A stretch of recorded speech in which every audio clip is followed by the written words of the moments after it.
Hello bud, thanks for watching. And today, hold up, me bloody things all froze up. There's no surprising. 2 minutes and we've got a problem. We literally just got into this stream and my head overhead's just freezed up. So right, give me 1 minute. Let me just, what's going on with these bloody cameras? Right, we're back up and running. Cool. Okay.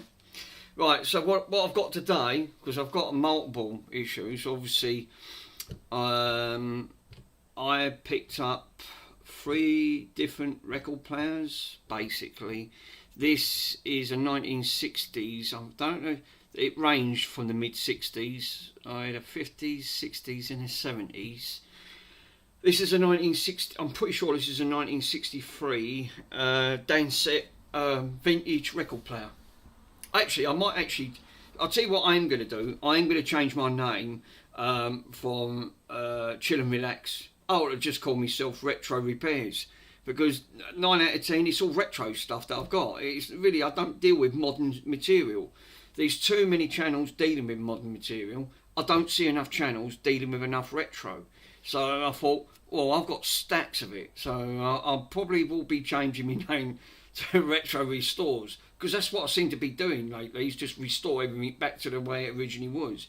And because it's 9 out of 10 it's all retro stuff, this is a beautiful work of art. This is a, like I said, it's a dansette. I'm pretty sure there's no sort of like tickets on this, but this is a beautiful piece. Again, don't see many of these too often now, and these are now declining, which 9 out of 10 with all retro stuff, because it declines, means it's harder to get hold of parts, which I found that out with my Sharp radio when it went bang and it took the power amplifier out, which the old boy told me. He said, no, it's gone. He said, you're not going to be able to get the part for that. He said, so, which is a shame, because I just replaced all the belts on it, got it all back up running, and I'm afraid it went. This has got, with others, it has got multiple issues. So the issue that this one's got, it probably needs a belt. These probably, you're right, it probably will need a belt on this. Give this one a minute ago. So yeah, but I haven't inspected this. All I've done was plugged it in. I opened it up, basically, and I must have tried it, because I put a note in here and I said no sound. The tone works, but it's crackling, and I've also, it needs a new wire, because as is usual, this is the old stranded corded wires, probably the 1960s. So I'm going to be swapping it over for a much more isolation. Again, 2-core stranded. At the end of it, I'll just cut the plug off and I'm going to renew it, because this ain't one. That's not. I wouldn't trust that. I just wouldn't. At the end of the day, yeah, you new wire. Yeah, so I'll swap the wire over. Now, for what I'm doing a bit of researching on these old machines. Yeah, it maybe needs a new needle. Yes. Now I can get styluses. That's one good aspect. You can buy cartridges and a new belt. Now, when it comes to, I'm pretty sure, now when it comes to no sound, sometimes they said the cartridge can go bad. Now, I don't know if that's actually true.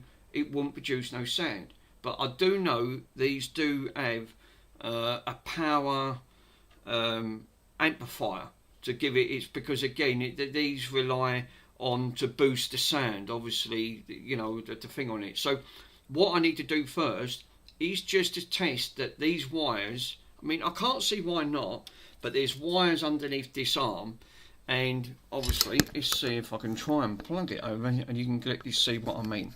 Now, sometimes these wires actually break. Now, they're so fragile, they are really ultra thin. So what I need to do is test continuity to see if none of these wires are broke. I personally think these are all fine, because this has not been mucked about with. Give me a minute, I'm just getting a drink. No worries, bud, you go and get a drink. And I personally think that this is going to be a chip that's gone inside it. Probably to do with when it comes to the sound. I personally think it's going to cause an issue. It's going to cause, why we're not going to get any sound. But as usual, I'm going to plug her in and I can show you the exact problem that this has got. It does work. Believe it or not, it does work. Before I do that, actually, let me just quickly test this plug at the end of it and see how we got on with these stuff. So let me just fucking state this plug. Jesus, even this plug's in a right mangled mess. I'm not happy with the way these. I can't even get a screwdriver in it. It's so worn out. It's unbelievable. No, I can't even get a bloody screwdriver in it. The pin is just worn like you wouldn't believe. The screw itself. Yeah.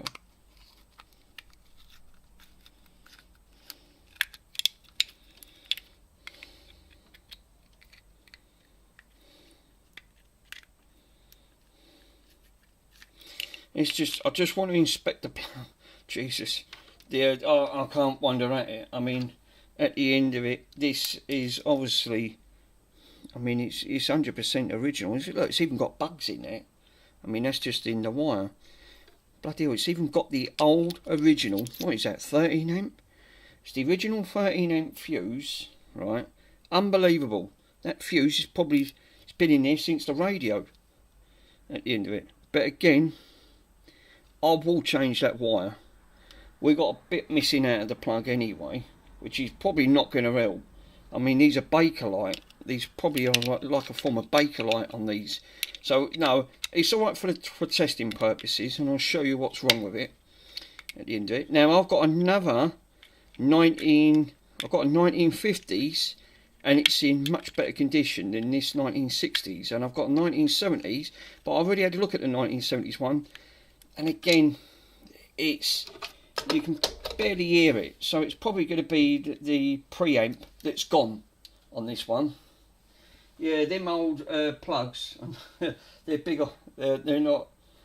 They are worth. They're worth a big on eBay. Yeah, again, we're looking at these old type of systems at the end of the day. But I'll show you.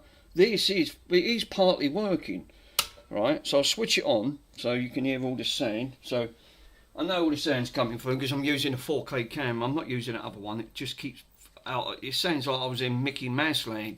Andy was laughing. He thought it was hilarious. It did sound funny. So again, we've got volume and tone, but the volume's also you on and off. You can hear a hum. Now, when you hear a hum, sometimes that hum, they said it could be a bad cartridge. Now, I don't know if that's true or not. If that is the case, I don't know if the preamp's good on these, because again, you have to have a preamp to boost that signal to get out. But if the cartridge has gone bad, you won't get nothing, he said. So he said that could be a possibility. But we've got... It's not too bad with the crackling. It does crackle. Alright, so let me show you this. I don't know if this is actually working. No? So we've got a busted belt. So straight away,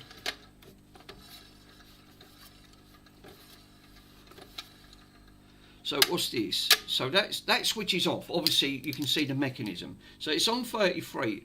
Who the bloody hell uses 16 inch records? It's got 33, 45 and 78. But obviously I can hear it.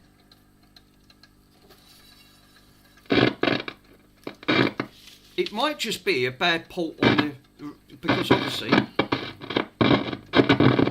that's obviously not helping. So we need to address that. And it is working. Look, it's spinning round. Look, the belt is slow. So first things first, I might have to take that apart.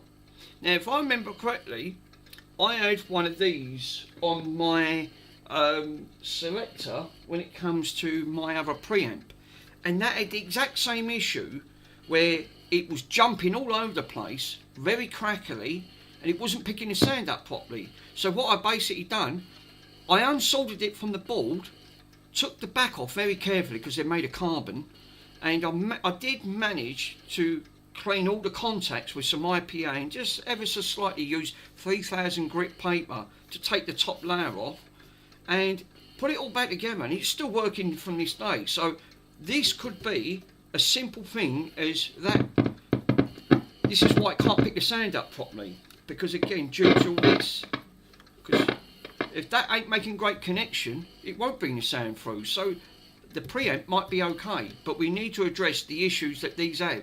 Remember, these were donations at the end of it, so again, we don't know the history. The chances are that, but that's working now. Look, because if I click auto, oh, then the belt stops. So the belt is obviously not powerful enough to run that, to bring that arm over. And once you sort of help it, it turns off. So we have got some issues that I will have to try and address. This is going to be a challenging time. I didn't even know there was a record in it. I didn't even know that. What's that? It's got the big Concerto movie themes. So 1972, bloody hell, the year I was born. So there you go. So we've got a 1972 record in there. This is as old as me. So I'll turn that off. I'll unplug it. Obviously, we're going to need a few things for this record player at the end of the day. So they use these old fucking shitty plastic Macs. I mean, again, now it's got on there 200 to 250 volts AC, 0.07 amps, 10 watts. So this is the original Mac, but look at the state of it. So chances are I'm going to end up putting that in the ultrasonic cleaner and giving that a clean. We need to take looking at this, now this is where I'm going to need more light now, because obviously you guys are not going to see, because the way I've built this bloody bench, I've got a shelf sticking out with all my crud on it, and this ain't obviously the best sort of angle, but if I try and move it and get it in the angle on there, you might be able to get a little bit better sort of way of the way these things are working. But I'm going to take, I think, rule number one first. Let's see if I can try and take this platter out, right? Because I'll guarantee this belt's going to be stretched like you won't believe. And I have got some other issues, so I just didn't want to get round to this yet, because just in case. But now let me make sure that nothing comes off. No, it's not too bad, right? So looking at this on that front, why is the camera stopped? Hold up, sorry guys, the bloody thing froze up again. Let me pop this. Every time I move that camera, it seems to give me headaches for some reason. It's, you know, 4K camera. Yeah, right, okay. Desktop. Deactivate, activate it. No, I pulled nothing out of that at the end of it. Right. Activate the camera. No. We've got nothing on. For some reason, the camera is not now working. As usual, it usually don't. Oh, let's pull that down for a minute. What do you end up doing to try and trying to do the stream, and then let's unplug it.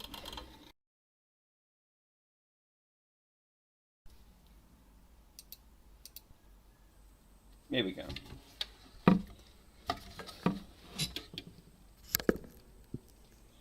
So you guys can now see. Cool. So now you can see what I'm now.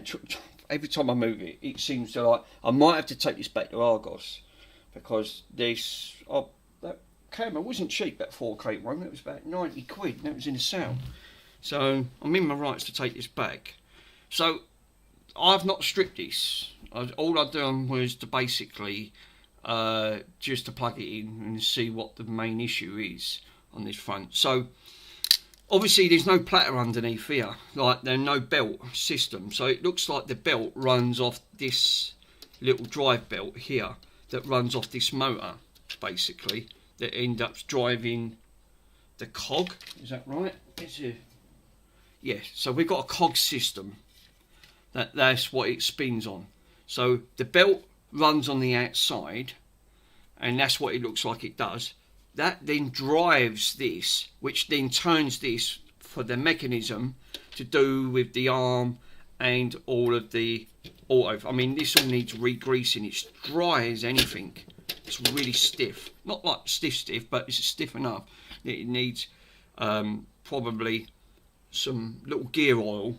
I'd probably put down this at the end of the day. So we know we've got nothing underneath here. The chances are it's all going to be on the underside, which I'm going to have to take apart.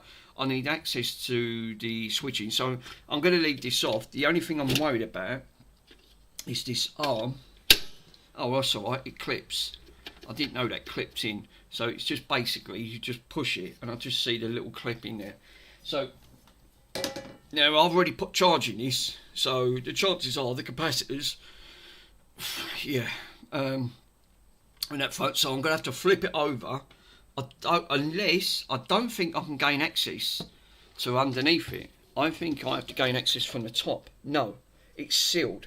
So that indicates that this, you have to activate, you have to take all the screws out from inside. So I can see 4 Phillips. So then I assume this then just sits in the case. You can just take the whole lot out. Well, you know, that's going to have to be the case because I need access to it anyway. I'm just hoping that these can be restored, because if the preamp or the cartridge, I might have an issue with the cartridge. I don't think I can get the cartridge for these, but we'll cross that bridge. Let's see if we can try and improve it.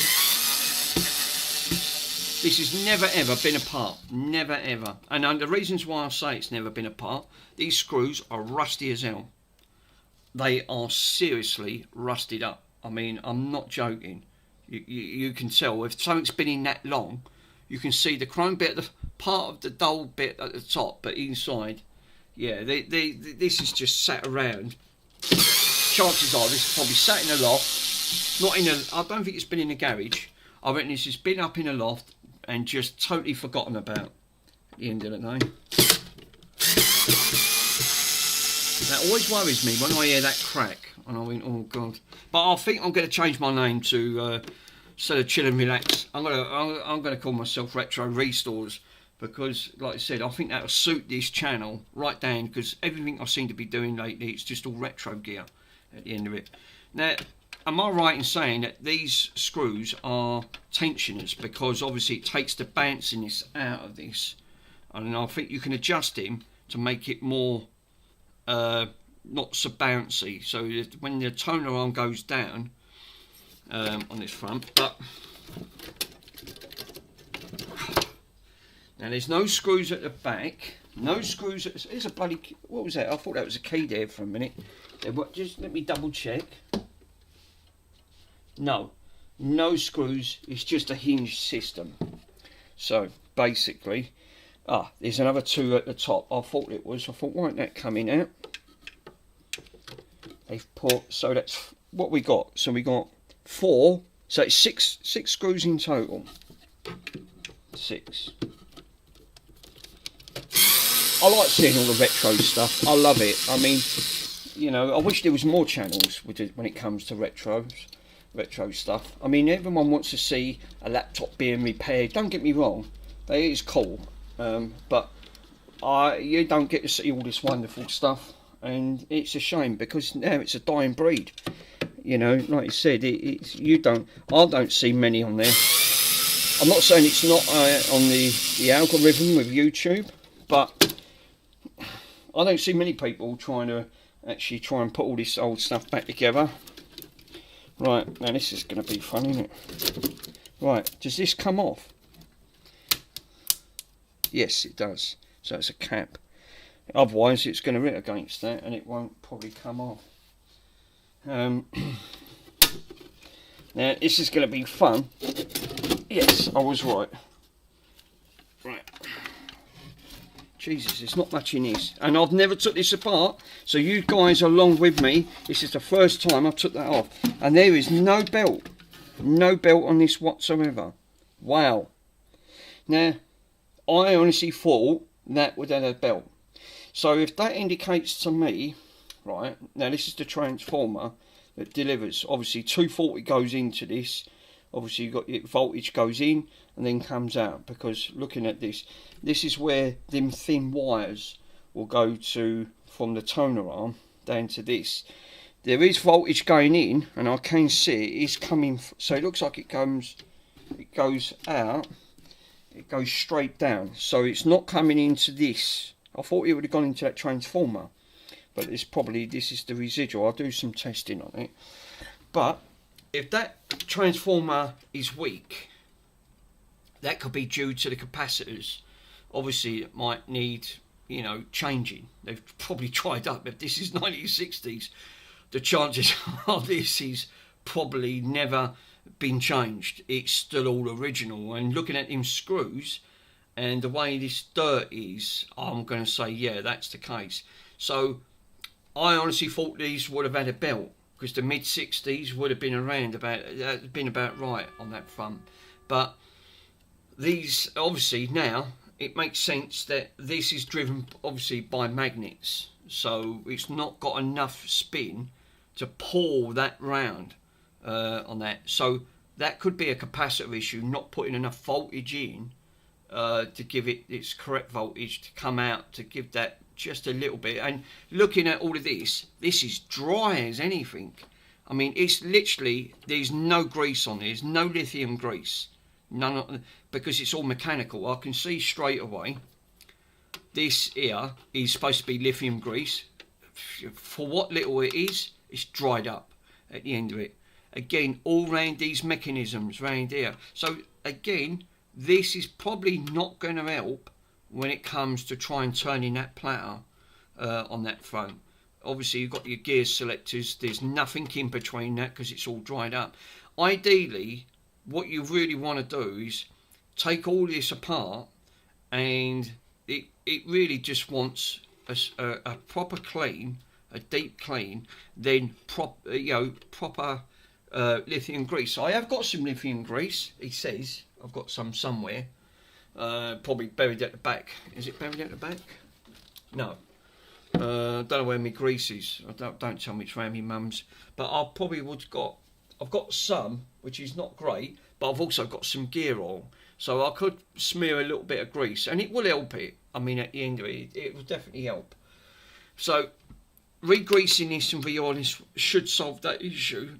Oh, excuse me. Fucking indigestion is fucking chronic. I'll get it really bad. But fuck me, look. Guess what? I just looked in here. There's a fucking... Oh, excuse my language. There's a bloody valve. What is the chances of seeing a valve? That's amazing. No, I honestly thought I was making that up, and it's smacked right in front of me. A bloody valve. Wow. So this is valve driven. So I've never seen that. It's the first one I've ever seen to come across. It's got a bloody valve in. There's nothing in it. I mean, it's got that vintage smell. I love that vintage smell, but Jesus, that's got a valve in it. If that packs up, right, I don't think I could even get a valve. I don't think I could even get a valve. And I did say that will have an old capacitor. I bet that capacitor is dried as anything. It's hardly got any resistance in it. It looks like 25 volt, 25 microfarad. I think I've got some of them. I'll have to double check. But it's got some ceramic capacitors, but it's got a resistor there. I bet these are all dried up as well. These are probably not in the greatest condition. There's hardly anything in this machine. I mean, that is shocking. But that crackling, I need to take this mechanism out and literally undo that, because it's got green crust all over it, and I reckon that's inside. So I've never seen, out of all the years, that's the first valve I've ever owned on a machine that it's got valves in. I've never seen that before. That one's really threw me off, because most of the 1960s they stopped using valves since the pre-war, which would have been end of war, early 50s, but not 60s. 60s they started to modernise all the components, and they did in the early 70s. So, but I've not known them to still use valves except in really old like equipment, but you don't really see it that often. But yeah, that's amazing. It's got the original valve on there, and I can see it. It has got made in Great Britain. Wow, it's made in Great Britain, and that's the original valve on that. What is the chances of actually seeing that valve in that condition? But there's hardly. I honestly thought, one, there would have been a belt, and two, to actually thought there would have been more gubbins in this. There's hardly anything in it. It's just got a little bit mechanical, and that's all the electric works, which is hardly anything, because it looks like the transformer. Let me grab my multimeter, make sure that there ain't no voltage going. But what's the chances of that? I mean, that's unbelievable. That's really surprised me. I am really, really surprised. But yeah, unreal. Absolutely unbelievable. Really am surprised on that front, because I honestly thought. Let me zero it. It's on millivolts at the minute. I need to change that to AC. Just double check, probe it on that, and see if we got any coming out of their components. Let's just touch that. We've got nothing on there. Let me put it to a millivolt, right? Into it. Let's just see if I can probe it. Nothing. I reckon that capacitor he's shot to pieces. That capacitor is well dried up. I mean, like I said, I've never took this apart. All I've done was plugged it in on that front. But it all needs to. There's not much of it to come out, to be totally honest.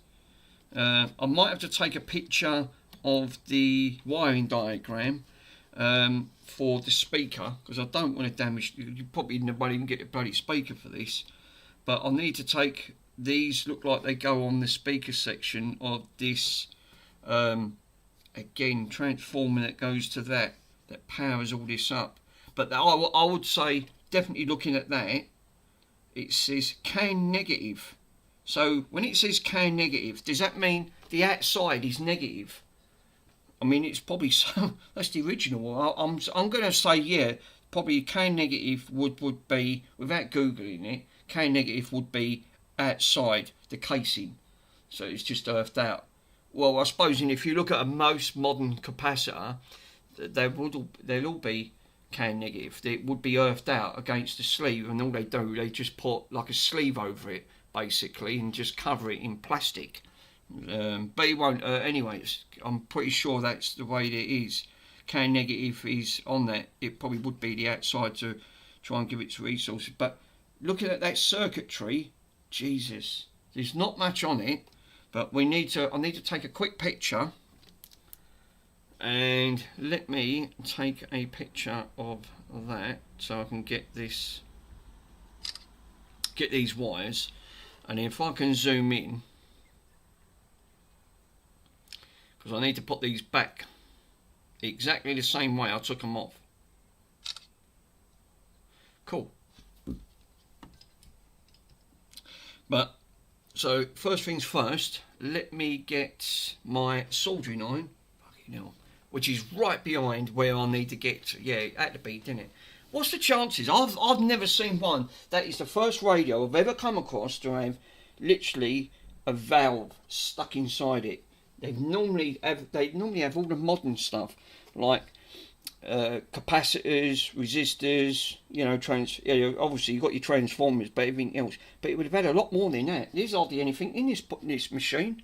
And again, This is the only machine I've ever known not to have a belt. Normally these have belts, and in the 60s they would have put belt one in. So we could just have a simple issue, which makes my job a lot easier, because then that makes it, I can eliminate the issues that I've managed to get. Is now I can say, right, well then it ain't this, it ain't the preamp at the end of the day. The chances are it could just be a manky switch. Obviously it can't get the sound through with all them terminals. And look at the way this is, I would say this has never ever been touched. But yeah, great, it's really cool now, I've got to admit, it's really, really cool. But valve, wow. Let me switch this on. I've got to try. To get. Let me try to get to. Why does everything have to be so bloody awkward when you're trying to get to something? Right, that's switched on. Cool. That new soldering iron gets hot within seconds. It's really good. It's one of the best ones of it. Again, if you want to recommend get a good soldering iron, that one I've ordered off from the AliExpress. Luke at Retro 6. He done a review. Now he knows his stuff. Obviously, he tries all different stuff all the time. And he's expensive soldering iron. Now all his stuff is premiership, so it's well out of our budget. You're not going to afford, like, he's got an 8K camera that was £6,000. You're not going to go around spending. I don't think none of us YouTubers are going to have anything like on that scale. That's way out of our budget. But this being a cheap soldering iron, it was only about 70 quid. And I'll tell you what, it's what they call precision soldering iron. And this is great. It's got a really tiny tip, and it's great for doing soldering and micro soldering, and that's what you want. And it's really light. So I'm hoping that was just. Let me unsolder this. That solder is going to be original. It's not even going to be. This has got to come off because I want to get all this out. It's all got to be sorted. That's at 400 Celsius. You've got to get it up. Take this out. Now, this looks like to me, this has been passed through. It has. It's got to pass through. So again. It's lovely and light though. I'll give it that. This is much better. This is a much better soldering iron than my other one. God, that smell. Yeah, that's the original lead. That's lead. I'm breathing in bloody lead. That's lead. I can even smell it. That stinks. That's not like the modern soldering iron. That's the old traditional lead solder.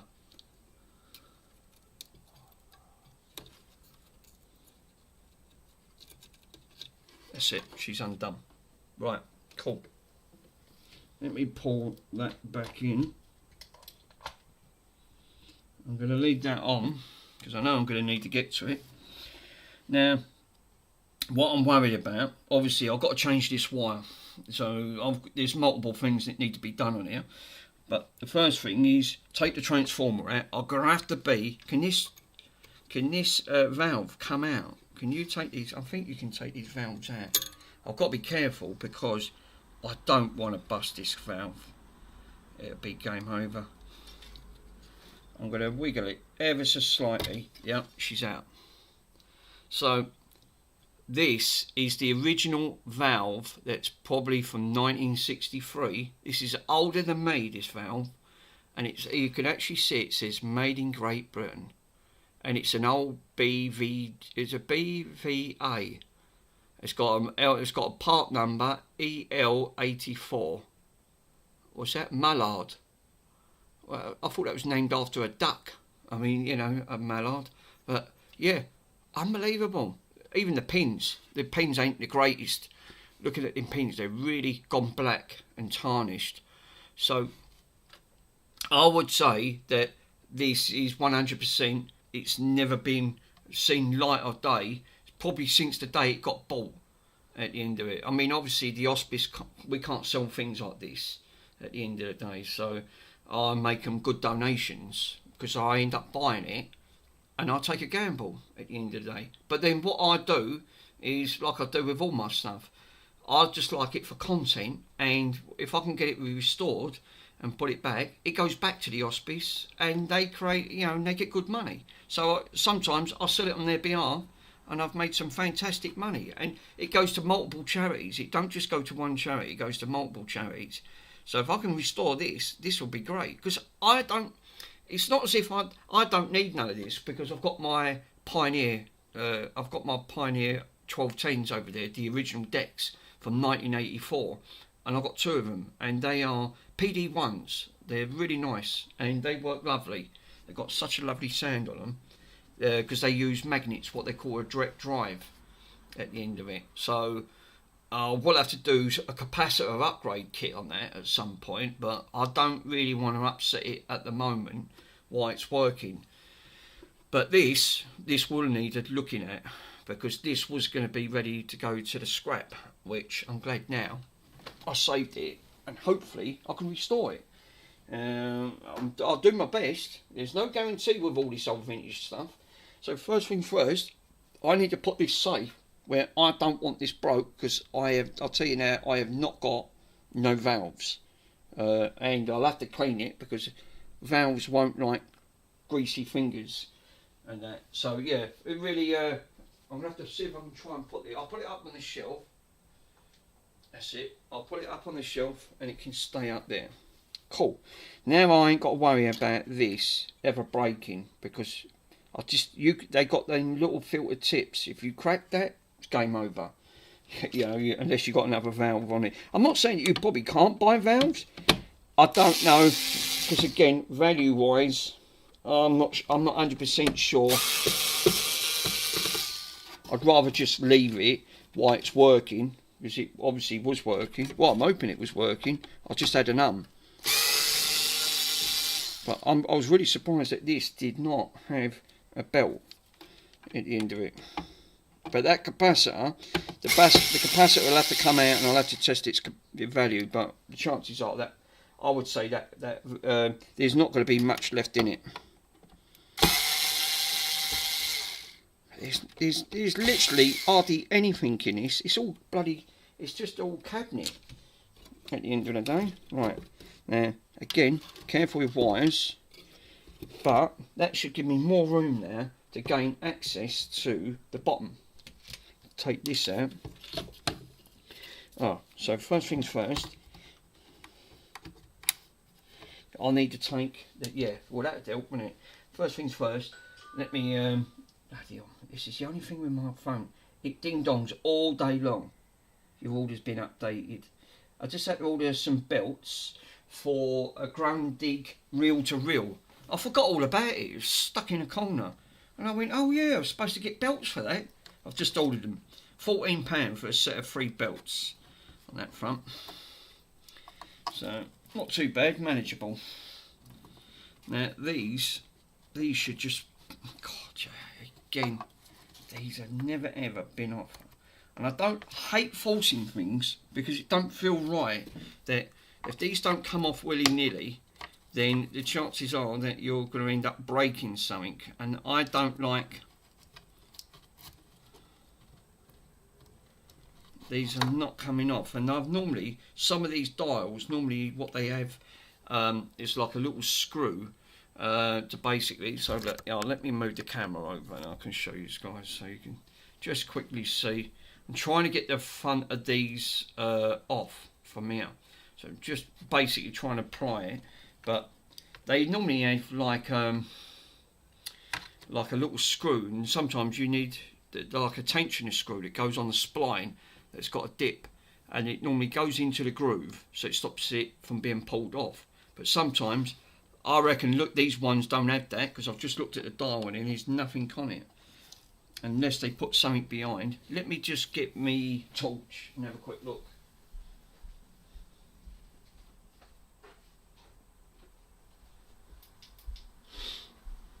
I'm really shocked.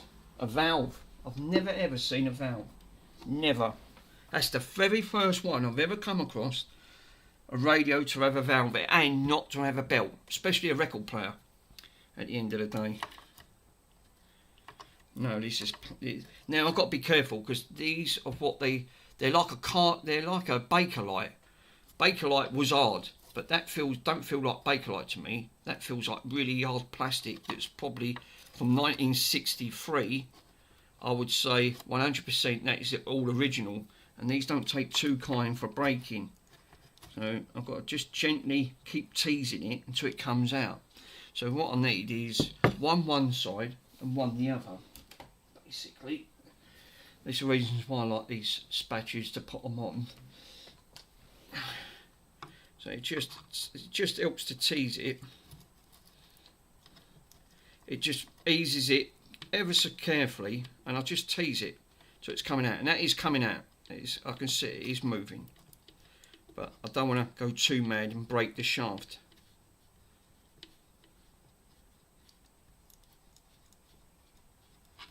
I can see that it's going. Have we got any clips behind?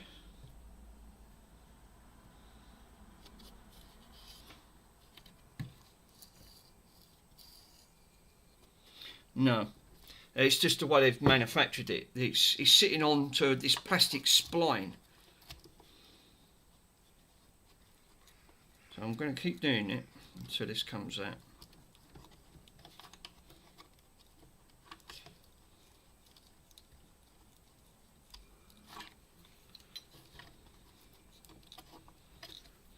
Bloody no.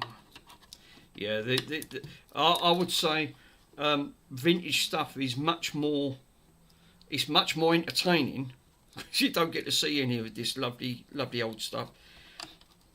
But that, yeah, this is coming off. You know what it is? It's years where this has been stuck on. It's wedged.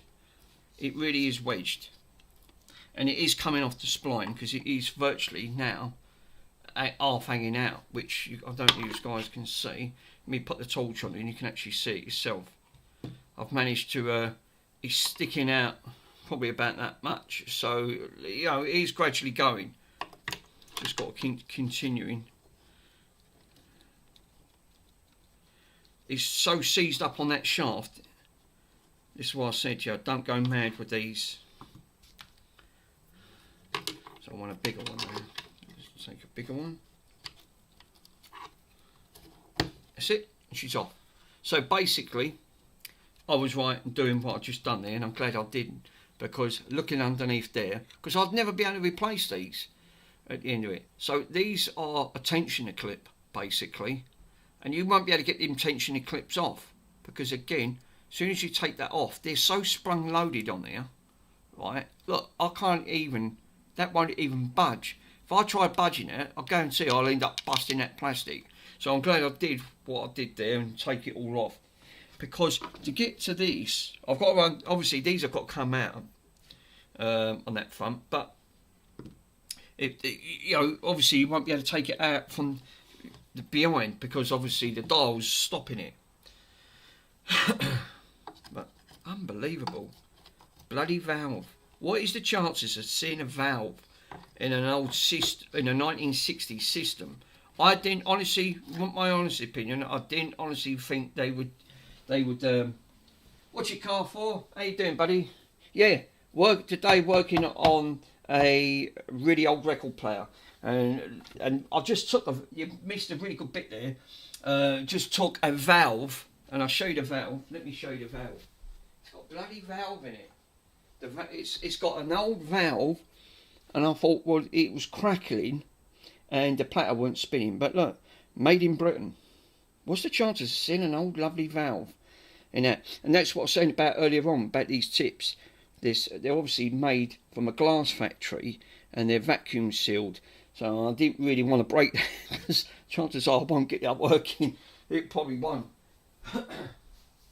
So I've got, as I said in the previous description, I'm trying to get, I probably ain't going to end up, I mean, obviously this now ain't got a belt because due to the mechanism, I mean, I've got to change that wire for one, but this don't have a belt, so there's no belt on this at all, literally none, because all we've got is a hum, and the chances are that hum could they actually, come to think about it now, right? It obviously, I'm going to do the volume and sort the volume side out, but what if the valves go bad? Because again, a valve could go actually bad at that point, because if it does, if a valve's issuing power, that would give a hum as well.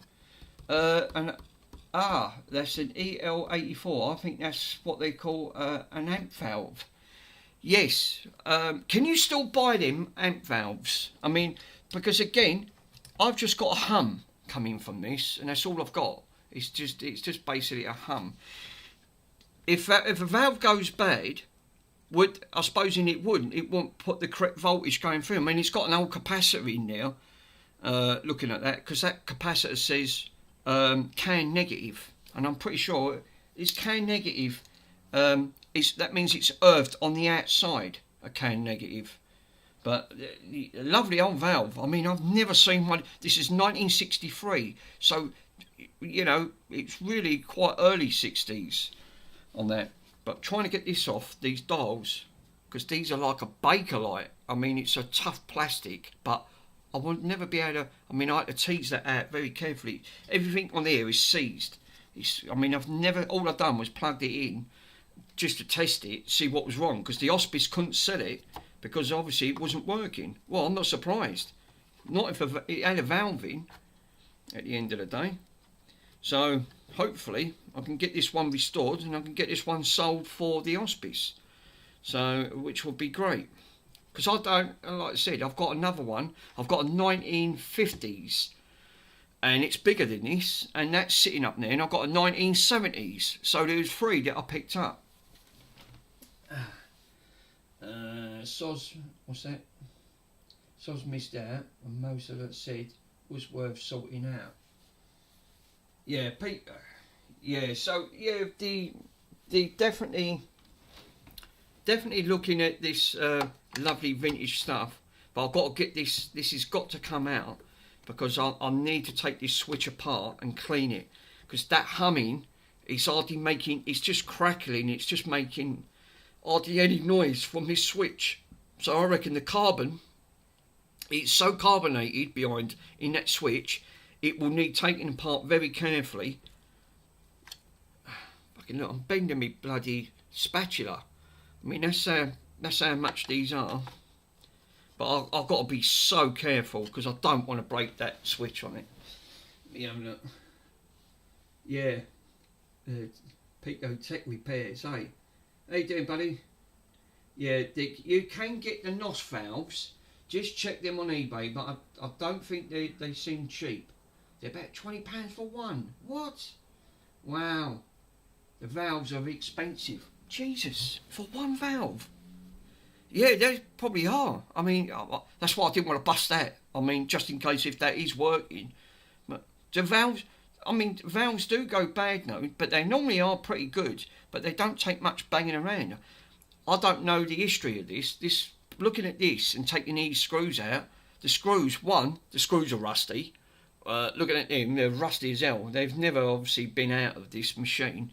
And 2, I would say this has been sitting in a loft and it's just forgotten about. And obviously, probably someone's beloved record player, and when they've sort of passed on, they've thought, we've got to clear the loft, dig it out the loft, because we get a lot of that come in the hospice, that they end up getting their grandkids to come in and clear out their places at the end of the day. And you know, and that was the same when I went down to Hertfordshire to pick that record player up. At the end of the day, it was his dad's record player, and he said he had that since new, and I can vouch for it. But it was just, unfortunately, the power amplifier has now gone bang, and I can't get the original part for that. You can get a cheap Chinese part, but as the old boy said, he's had multiple of them type of Chinese parts. He said it'll only work for a very short while, it'll go again. He said they put really cheap components in.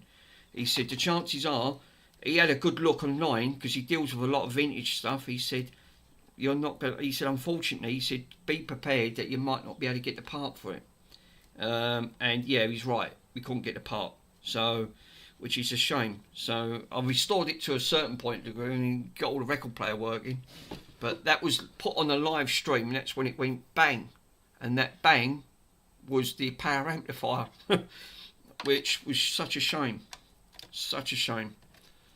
So I've got to try and tease this one. This is so seized on this shaft. I was going to start in the 1950s because it's more beautiful than this, which is a lovely machine. And I do like I said, but keep it through your eyes out for another one. It's pretty for parts only. Lucky enough, the amp might be okay. Yeah, it's a possibility. It's around my mum's at the end of the day. So, because like I said, now I've restored it, it is working to a certain degree. That hum is just not got enough power now to get the sound audio out. You can, the cheapest one I've seen on there, again, all parts only, it's about £35 and £10 shipping. So I'm looking 45. But again, you don't know if they might have the same issue at the end of the day. And that's the trouble. Jesus. These are so seized. Let me move this camera up a bit and you can clearly see what I'm doing. I'm trying to tease, right?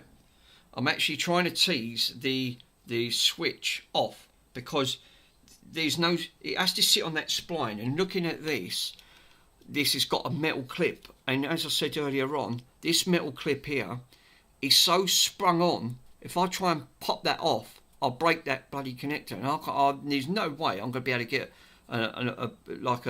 this part here. And this is the trouble when I'm dealing with vintage stuff, you know, because like you said, it's not a modern component. So I've got to try and ease it gently. It's just seized on solid on that spline, and it is going. It's just going ever so slight. It don't seem to.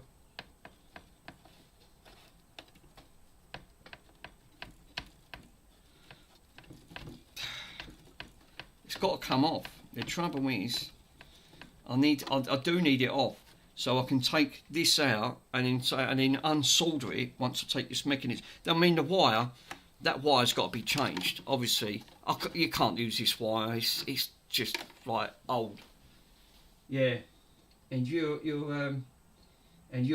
get the clip out without it breaking. Yeah, so that's what I'm doing. That's where it's sprung, loaded on that probably brass spline, because that's made out of brass. They used brass on these back in the days, where now everything's plastic or just metal. But these the early 50s, 60s and 70s, they did use brass. I mean, everything on there. Yeah, what did I say earlier on? I said this might be a 62, right? I'm hoping the camera don't shot, right? Look what I just found. Right, let me have a look. Right in that corner, right in that corner, it says 6223. So this is the year 1962.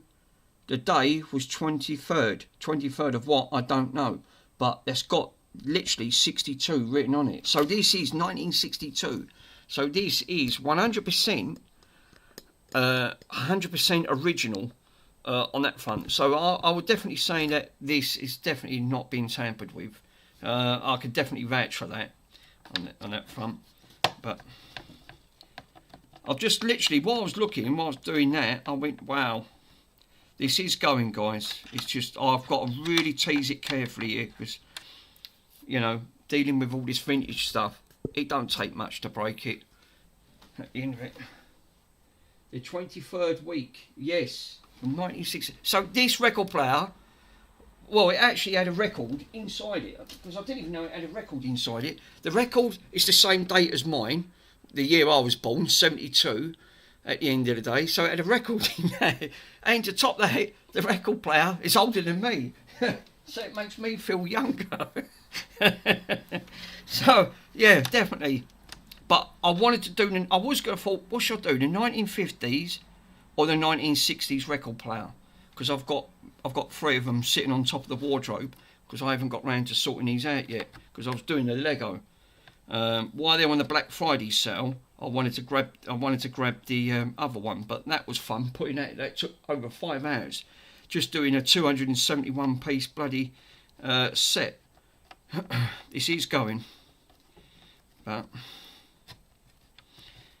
I've got to be careful. I don't want to damage the case, and I also don't want to break the shaft.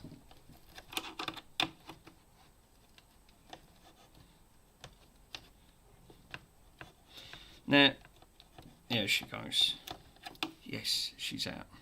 God, that is seized on there. That shaft is absolutely seized. The lithium grease is so dried up. I would say that makes sense, because looking at all of this, I mean, look how small that little platter is. I mean, that's ridiculous on that. I mean, it's literally, you know, putting these bits on. And again, looking at the rubber mat, this is a 1960s mat at the end of the day. I'll probably end up putting that on the ultrasonic cleaner.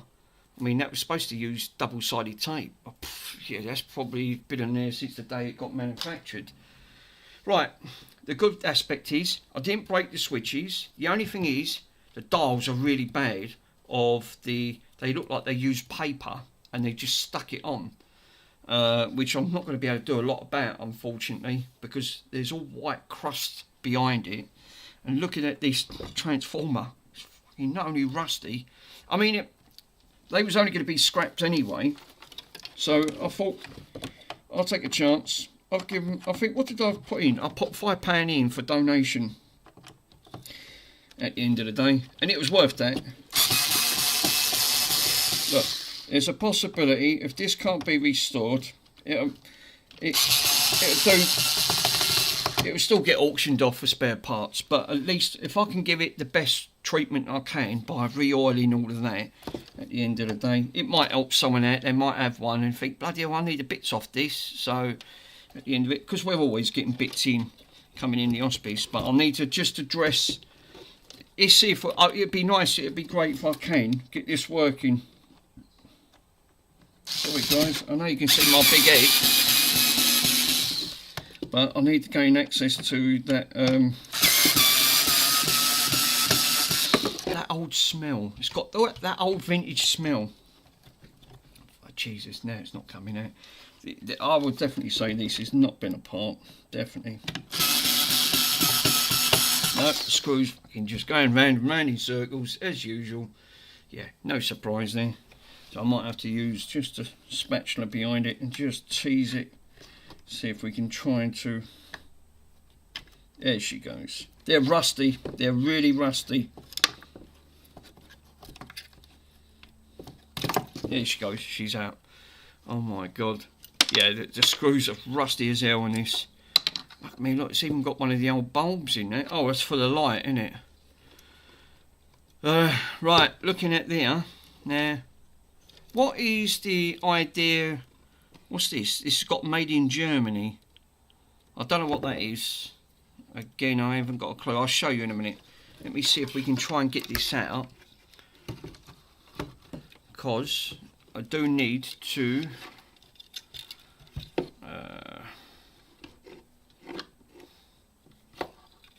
is there a way of taking this apart from there? What's that? The white one is for... What's that? Earth? So we've got... No. Looks like it goes to the volume. Yeah, so one's going... Yeah, right, I see. So one of this white one here, right, that you can see here, looks like it's going to the part of the board. And you can actually see it looks like it connects to the part of the... Yeah, actually, let me move it up a little bit more so you guys can see. Right. So the white wire here that I'm taking, it's coming off from this switch and it's going on to where the toner arm goes. So I assume this one's an earth, the other one. So these are probably both earth. Or they could use that as a pickup or something. I don't know. But on that front, but I mean, I've unsoldered the speaker, so the speaker's not an issue.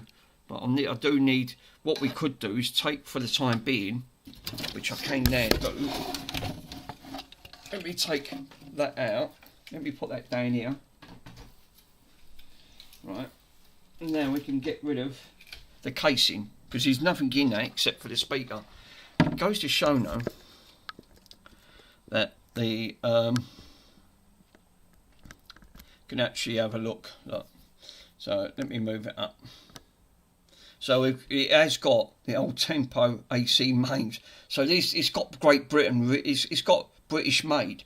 So I know for a fact it's 100% genuine on the front of that. So we can get rid of this anyway. So because there's nothing in it except for a speaker. Thing like it's more cabinet than anything, which I'm really surprised. So.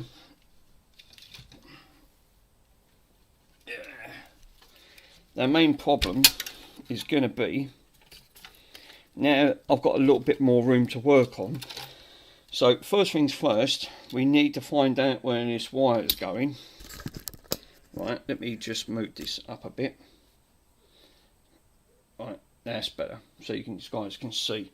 So first things first, I need to rectify, change this wire, because that plug is not in the greatest condition. It's split and it's cracked all round the side.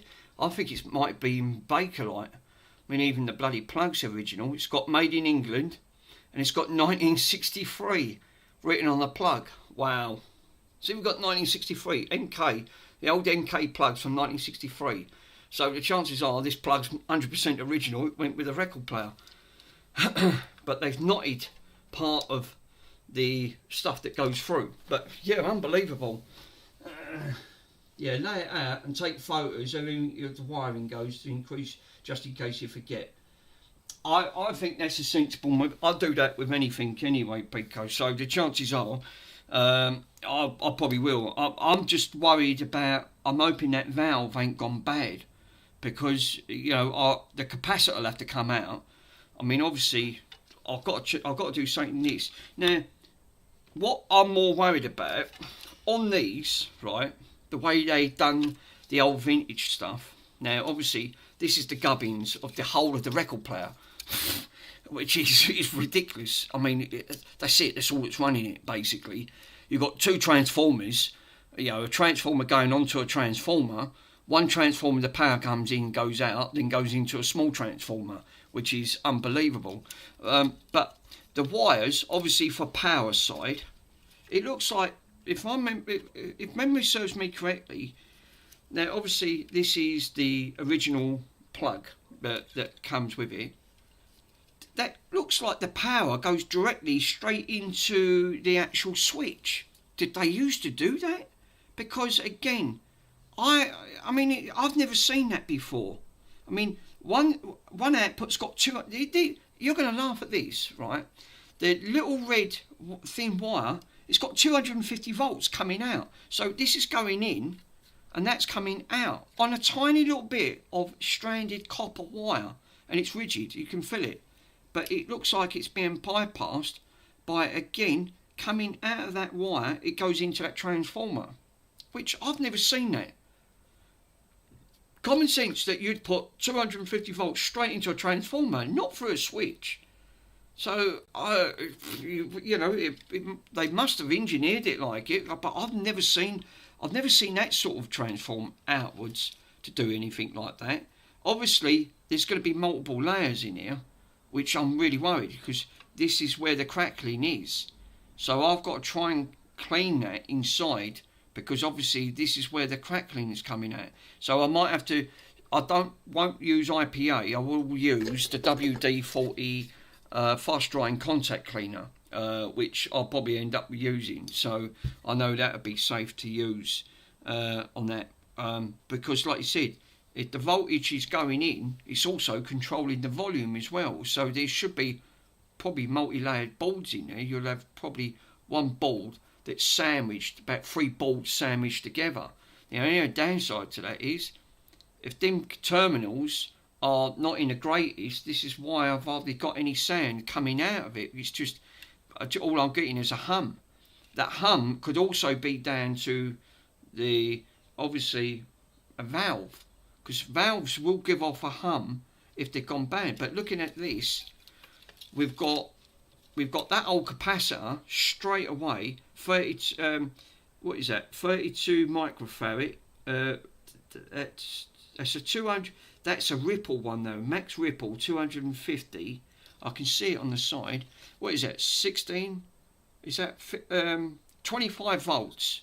So that's a 25 volt one on that old the capacitor side, and it's got Hunter's capacitors, made in England.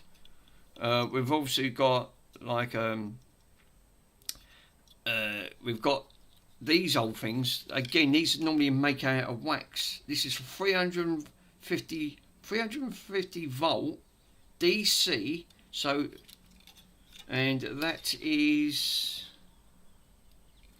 I can barely see that. 0.05 microfarad. You know, that's tiny.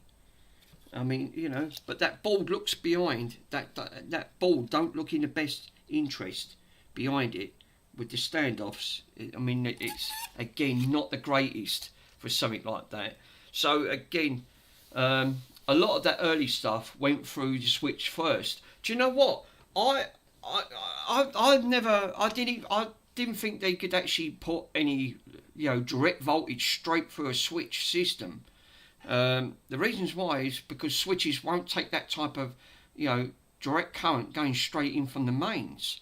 So it would have made sense to put it through a transformer, but it looks like they've done it through the switch. Then comes, so you've got your input going in, which will be your live going in, and then the out coming out straight into a transformer.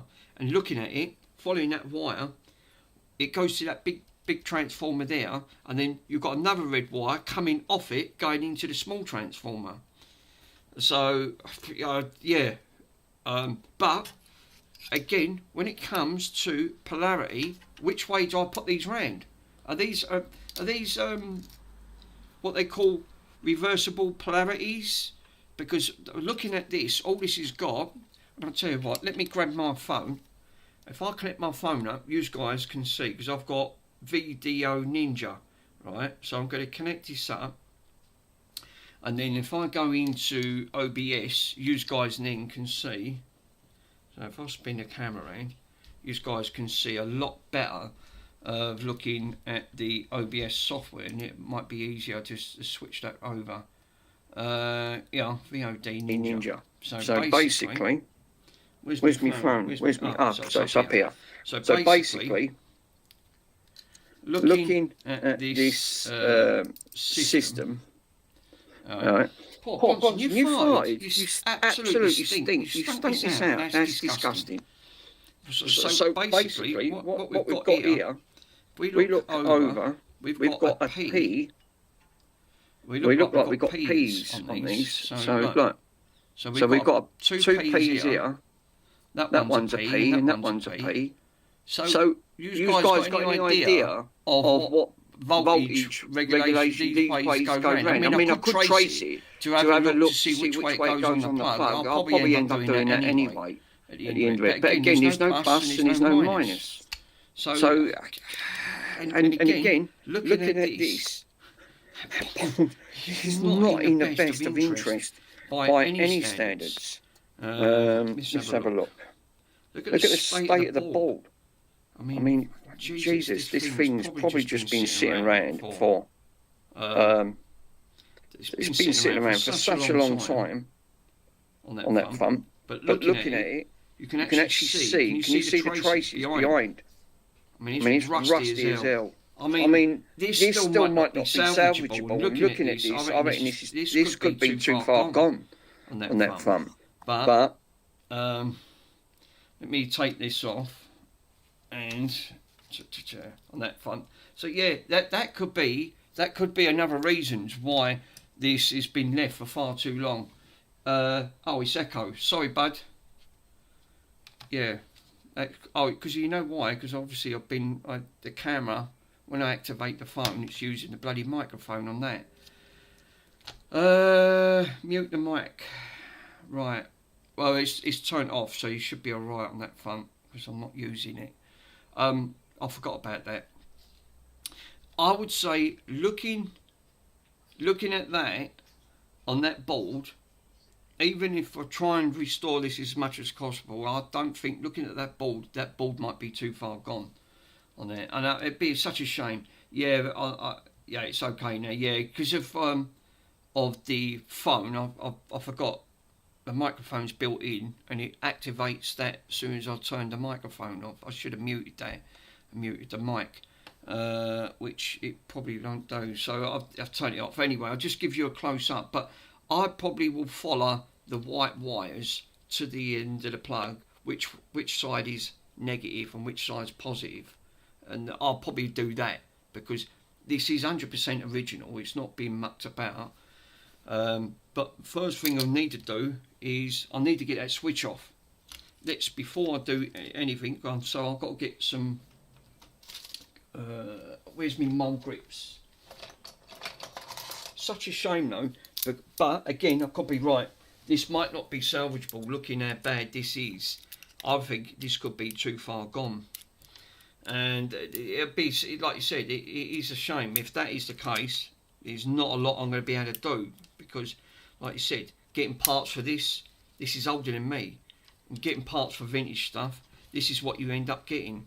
You know, you're going to come across this trying to get, you know, it's nice to see, but getting parts are going to be nigh on impossible. And again, you have to take that in consideration when you're dealing with it. So, I mean, that's even seized in there. That's not even moving out. That should have popped out. And I've took the brass. I mean, because everything's brass connected on it, I've got to be careful not to break the connectors. But that's not even moving to get out. It's seized in there, solid. It is. It's seized. Seriously, I'm not mucking about. That is seized solid. There shouldn't be nothing holding that. Jesus, I don't want to. Yeah, I don't really fancy putting too much force to break, because you've got to break the switch, and I can't get nothing behind it because, again, there's hardly any movement behind. Oh yeah, it might be threaded in, you know. It might be threaded in. Let's see if that's true. It's moving now. This has never ever been off. Never. I would 100%. I can say that. Yeah. It was just really. It's where it's the corrosion. It's obviously built up a crust around it. So we leave that on. Can I get contact cleaner inside? Yes, I can. I can get contact cleaner inside it, which is cool. So let me squirt some contact cleaner in. Give it a good blast of.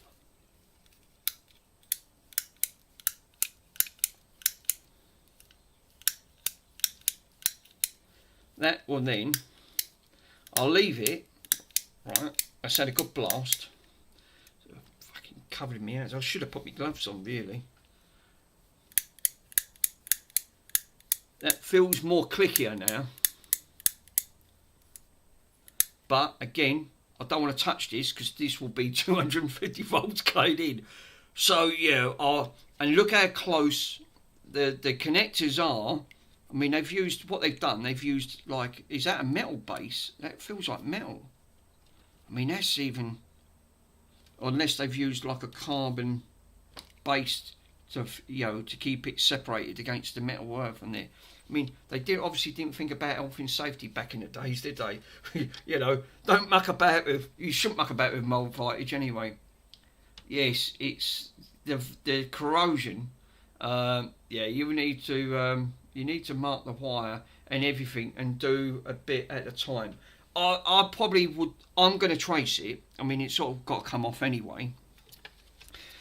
First thing I need to do is, let's check the length of the wire. Obviously, I've got, this one's got, these are much more safer. I mean, it's not even earthed out. I mean, I don't like nothing that's not earthed out at the end of the day. So I'm going to snip the end of this off. I think this should be more than sufficient to use this. One, it's got a sealed plug, so, and it's sort of like waterproofed. You still gain access to it. I don't like the idea of that thin corded stuff anyway.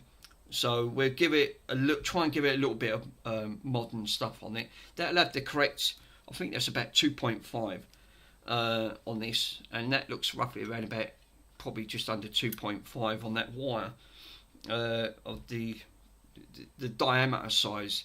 So yeah, I would say that, but I'm probably going to have to trace this. But they've put a knot in it.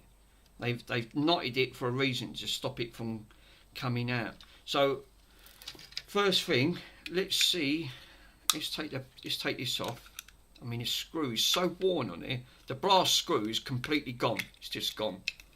I mean, you know, it's been stripped so many times on that. But I'm hoping I can salvage it. But I mean, all I can try and do is improve to what it is at the moment. Because at the minute, I mean, again, how would you know if that's the correct way of wiring these?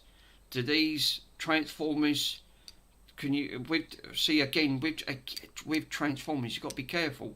Because again, one, they're not earthed, and can you reverse the polarity on these, on a transformer? Because you might not be able to reverse the polarity, because as expected on the Sharp radio, which, let's have a look, which is caused by the smelter and the materials are connected. So yeah, basically, yeah, I think you could be right. I mean, looking, that actually could be. I mean, there's nothing else marking on this, not at all. It's not saying anything on marks when it comes to your voltages for your left and right. I mean, one's got, what they both got P. That's all they've got. It's got RTC, right? RTC that's circled, but both sides of the voltage that's going into the switch, it's got P. It's just got the letter P. So I assume it ain't going to really, but the top part looks like you've got two reds coming out. So obviously voltage is coming in, goes on the board, and then circuits out. I think what I'll do, I'll trace this wire and go back to this, and then mark one side. So if I take a felt tip pen, this is why I like to have some pens, and just trace where that wire goes. If I split it that way, if I split the wire all the way up, because I'm changing it anyway, that'll make it easier for me to trace it. Because looking at this, I don't want to end up putting that. Is that wire broke? No, it ain't broke. I was going to say, that worried me for a minute. So yeah, I think looking at this anyway, let's do at least get one task done. Let's strip that and change that change that wire. I wasn't happy with that type of wiring anyway. To me, it's not modern, and it wouldn't meet today's standards when it comes to safety. We wouldn't, again, the hospice wouldn't be allowed to sell anything, because when they do their pat testing, this wouldn't meet under regulation when it comes to pat testing. It would fail.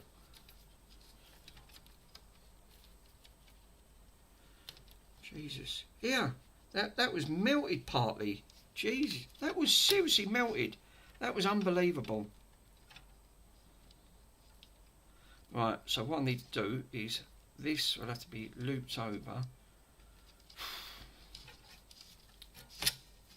Right. So, dog's getting off again. Keeps farting. Jesus, absolute. The dog keeps dropping its guts. The trouble is, it smells really. I've got the window open, but you know. Right. That's better. Now we've got all the wire now untangled. So that makes it easier for me now to try to trace that. I mean, I can always go after.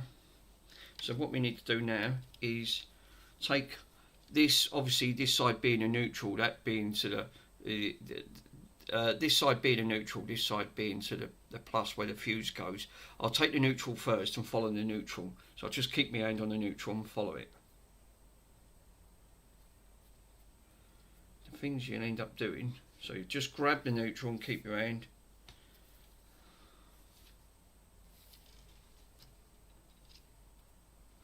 That's what I'm doing. Yeah, got my hand on the neutral. Cool. As soon as I'm doing the neutral, I can mark the neutral where this is going.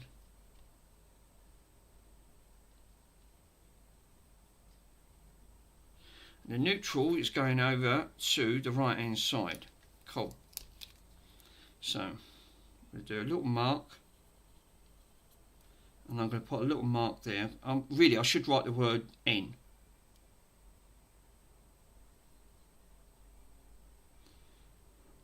I'll just put a little blob there for that side. But if I write on there, if I've marked one side, that's going to be the earth, the neutral side. I can now undo the neutral, pull that out.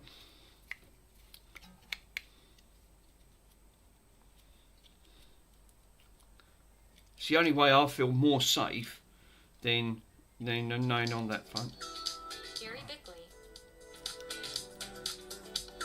No, sorry, I'm in the stream. You'll have to ring me back another time. I want to get this done. Right, so what I've done, look guys, I've actually put this... sorry, let me... Gal, I'm actually in the stream, bud. Can I ring you later? Oh, alright. Right, so yeah, basically, the live is still connected, right? So all I've done was took one side of the negative side, and if I know that if I do one at a time, then I know that I can't make a mistake. So if I unsolder one side and then put one side in the negative on, then I know it's correct.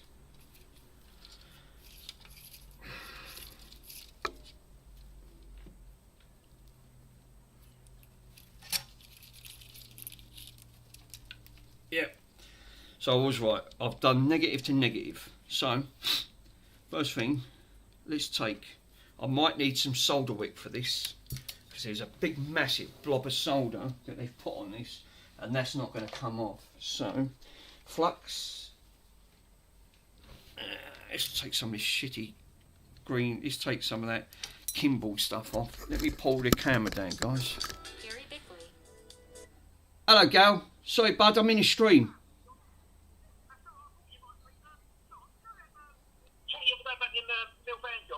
Yes. Yeah, I've got 1, 4 and 5. Can you do 2 and 3 for me? Yeah.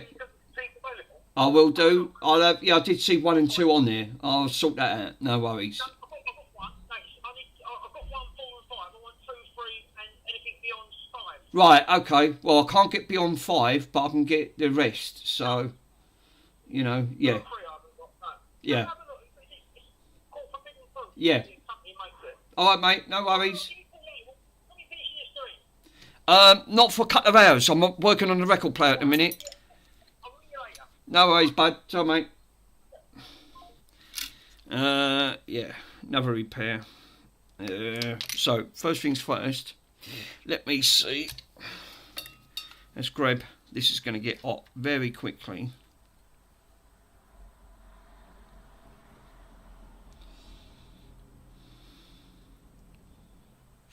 Stinks. That is lead. You don't want to breathe that in. I really should have put my fume extractor on, but they put a massive blob of solder on that. I mean, obviously, look how much solder just took off on the solder wick. So it's actually took quite a bit off, but they have definitely put a lot on there. And it's a shame about Jay Fix's stream last night for Grandpa's bench. At the end of the day, went to do it, and then he had multiple issues that all of a sudden the stream froze halfway. Got to near enough at the end because they I think it was Worms asked him to say like do the PlayStation. He decided to pack up, and I was pretty gutted. I'll read your message in a minute, bud. Let me take this off. God, this absolutely stinks. The amount of literally, that is no exaggeration. Wow. Look, let me clean that. It's absolutely... Where's me cleaner? Good. Why can't I find... Oh, yeah, it's right in front of me. Why can't I end up nothing on this table? I build a 6-foot table and end up installed. It's so junked up, it's unbelievable. You know, you end up just... You know, it ain't a table if it ain't junked up. Let me put my glasses on, I can read your message. Definitely. Yeah, to keep looking for more authentic, I would use a brace cold from and an iron, and that would be passed through, like, and test it, and then that would be better to use from each for ends. Oh right, so you can use it to the end to earth it out. Yeah, basically that probably would. I think for the time being, that what we've just done now. There's obviously a tiny hole. This fucking camera can't do it justice at the end of the day. But I've took most all that solder wick off with that. I mean, look, that literally took all of that just to get that off. I mean, a quarter way up. I mean, there's so much solder they put on, leaded solder. So, what I need to do now then is snip this off. So this needs to be snipped. So I'll cut this off and prune this back. Now, let me grab me wire strippers. So I've got one side off anyway. I wasn't happy with that wire. It's not modern. I know it doesn't fit. I know it's standard for the 1950s, but for, trying to put live voltages going through that, I wouldn't feel safe, not one bit. And I don't want to end up putting that through, and that wire, you've got live voltage going through that one thin wire. That ain't going to take much before that bridges into you, and you're going to feel every bit of that going through, which is not going to be great. Let me grab my other pinchers. They're in the kitchen.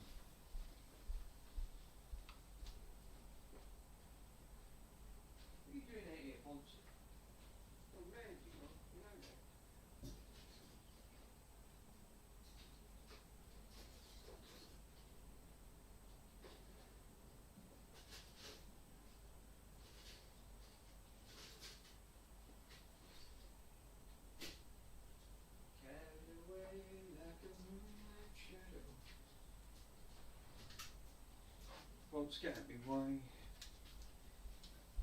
Why can't I find? Why can't I find nothing? Oh yeah, look, those in here buried. Yeah, how am I surprised? Like everything else is buried. It just falls on the floor. It just goes elsewhere. Right. I need these strippers.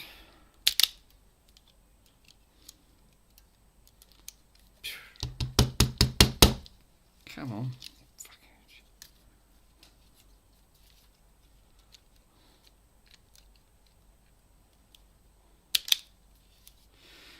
These are great. These wire strippers. I've got these. I've got these out of Wilco's. These ones are great. I do like these, and then these take just enough off on there, and obviously I need to take more off. And it don't seem to damage the wire underneath. So we took the earth side off, didn't we? So first things first. I need to solder the earth side, which is that. Cool. Okay.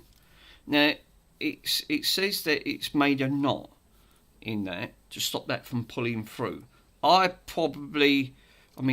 first things first, I've got to put some flux. This is really old flux, but it's really good stuff.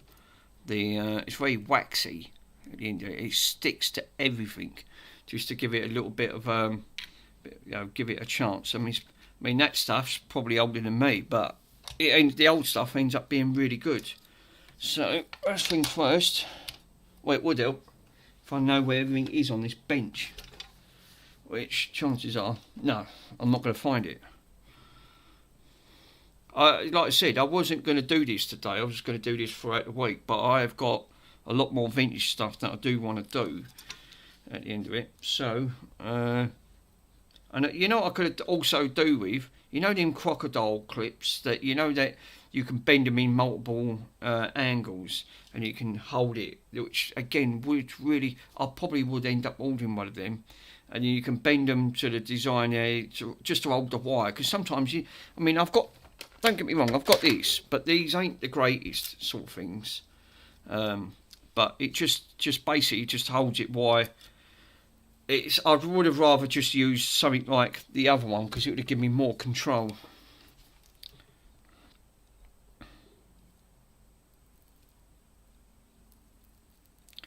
£400°C, and I can see that dripping down.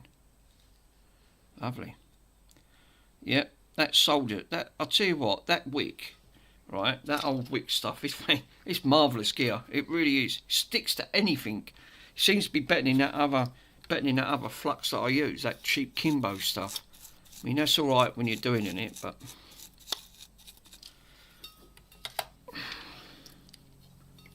that little soldering iron, yeah, I'm really impressed with that. Let's pull that up there for a minute because I can't bloody move all this gear. Right, first things first, snip. I noticed, who's the other streamer that he's up north, up near Manchester. He's bought himself a van now. He's going to do mobile because he ain't been online for the last. He used to do quite a bit on the old used channels on that front, but he's not been doing anything lately. He said like because he was doing a bit of work because the work dried up a bit, but now he's streaming again. The Coda, that's it.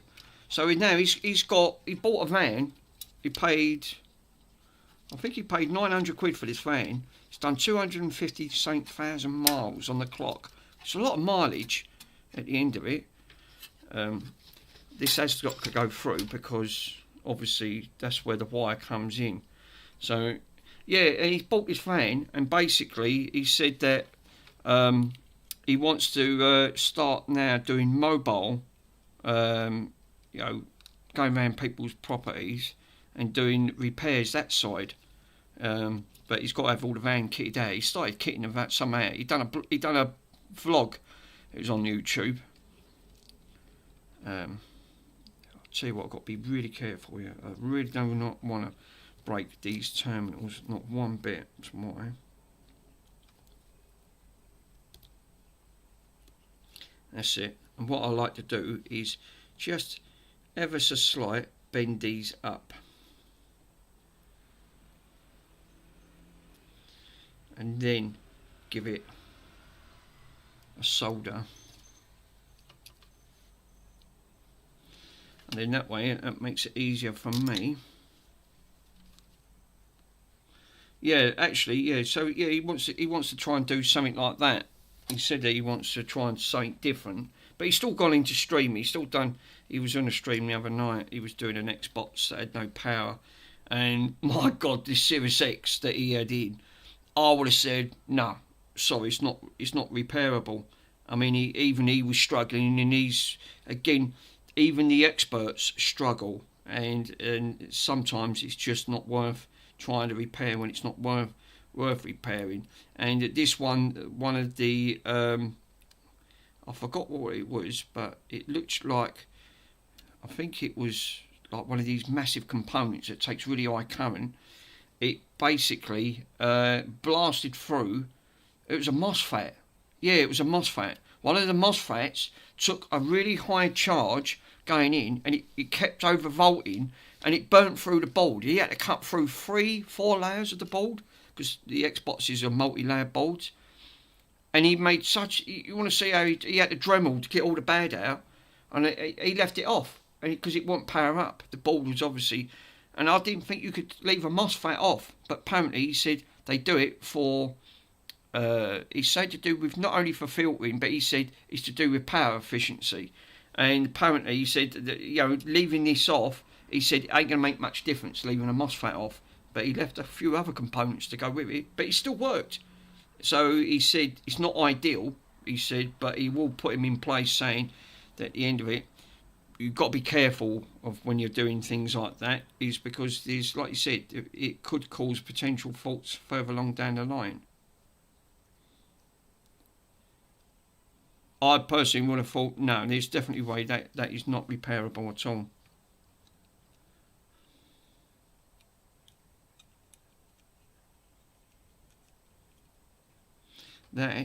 This is what I was saying about having a precise soldering iron, right? Now, again, J-Fix was last night, I noticed he had the exact same issue when he was trying to micro solder them small components. And you need, when you need the tiniest, thinnest tip, because remember, when you're doing it under magnification, you know, it looks massive, and obviously it's all about the precision to get right in that little tiny spot. Remember, these were done on a manufacturer's scale, so these would have been done by a machine. I'm not sure about these from the 1960s. They probably wouldn't have had machines out that wouldn't have done that, so these would have been done by hand at the end of it. So I can now snip part of that off, because that is now soldered lovely, and I won't need all of that. Cool. So I can't really take it down and show you what I've done, but that one, that you didn't need that massive blob of solder, and that's soldered nice and tight on there. Made sure I've gone right through. I will do the same again from this side. Is now take all that big blob of solder off, and then I can do the other side on this. So at least I know then this side is the earth, and it's gone correctly to obviously it's gone correctly to the plug, because obviously the switch, the power side's going on here. So same thing again. Where's that solder wick? Need to cut that off. But unbelievable. Definitely let's see, let's pour a blob of that cheap Kimbo all on that. Light is the key, as I see. Yes, take that. We do the same thing again.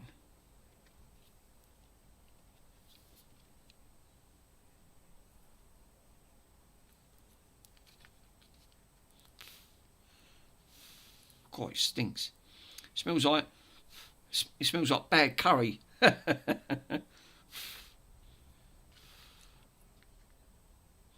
That don't really want to melt. I've put flux on it. Got to be careful, because I don't want the flux going inside and clogging it all up, but also I want it all gone at the same time. Wow. Yeah, the kids out there with their motorbikes. They're over the fields. It sounds like one of those KTMs, you know, like, because they use 4 strokes. I know when back in the day when I had an old KTM, lovely. I miss that old bike. Great for over the fields. But in the end, I just used an old Honda Cub that we end up getting from a salvage place, and we used that to go a bit off-roading. I missed them days. Used to do that at the weekends. You know, come back smothered in mud. I've got a picture of me and my friend on there when we was back, you know, I think it was about 80, 88, 89. We still had the shell suits on at the end of the day. Shell suits. You know, they don't use shell suits today. It was absolutely smothered. Ouch, she's hot. Wow. I think that's another big, massive blob of solder on that. So now, and that's 400 Celsius. I've got that connected up.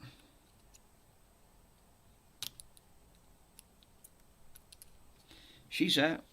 Good, good. Now I can clean it. Just take your time. Just hurry up. But I'm going to earth this out. I don't like the idea of this not having an earth. You know, one that, you know, these things should have an earth on them. So we can now pull this out, and this should be the live. I haven't put a knot in that, which I've not knotted it. It should be alright, you shouldn't really have to knot that.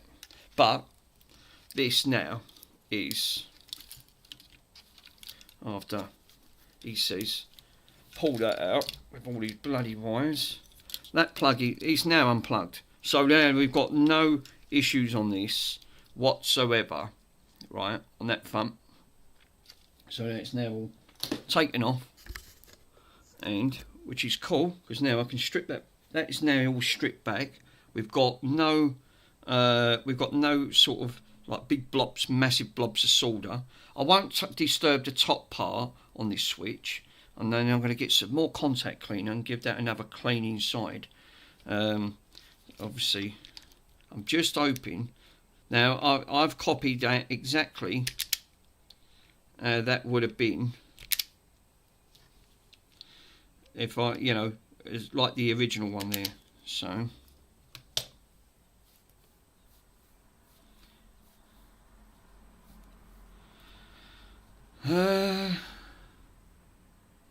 right, so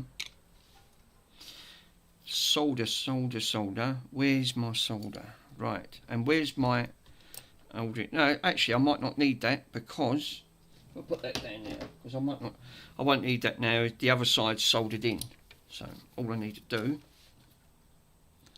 is just bridge that all the way so it covers in between like that. That's all you need. Wow. And that's covered that both sides.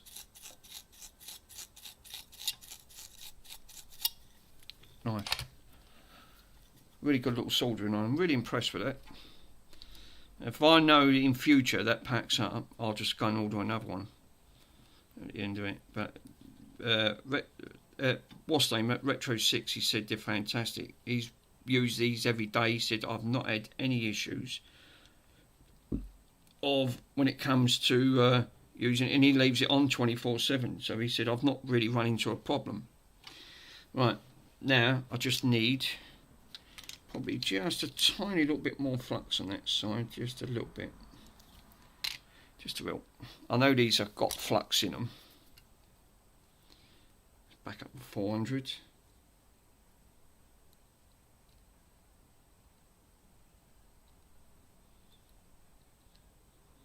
The trouble is you've got to experiment when you're doing this type of equipment, and you really got to have, I haven't got the best of the steady hands on this. I just haven't.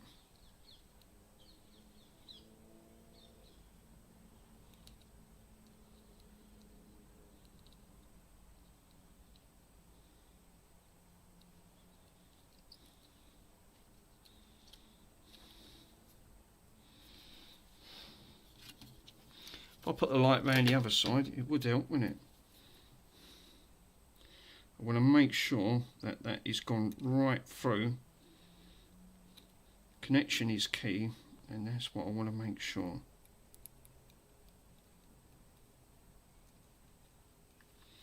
That's in. That's a lovely connection. Yeah, I'm well happy with that. That's right the way through. Make sure it's got a nice bite to it. No, that's perfect. I'm not too bad when it comes to soldering. I'm pretty good. I very rarely make a mistake when it comes to soldering. I mean, I am improving, but that's a lot better. One, you don't need a massive blob of solder like it did before and smother it. And again, it just looks like factory, and that's just how I want it. It's not bridging, it's not touching anything. All I need to do now is put some cleaner, some contact cleaner.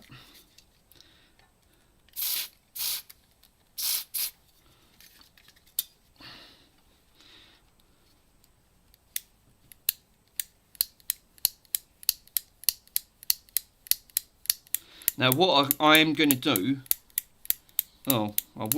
before I do that, that ball's got to come out. I've got to check that capacitor. That's clicking lovely, right? So the wires are lovely and soldered on both sides of these now. So I've got the wire going straight through. So if I flip this side, it is now all correct, because like you said, well, I'm hoping so, it says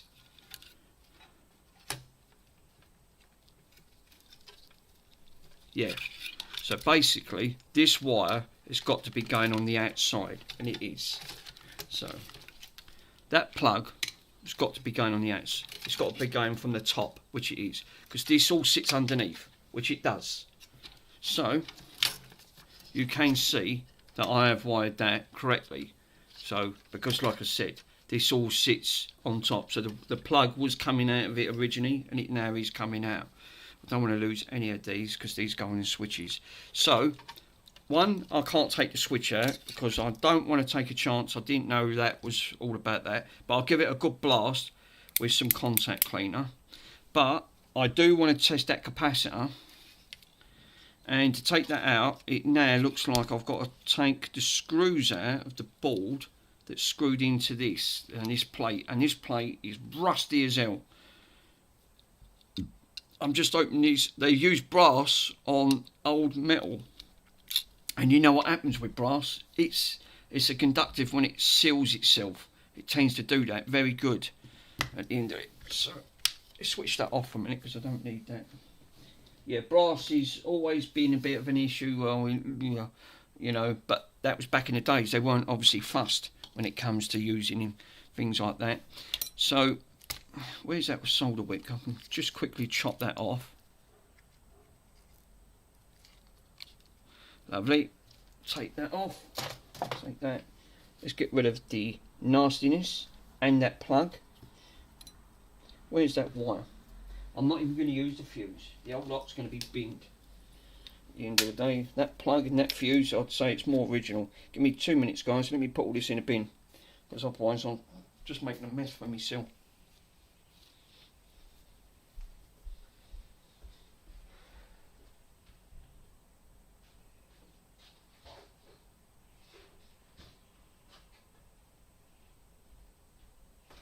So, capacitor. Now I've got to find a good screwdriver without stripping that fuse, without that copper. I don't want to strip all the copper off it. Where was my other screwdriver that I had? The wide one. I did have. Can't believe it had a record in it. And a valve. Bloody valve. Wow.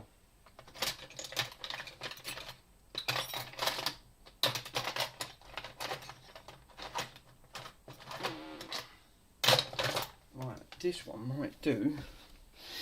Let's see. First things first, bit of IPA. We've got 3 on that front. These are going to be seized. I just noticed. No, actually, loose. Let's undo that one. Cool. 2 for 2. Oh, did crunch a little bit there. 3 for 3. Bloody no. What's the chances of that? I personally would have used, because they've used brass screws. They've used brass screws. I would have said, no, they're going to be seized. These are not going to come off without a fight. Trouble is, the connectors underneath, they're actually are going to be so sort of. See, I've got to be careful here. I can't even get. Now I've got thin nose sort of like clamps here. I can't even get. It's not even. These are still too thick to get underneath there. They're just spinning around. It's obviously not shifting.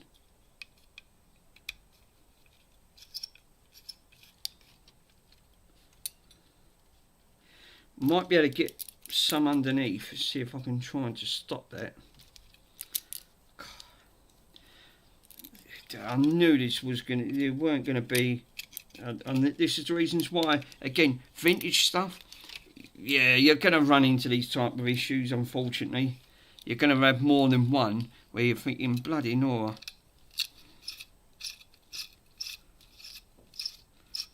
These are not even coming out, because again, same problem.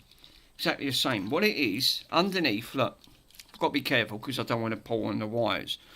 underneath they've put like these type of plates, right, to hold the screw in, and basically when I'm turning the screw, that's turning at the same time.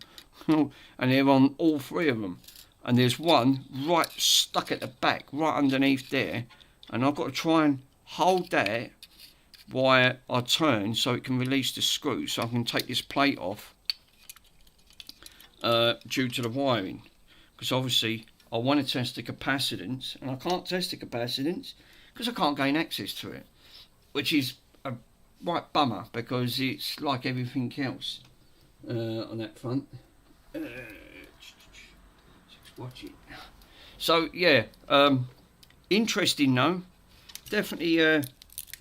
You know, right. Oh, I was going to say, oh, that got it. Actually, where's my? I've got a thing called lockjaw. I bought them.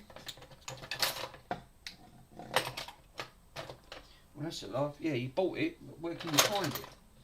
Actually, what about them? They might do. Look, I've got some really thin needle ones here at the end of the day. So let's see if I can try. What I need to do is just get enough just to put a hold so I can undo. Unless I can hold that. Would that make a difference? I don't think it will. No, so it's not that. So I do need to hold these. Ah, that's doing it, isn't it?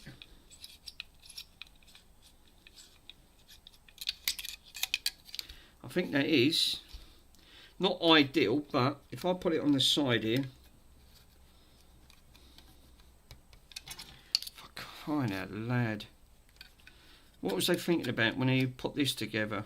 I mean, there's not much in this record player as it is. At least I've changed that wire.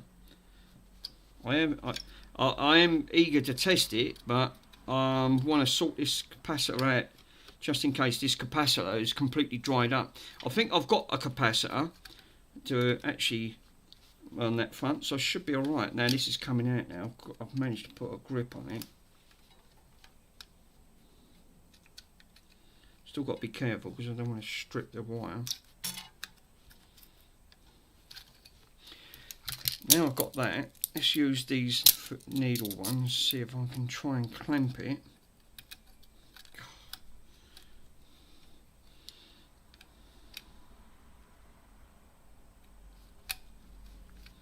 It's the only thing with these type of, yep, that's off. That should now just pop out, and it does. Just come out. Look, it was actually holding on. That's what was holding these screws on, and I've got another two to get off. Just that little tiny plate and that screw, and you don't want to end up stripping because these look like, I don't know what they're tied. They look like bloody brass, but it's so corrosion. It's so corroded. It's unbelievable. So I've got to try and do the back one. That middle one in there. There's only three holding this on. If I can gain access, I should be able to, because that should.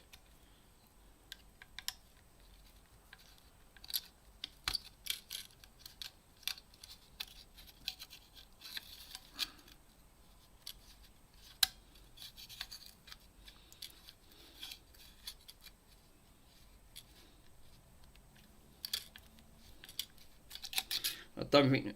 Oh, is that off? Oh, that's the brass standoff for this centre. You can see that. See, this is coming away now. Oh, that's come away. Lovely. Oh, look at that. That's made my job easier. That was the most awkward one. Right. All I need to get then is this one at this side, and that should be. But it's not easy to. Got to be careful because of the components here.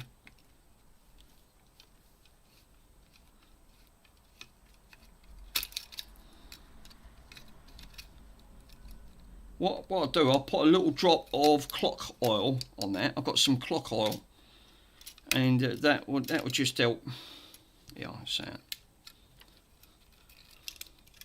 Oh, drop the screw. But I've had it. I've got dark brown carpet, which don't help. Right, that's out. Cool.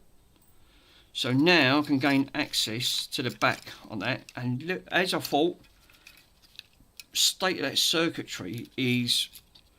Jesus, not the greatest. not the greatest at all, to be totally honest. They left standoff legs that are far too long, so let's trim some of them up. Where's my clippers? At the end of the day, and yeah. So let me just trim some of them legs up. They're far too big. They ain't even done it at factory. Some of them. No, it was only that one. Right. Okay. Fair enough.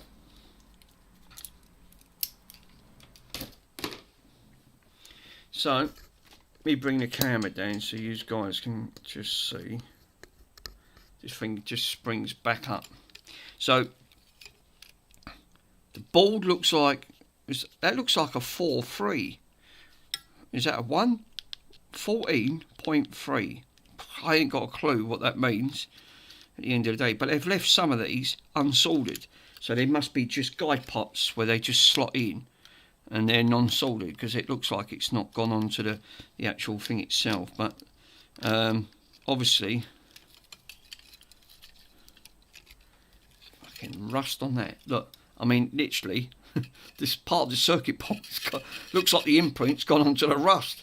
But it hasn't. But it's just the way these have been inflated to put these on at the end of it. But yeah, that is, looking at that old part, that is a DCC 25k ohm resistance. Yeah, 25k ohm resistance, and that is a 2027 TD. Again, can I get? Yeah, I should be able to, because again, voltage goes into this, so we've got voltage coming into. I don't even know what that is. What this section is. I ain't even got a clue what that is, because again, it's got plus on. It looks like the red's going to it on this side, and the yellow's the negative. So again, it looks like I don't even know, without googling that, I wouldn't know what this E25. It looks like whatever this is, voltage goes into it, because it's got E250C, and then it's got 50. And it's got made in Germany, and it's got another model number underneath it at the end of it. So I'm baffled. I ain't even got a clue what that is, but I'm sure it wouldn't be too hard to find out what that is. Remember, it was the issue I was having when I powered this up. It was just hum, and obviously it had a job trying to turn that platter. But the hum was really bad. It hardly done anything. So, but I wasn't happy with that wire. Definitely not. That feels a lot more easier now. Again, it's amazing, isn't it? It's probably so dried up that it's just been left in a loft. It's probably sat up there. I would say, looking at that, that might have sat up there for at least, what, 10 to 15 years? Might have been. Look at that, look, that is turning a lot more freely now. I'm going to squirt a little bit just down the shaft, because this is the tone. Oh, that's better. Wow, much better. I've struggled before, and again, this one here,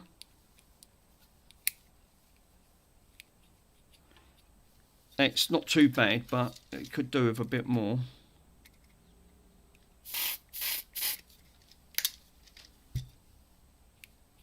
Yeah, much better. Look, I'm doing that with my finger. That's what I'm saying about with contacts.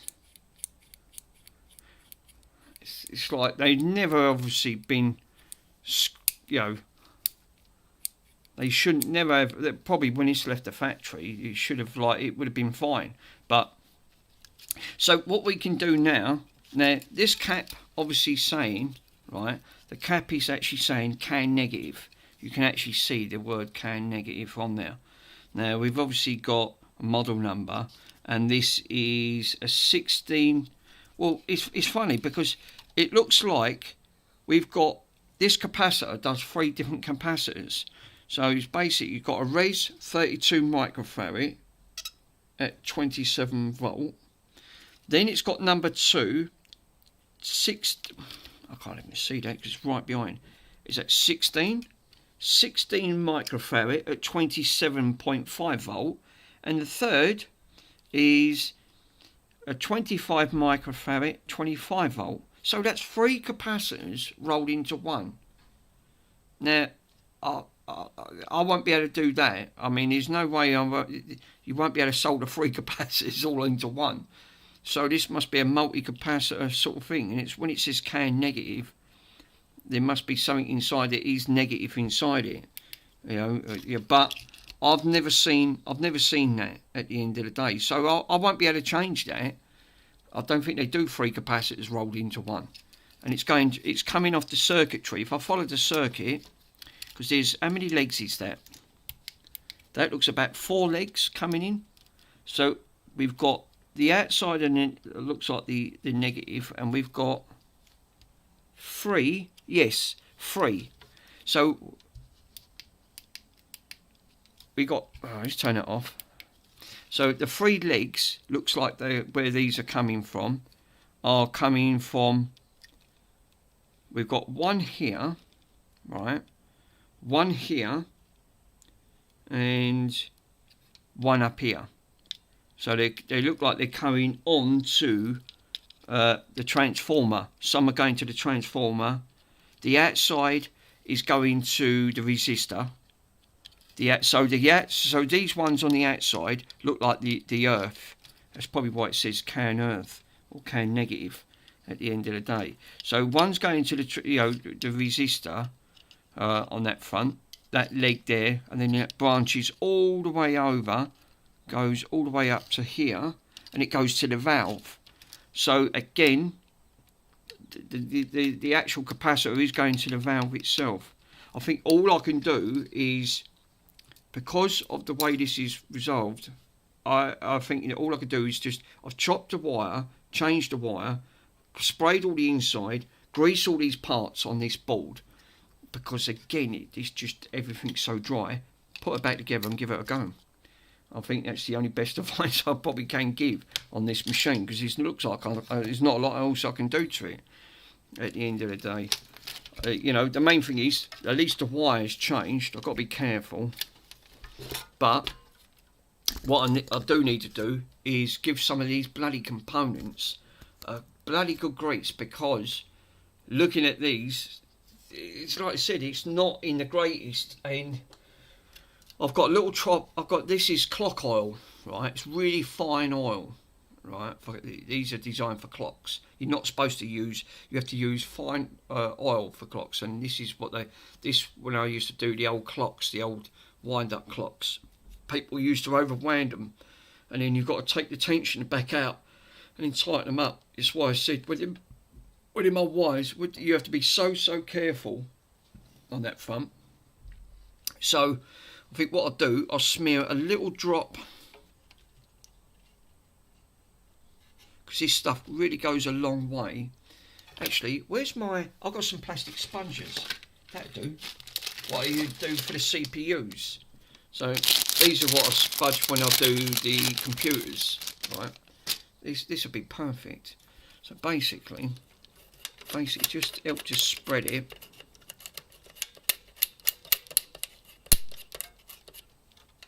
At the end of it. So I'll put a little bit more on that bit.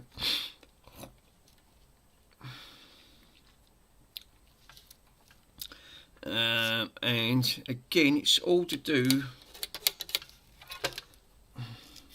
just put a little drop underneath there. Little drop. Yeah, okay. Little drop in that one. Cool. Little drop round the joints. Cool. Anywhere there's joints or the things on it, that's obviously the selector. Is there anything I could put underneath that? Yep, I could put some round here. Grease that little bit. There's a little pin up here. Jesus. It's as dry as a wishbone on this front. Right, the arm. Cool. Yep, squirt a little bit down the arm. Can I get a bit down the other side? Cool. Because obviously that's when you lift the arm up, you need to pull the pin down. We've got some on this section, some on that. Just ever so slight. That's all I'm doing. I'm just ever so slight on this and that front. Again, selection. Just put on that. It's all mechanical. This is what I loved about the old things, about doing it on mechanical wise. At the end of it, I mean, there's no. I mean, all the moving parts at the end of it that's all it was. It was just all these type. Oh yeah. So again, let me put a little drop of oil down there.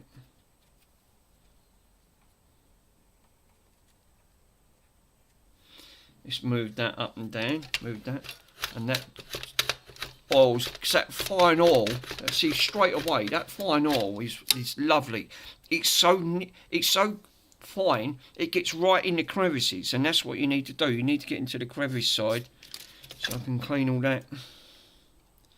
These bits are the selectors, so I don't think it's going to matter so much there.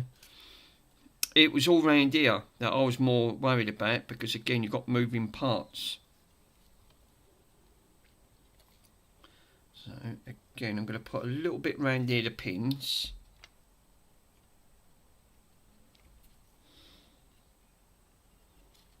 And then I'm going to put it back together, screw that all back in. I think that looks good to me. I can't, oh I didn't see that bit, I can put a little bit underneath there. That bit's underneath that section. Should be alright. I think that's good to go. So what I'm going to do, I'm going to put all that back together.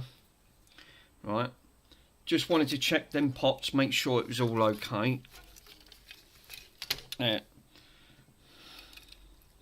I can put that back in a minute. Main thing is this, mind you, probably would help, wouldn't it, if I try to get some of that rust off. Mind you, you're not going to see it, are you? So it's not really going to. It's not going to. Mind you, saying that, didn't they use?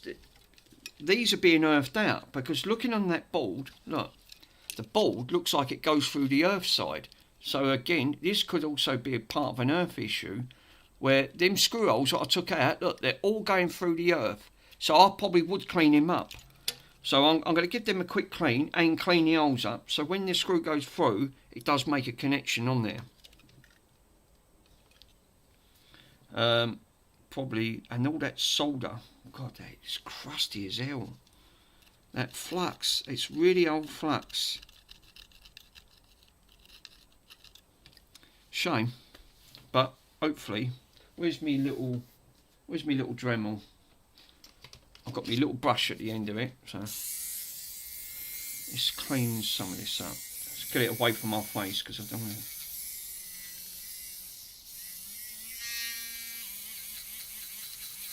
Got a little brass wheel on this. It's perfect. Just takes the top of the surface up.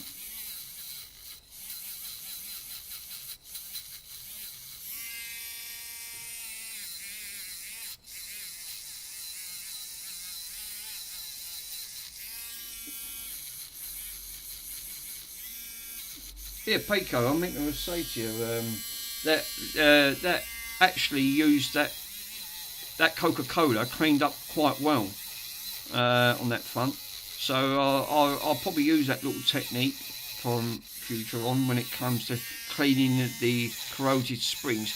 Ideally, I mean, it's a lot better than what it was, but I would definitely say that yeah, if you want to clean it, it done its job. I had to use this little brass brush on it. Well, so far I've took mostly every corrosion off. I've got to watch it. It's a bloody wire.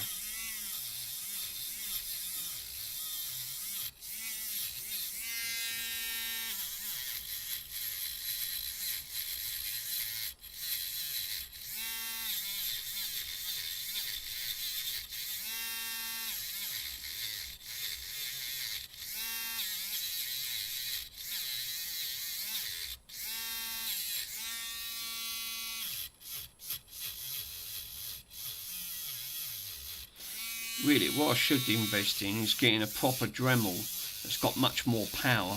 I might have one down in the shed. Everything else is buried in that bloody shed. Got me. I bought a nice. What did I buy? A nice hot tub in here. You know, one of those portable hot tubs. But this one was a 7-person one. I think I've only used it twice. It's been stuck in a bloody shed.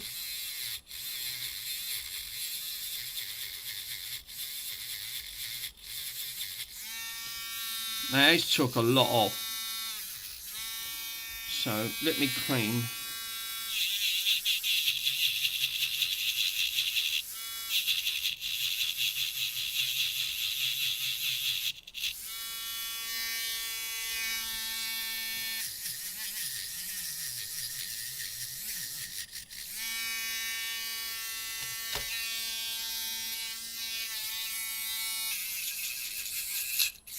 Mind you, it gets all that nasty flux off.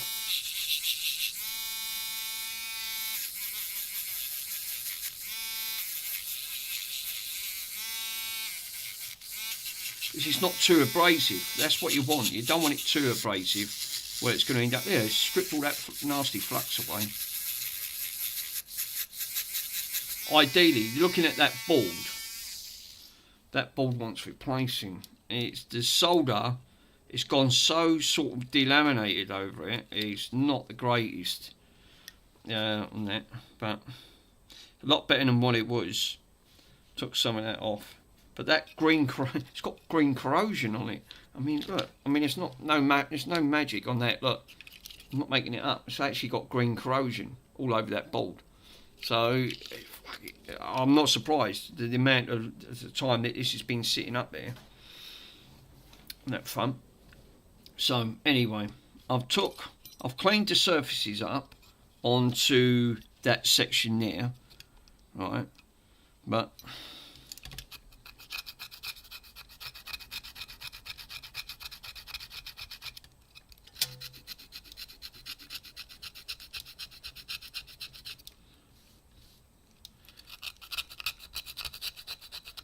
that's rust. Wow. I mean, that is. How long does it take for something to sit like that just to get rust on it?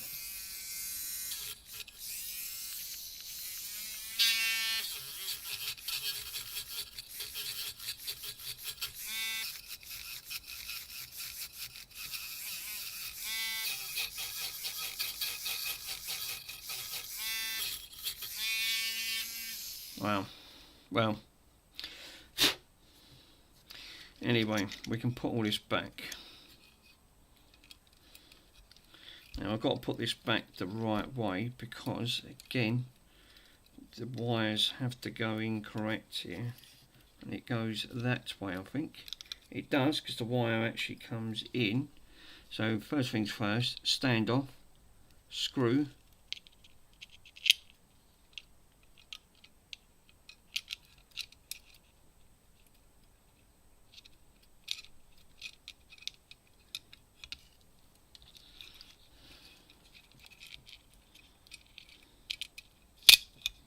Like that, and then flip that to the side.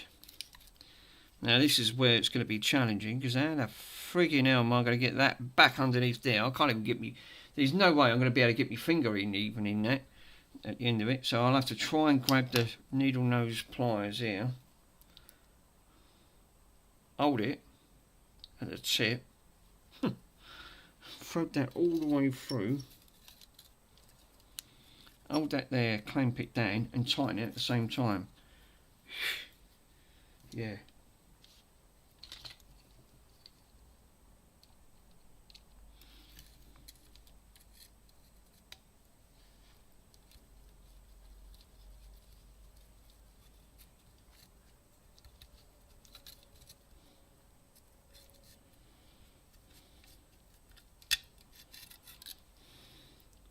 Well, I must have done it because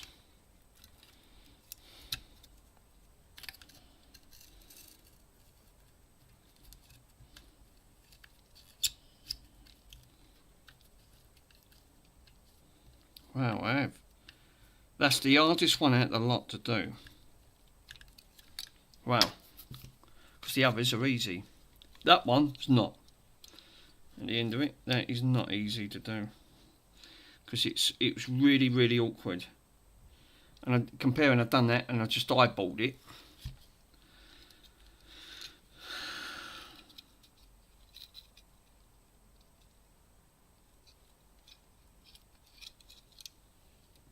So I've got, that was the one there, wasn't it? So I've got to flip this round and do the other side because they're at the front.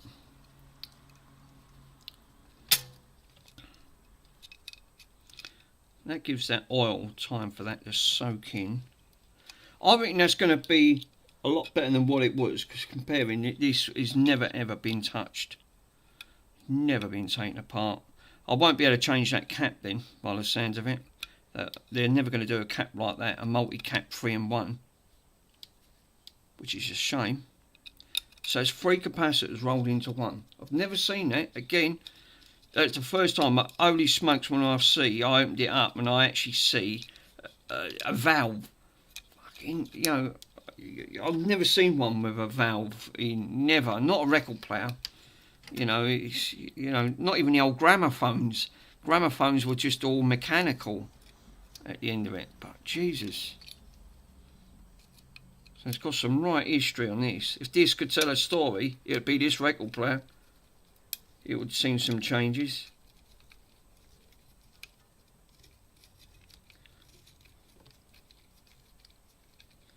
That's lovely, and that's that's gone down much more tighter as well. So again, same thing. Need to just gently push that into play right above that hole, like that. Push the pin through. The screw, which it has, it's gone right through. Really cool. This is why I don't mind working on vintage stuff at the end of it, because at least it feels like you're getting progress. Where with electricals, most modern electricals, where it's all manufactured in China, Malaysia, at the end of the day, you know, it takes the fun out of it. And again, it's so complex now. There's so many other components it's connected to, and they're so small. Again, you're diagnosing, just seeing what's wrong with it.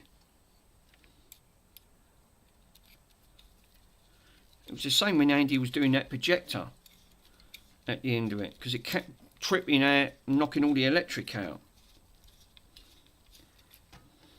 Not the easiest to work on. It's like I said, but that's like all electricals. Nothing is guaranteed. You know, I reckon it's more harder to try and fix a vintage stuff than modern stuff, because one, you run into the issue of components, and that's exactly what you end up running into. Trying to get a component for it, and it's virtually, you're thinking, oh my god, yeah, I can't even get the part for it no more. And that's the trouble. You will run into that problem, just trying to get a component. Right, I just want to tighten that middle one up.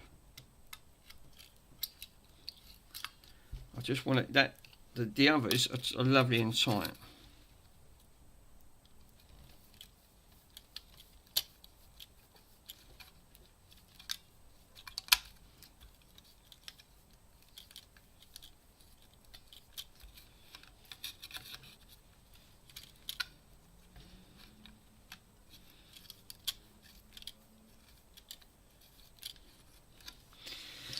That's about as best I'm going to get that. Right. But them switches are now, that's all put back together. That is now working lovely. It's free as anything, which it wasn't before. Right. This one, obviously, is where the power goes. Again, lovely and free. It was really stiff on that front. That's nice and free. So, the best thing I can do now is to actually physically put this back in. Oh, before I do that, yeah, it would help, wouldn't it? Put this back into play. Before I do that, that big washer's got to go in behind it. So that's got to go in.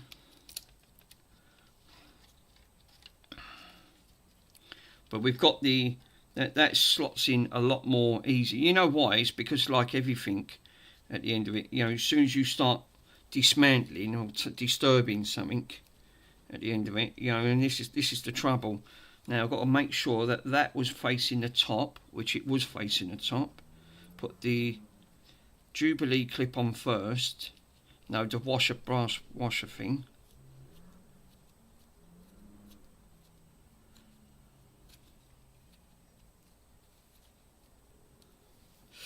Cool. Where's my mole grips?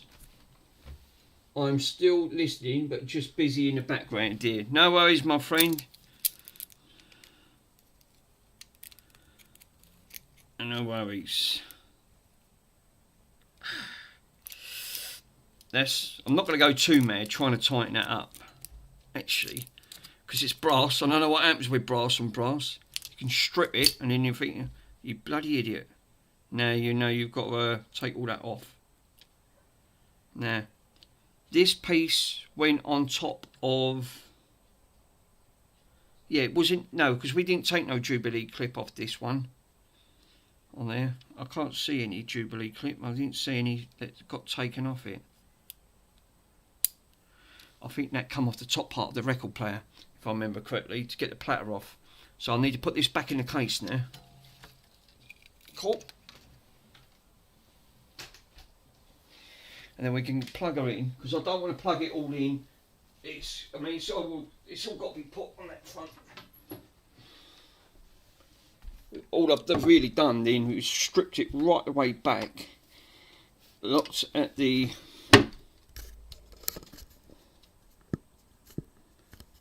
casing on that front.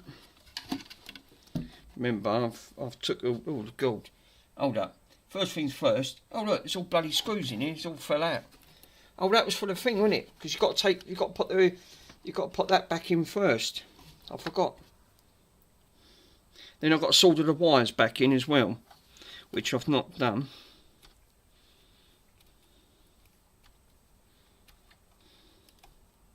Ugh, it's all flux. Might just quickly... There's all cobwebs in it. I ain't putting on it, and I don't know what that is. It's just layers of dirt. Let me quickly go and grab the Hoover.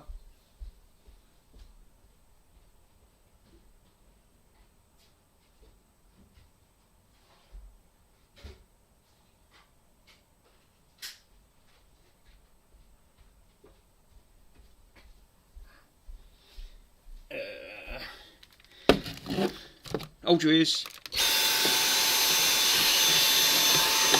not too bad. It's not really.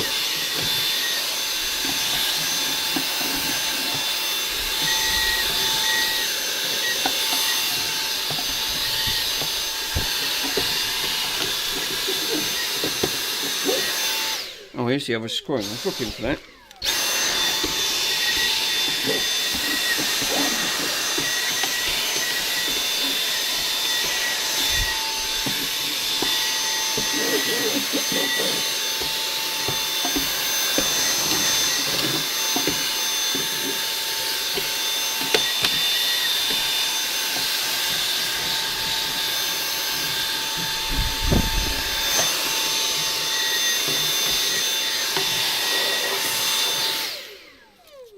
What was that? Model number? Yeah, look, there's a bloody model number. There's a serial number there. Wonder what that was. It's actually got number. This must be when the manufacturer, when it come out. Number 2,200. It was 22,173. Wow. I mean, you know. So they must. It goes to show how many numbers they've made of this production. Which is quite cool. I'll leave it in there, it won't hurt. It can float around. The speaker goes. They look like the speaker. So why did? Oh, one might have been ventilation at the end because the speaker went at the front. I thought, why did they put one there? Might have been for another revision. Whoever's done this previous, obviously they've put these bloody screws and they've gone right the way through. Because this being hardboard. At the end of the day, they've been a bit careless on that front, but never mind. God. Right. So what I've got to do first is, that's the way it's got to go. Stand it up. I've been really careful when it comes to the wire side anyway. So first things first, one thing I've got to put in first is the power supply. Let me get quick cloth. Let me give that a quick wipe at the front before I put them dials back in, because it's all corroded and it's crud all underneath there.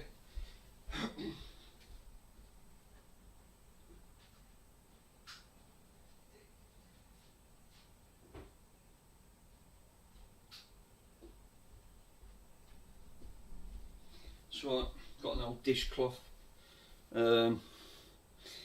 Might be able to use a little bit. Where's my other cleaner? Let's just grab a little bit of cleaner.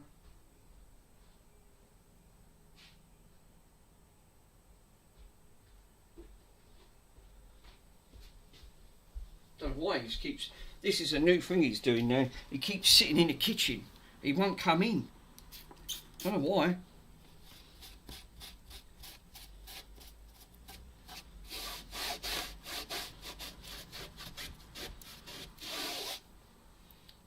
It must be layers, years and years worth of layers of dirt, right?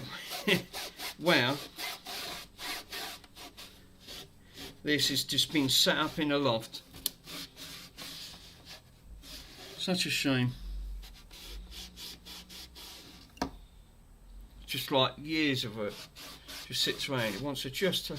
I use this stuff. This is cut through grease and grime. And it's lavender, smells of lavender. It's good housekeeping. So I thought, oh, it's a multi-purpose disinfectant cleaner at the end of the day. You know, I thought we don't want to go too mad, but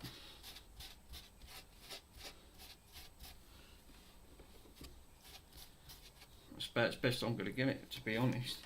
They look like they've used paper on the front of it, which is a bit stupid, but you know, still. So again, cleaner on that front. So let me just pull that wire.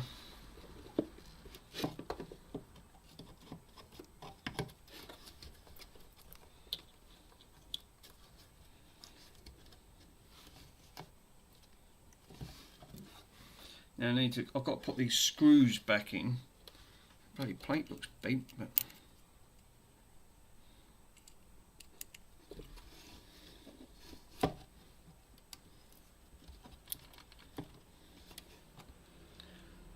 where's that little...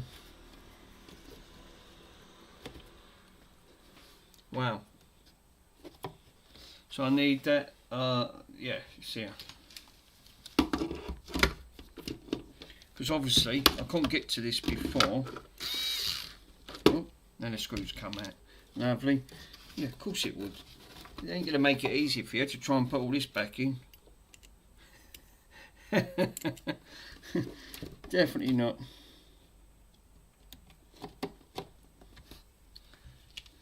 It's vintage. Vintage stuff won't be easy.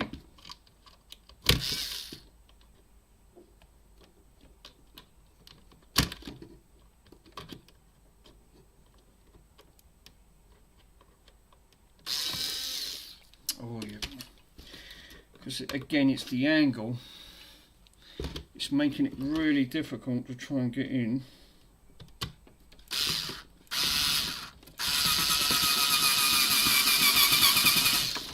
It's in there. Not the greatest, but it's in. And it's straight.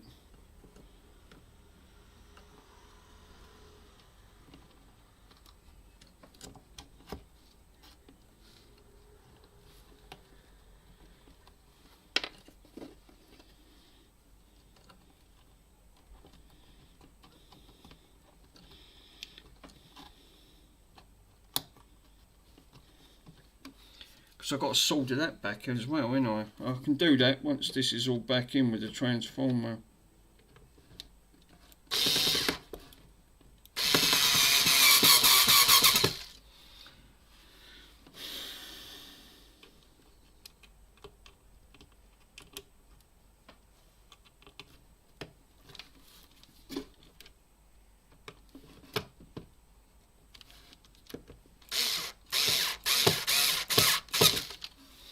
Top ones are easy. It's the bloody bottom ones that are nigh and impossible to get out.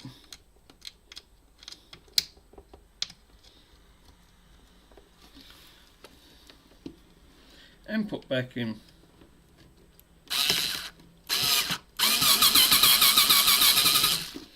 Nice. She's in.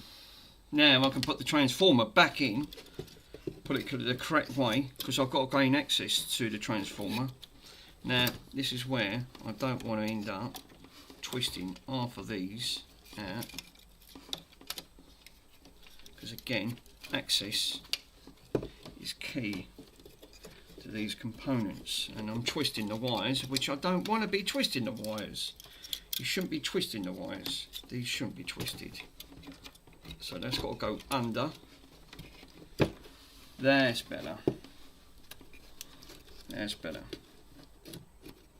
Now I can gain access. That's it. That's much better. That's it. And in that way, it's not putting no tension. I'm not pulling any wires out at the end of the day, which I wasn't happy with the way that was. And I should be able to gain access to all straight down of the screws to put in for the amplifier. Then I can put in the valve.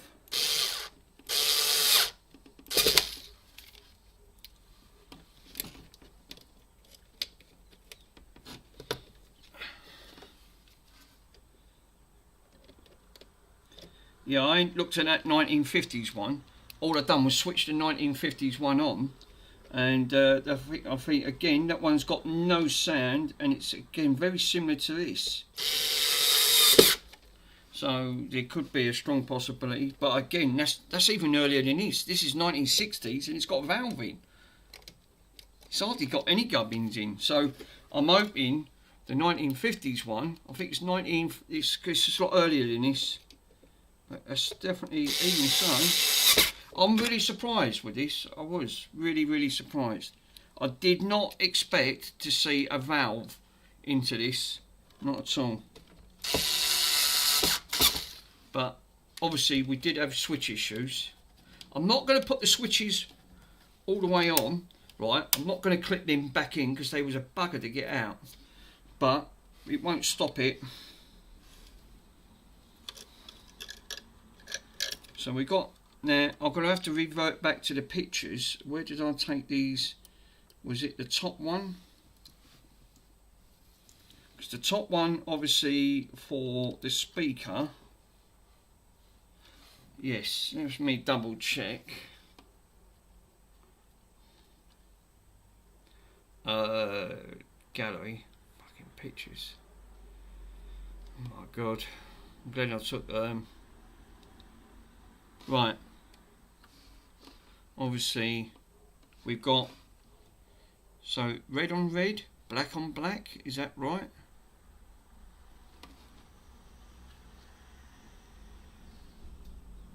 Right, obviously that was standing this side, so we've got valve on there. This is why I like to take multiple angles on the picture. So no, the red was going at the bottom by the looks of it, is it? At the bottom end? It looks like it. And the black was at the top. Black opposite the red. So yeah. Right, well that's interesting then. So straight away.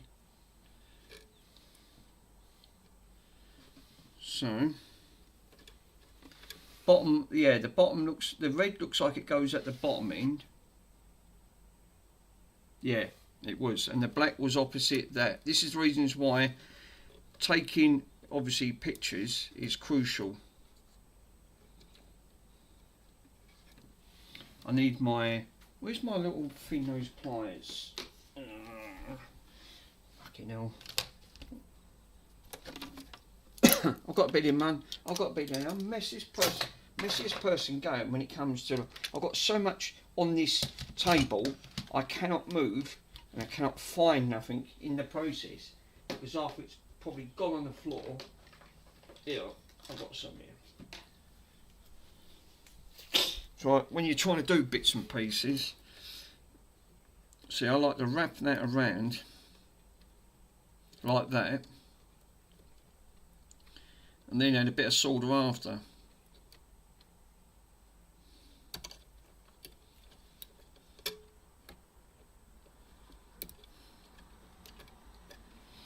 That'll do.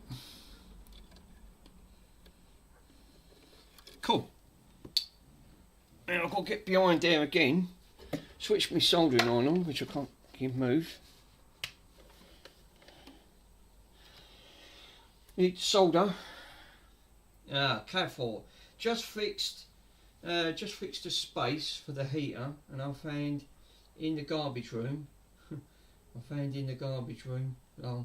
A fan. I didn't even spin, but I put some on it, and now it's spinning again. Oh, that's all right. What did you put on? Did you put some WD on it or something? Yeah.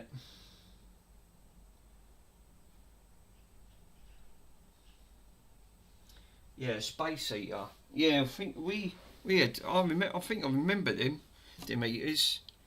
On that car 40, literally. Fucking hell! Look, how am I supposed to get to a soldering iron behind a record player? So, yeah, works well, doesn't it? I'm glad I took pictures getting these off. These, because I would have put these on the wrong way.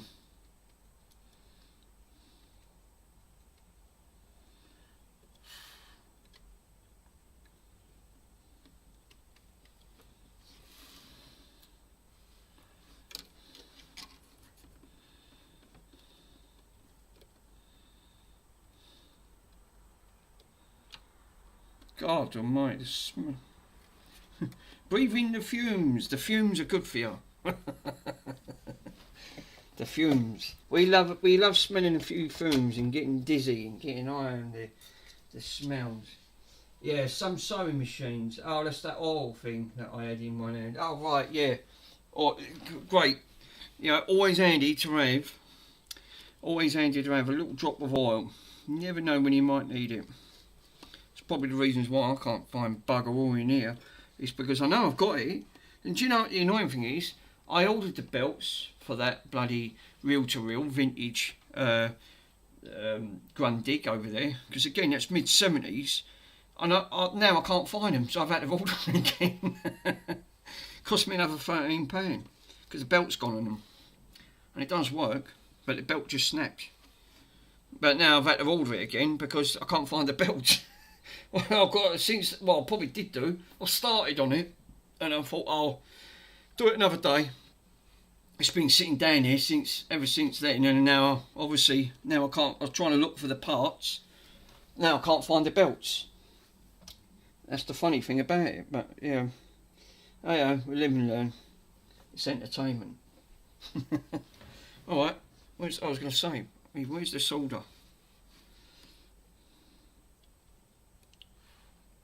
Breathing in fumes. The fumes are good.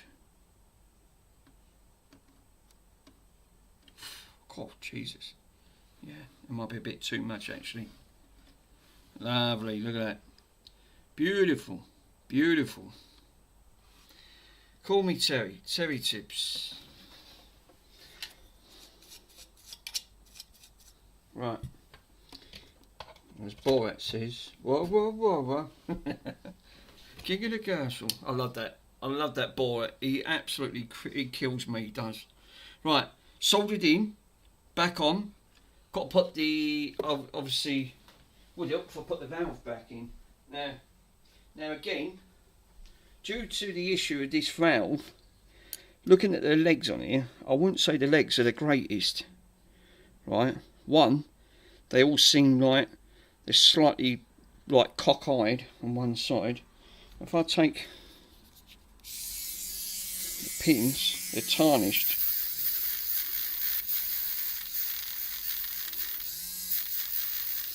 Just going to give them a slight. I'm going to put this on the setting 1. Keep it away from that bottom. Yeah, that's better. The old brass is coming back to life.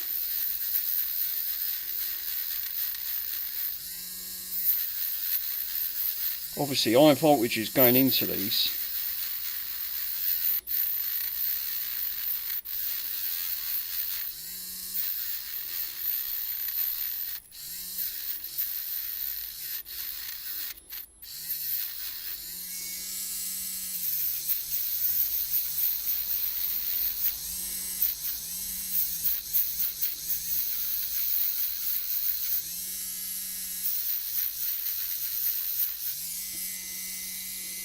sorry guys. I'd like to show you what I'm doing.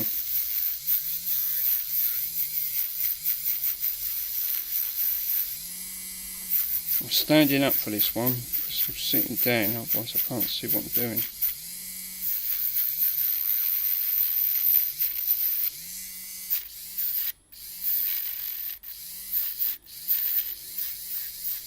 I've only got this on setting 1, so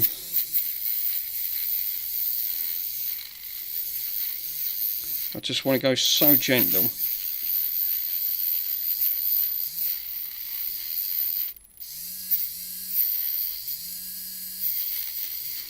Obviously, due to high voltage going into these on this front, and especially on these old valves, I can't believe these valves are £20. I suppose they're harder to get hold of now. Course, back in the days, they used to pay these for pennies, which is, you know, ridiculous. I think that's about as good as I'm going to get there, you know.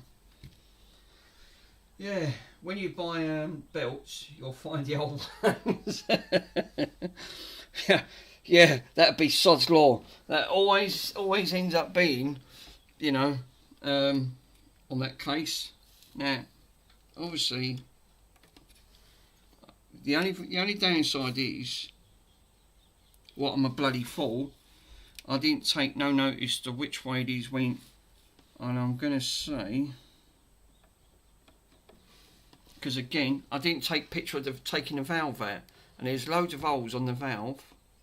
Lucky enough, I did take a picture, so actually it gives me the correct orientation of taking the picture on that. I wasn't 100%, but there's a gap right at the top here anyway, and there's a gap between that, so I'm going to say that looks more like just match the gap with the pins going in.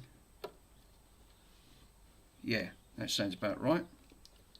And then just ever so slight pushing that in.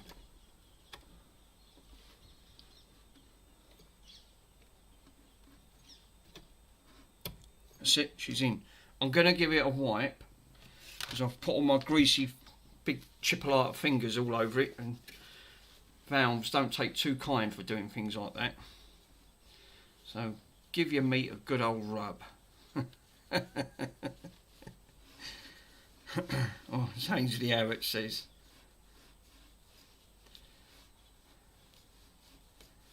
Right. Lovely jubbly. Right. Now careful here. I've got to put this over, and that clips. That's just to hold it in. Cool. So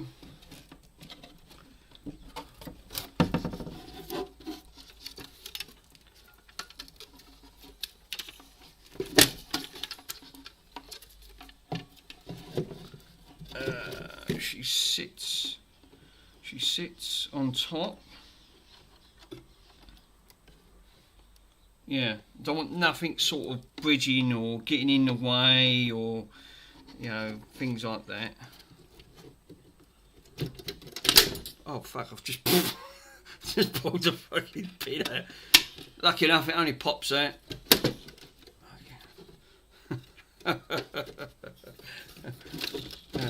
Oh, that's the joys of it, innit?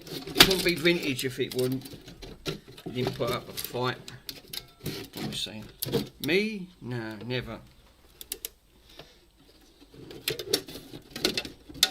Fucking, hang on, it come out. Why ain't it going back in?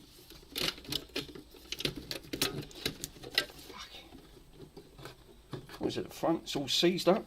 No, that's unusual. No? I've not normally encountered this problem before. There we go, she's in.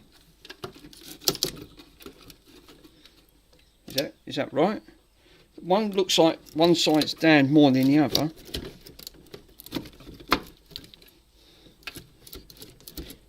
Not great.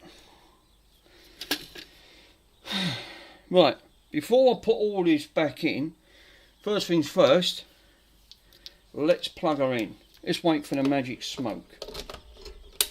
Right, she's switched on. Right, now this is the biggest. This is the biggest part, right, on that front. this switch are on. Fucking, I can't. Yeah, we've got light. We've got a red light at the front. So we've got spin. Cool. Okay. We've still got a little bit of crackle, which is not great. So one thing that I've done, it didn't get wired up and it didn't go bang. So in for a penny, in for a pound. Like I said, we still don't know. There's no belt on this, none. So it just doesn't have a belt system.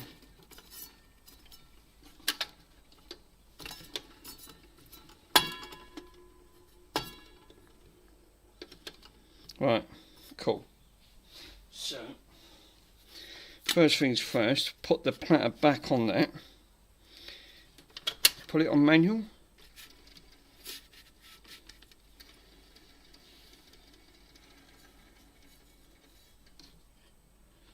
Record. But that, if you're putting it on manual, it should work, shouldn't it?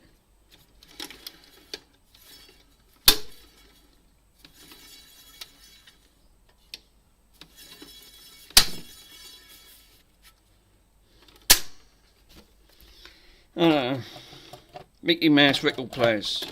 It's probably the reasons why. But that is not spinning.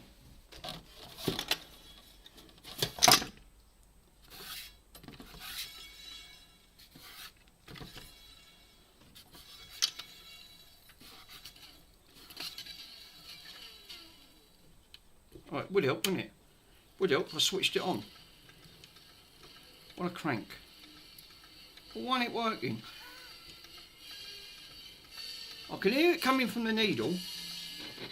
Remember, the valve's got to warm up. I can hear sound partly coming from there, which I didn't before. It's still got that nasty crackle.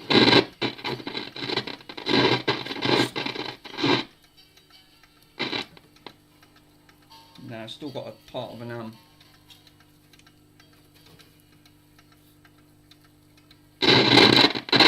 Oh, that crackling is terrible then.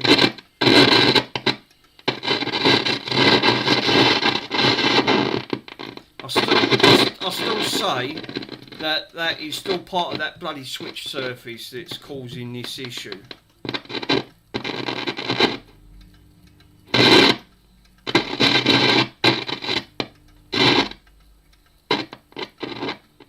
Now I squirted contact cleaner right in there.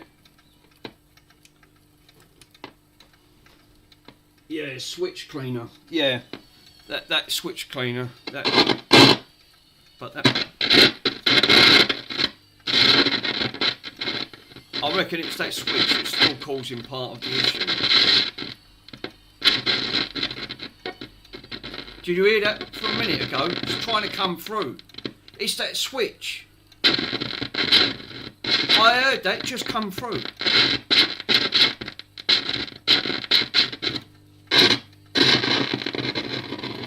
It's that switch. 100% it's that switch that's causing the issue. I'm not even touching it, look. And it's still fucking going mental.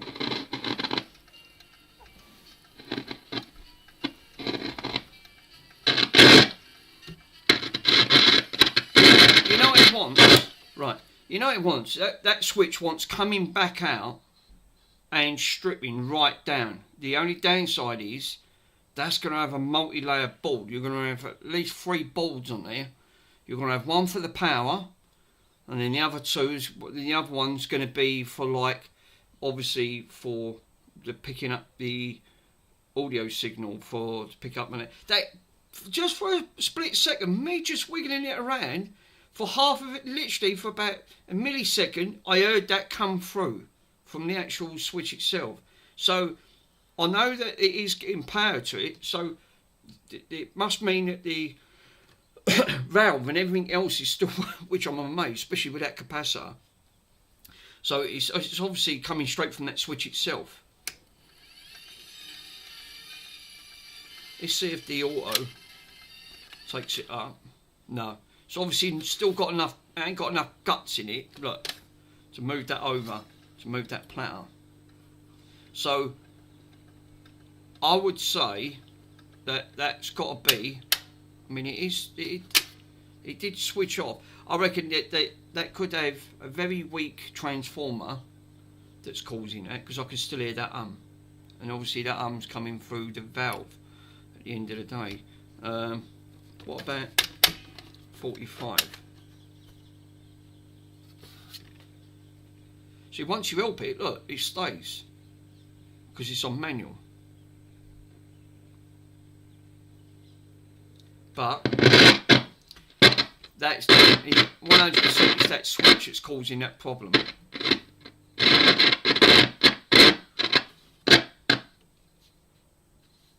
It's slowing down again. Oh, it's on 45.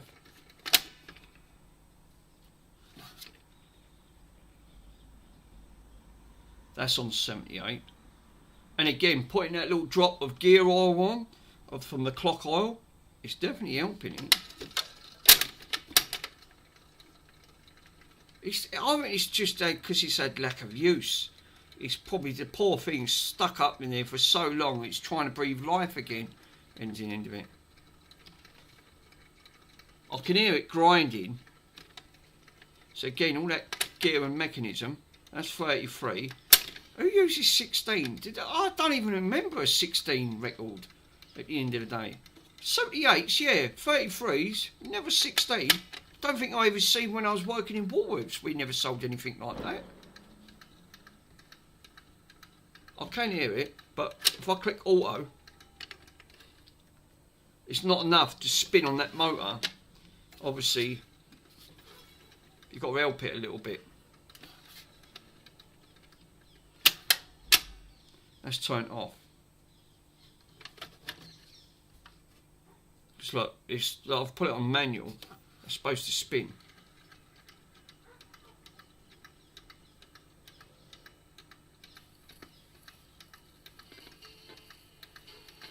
Again, the music's trying to come through.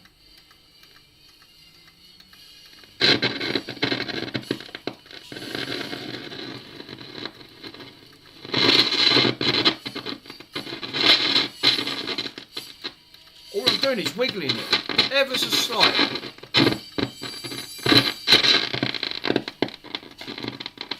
Yeah, it won't move the arm. So that must have a weak. That literally must have a weak transformer. Obviously, and probably that capacitor is not helping as well. That multi-layer capacitor, because obviously it's 3 capacitors rolled into one in there. Which I'll have to do a bit of researching, see if I can try and get a capacitor. Which chances are, no, you're not probably going to get one for it. But again, for half of a second, it's 100%. I reckon them connectors are so crumbed up, it can't make proper connectors. Got to put my hand over the speaker. Just going to try and wriggle. Yeah, it's only when you spin it and it moves the record. Yeah, I mean, it's the correct thing on it. I can hear the motor once it's got a bit of momentum. Did you hear that come through? I'm not touching it, and the music's trying to come through. So I reckon that switch is obviously controlling the volume as well as the off. And I reckon that the on's alright, it's made in connection, but the issue that we're having is the volume side. Which is good, it's good, because now I can pinpoint it now towards that switch itself. It's obviously, but we've still got the main issue. The main issue is, manual was supposed to be manually turning that, and it doesn't turn it. See, look. Music's coming through, can you hear?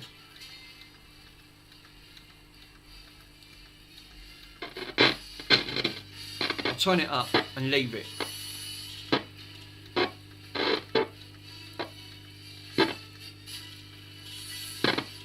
which it wasn't doing before.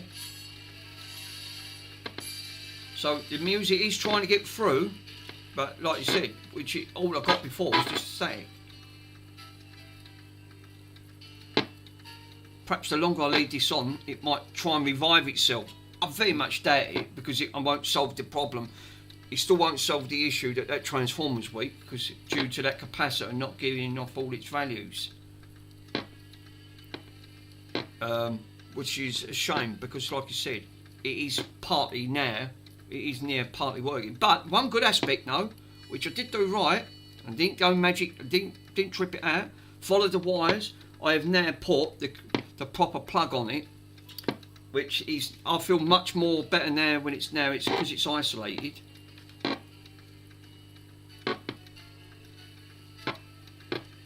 tone works alright. Wow.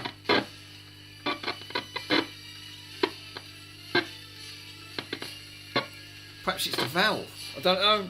The valve's not giving it correct value, but I'll still put it down to the switch. I think the valves are right. I think it's that manky switch.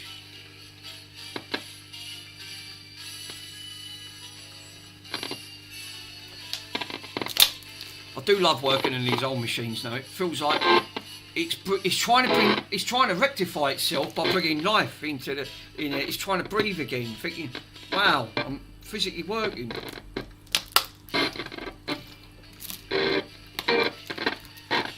And again, I'm not touching it. Just leave that alone.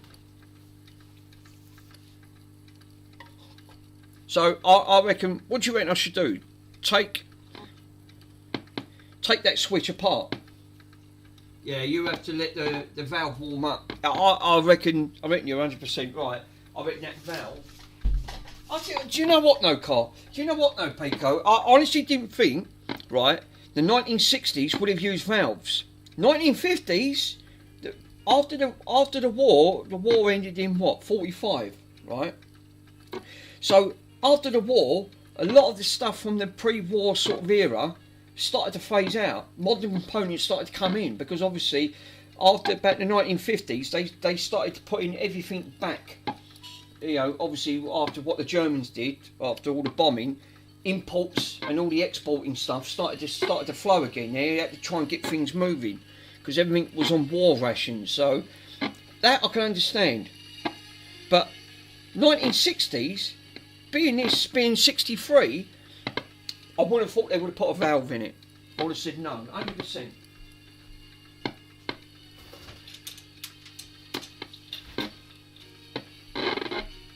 And it's trying to get sound out.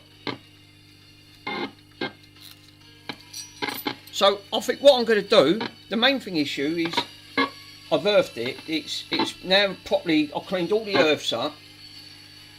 I don't think I'm going to improve on the. I don't think I'm going to improve on the actual transformer, because the only thing you can you only do the transformer is by putting like a better capacitor in. I don't think I'm going to be able to get a capacitor that's got 3 in 1 at the end of the day. I can quickly Google it. Glad I took pictures now, because again, knowing that wire combination would have been a bit much.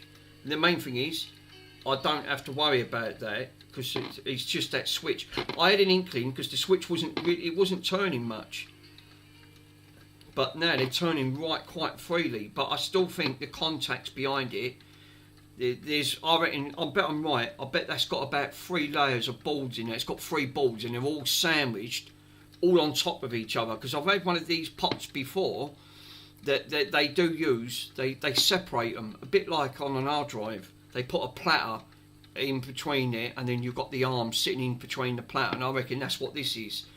The carbon that sits on it, and I bet they're all carboned up, and it can't make proper connection. But look, it is spinning. It is.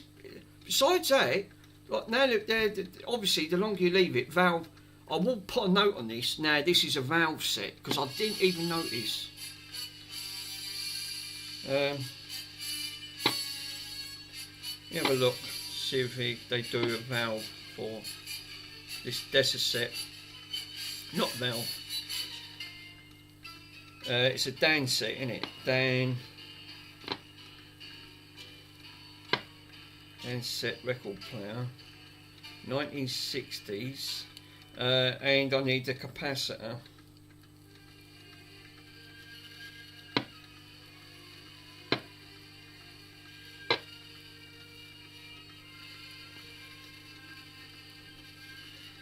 I need one on that. There must be different models of these by it.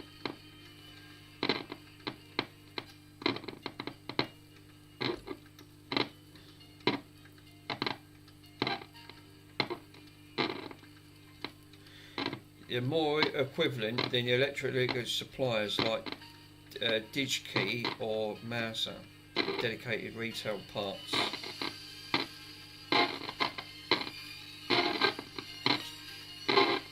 I reckon changing that capacitor a little, that'll improve on the transformer.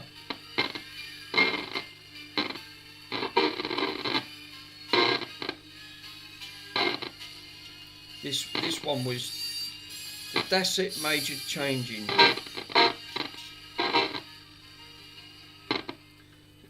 Looks like I've got a link here that was back from 1916. Yeah, it is. I have got a good set major repair, but it's a loud buzz or hum. Hence what I'm getting. I assume it's the smoothing capacitor, which probably that hum would make sense because I've just googled it. But that music trying to come through, that would be to help with that. But I still think that that switch is carboned behind it. It can't clean properly. Yes, you'd have to let it know to warm up. Yeah, that's right. So it's saying on there, you'll probably need to get a dual 32, 275 volt DC or higher voltage capacitor and a separate 20, see, so that's a multi-capacitor, which they don't do. He said you'll have to get one and then use, he said, and then use a separate 22, 25 VDC capacitor that shows 32 UF, that's 32 microfarad.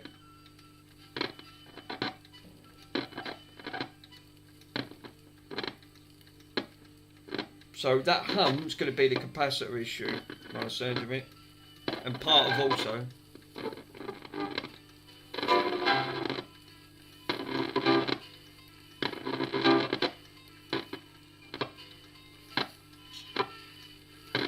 Don't give you any clicks now where to bloody buy one from.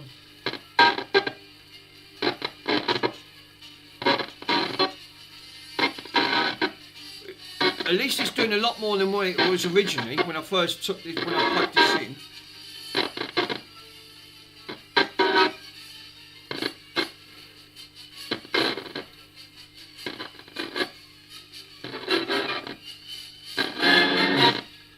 Wow. It's trying to come back to life, isn't it? That's what he's trying to do. He's trying to actually come back. It's actually doing more now.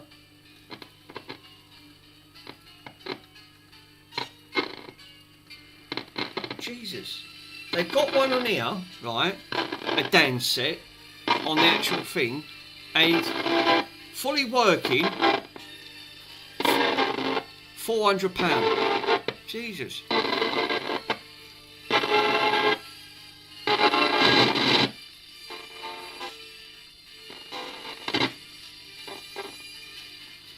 I'm just going to leave this just to see if that is part. It's definitely getting better, and I ain't even touched it.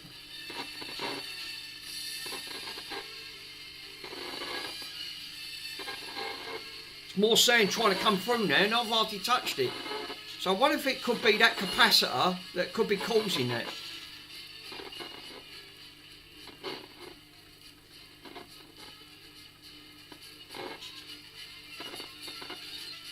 I'm trying to have a look to see if I can get one in multi-layer capacitors. I don't think you can.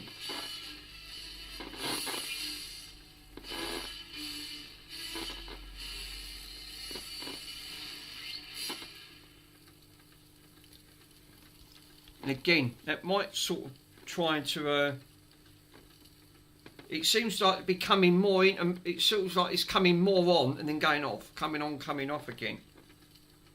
The crackling is definitely to do with that switch on that.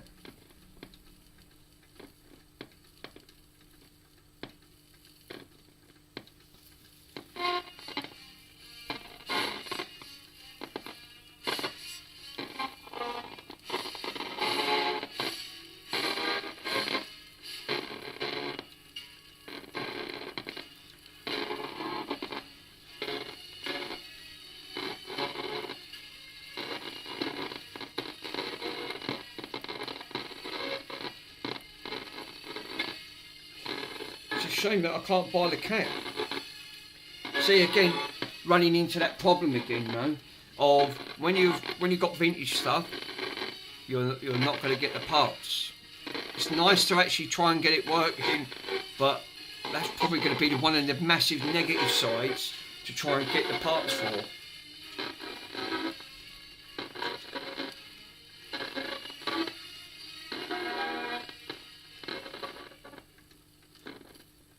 That wobble is that what they call? I think they call that the wow and flutter. So it basically where it drifts in and comes out.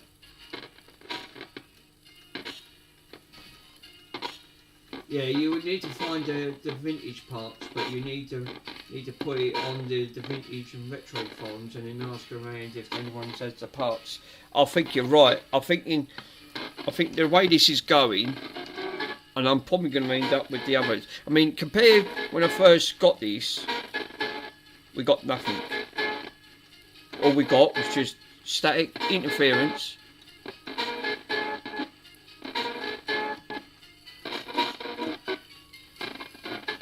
But comparing to what it was originally, I would say that's a partial win. It ain't a full win, but it's a partial win. And all I've basically done was stripped it, put some wire in, try to help free some of this stuff up. At least I put the valve around the right way, because if I didn't do that, it probably would have been game over. But we didn't get no sound before, we just got a load of interference.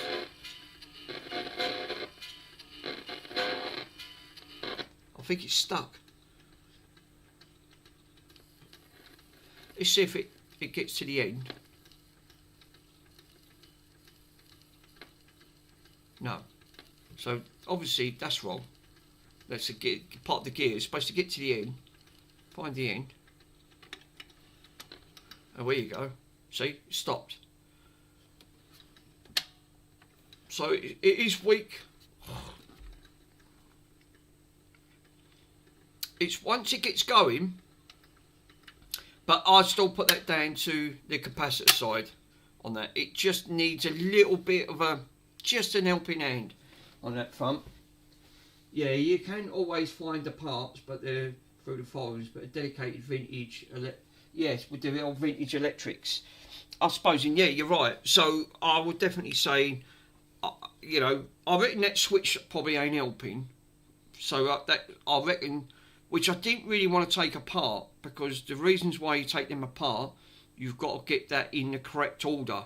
And I'm pretty sure I took one of them apart before, and they have got multiple boards inside, and they've got all little connectors. Now the downside to that is that probably ain't helping with that, because you can foresee that it was trying to get voltage. But I reckon that capacitor was also what's causing part of the hum, and it's also not helping the transformer, because that capacitor was right next to that big it went from the big transformer, and then when I looked at the circuitry, it was partly bridged over to the second transformer, which was obviously picking up for that. So I reckon the switch and that capacitor are going to be the two main issues on this. Sort them out, be done. But I can sort the switch out to a certain degree, but the capacitor, I'm going to say no. And by reading on the forum, reading on some of them, they said you can't buy that capacitor because it's got 3 capacitors rolled into one, at the end of the day, which again, I suppose that's the way they manufactured it at the end of it. But because obviously, look, I can still, if I look, we've not even plugged in. Listen, so to me, I would say that's the switch problem.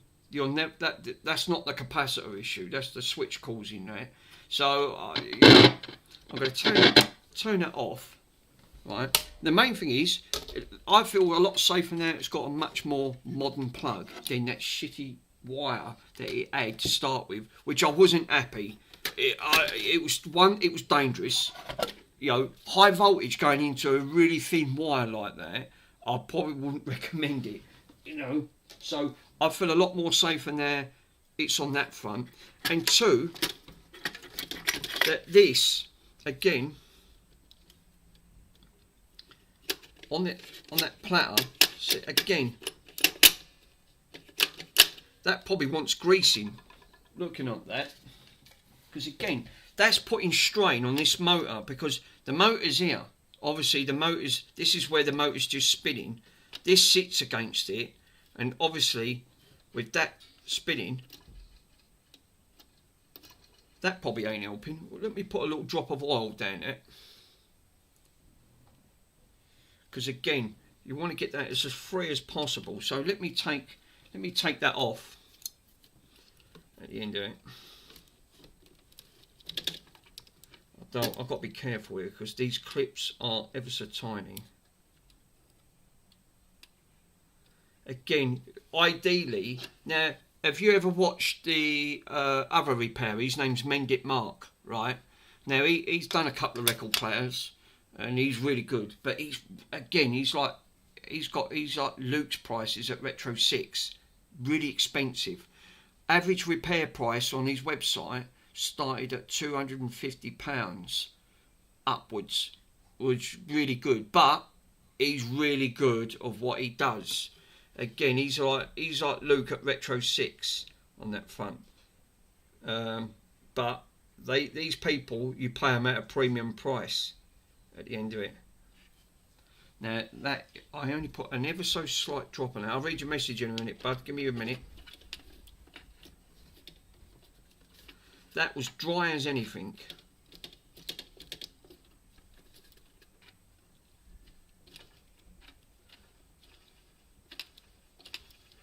That feels a little bit better. Again, let me just squirt a little drop of oil down on this side here. I'll tell you what, I can't even buy this oil. I'll have to look for some clock oil. If you're dealing with vintage stuff, clock oil is the way forward, because it's so fine, it gets right in the crevices and it stays. You know, and that's what it needs. That's spinning a lot more freely now. That's what that noise is. That's what I can hear. It feels like a bearing. But it don't matter. It's a lot better than what it was. So what did I just do with that clip? Let me put that clip back on. And then I can put that. That's better. That's a lot better than what it was. Hell of a lot better. Now I don't want to ping this. I'm a sucker for... really, I'm a bit of a sucker for punishment, really, because I'm going into vintage stuff because I won't really touch modern gear, right?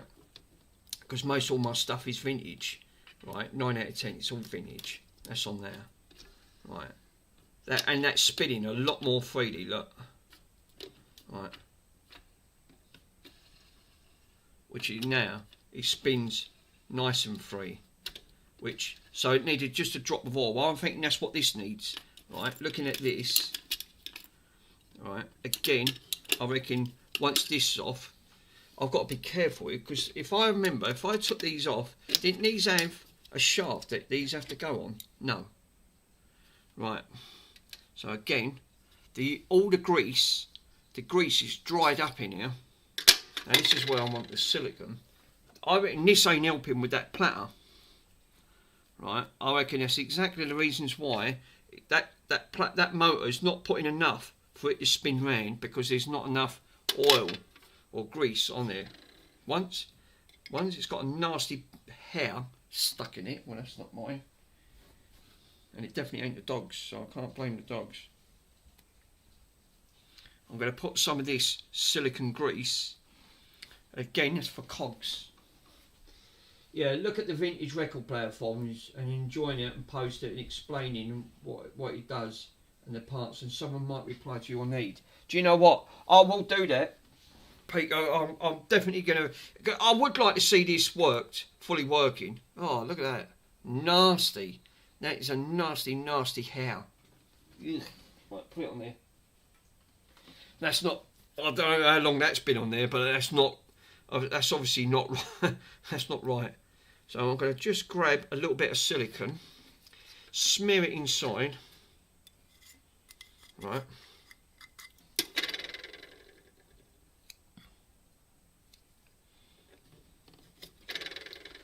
It wants a lot more. I don't know where my grease is, so that's what I could do with. I've got some proper... I mean, this is good stuff.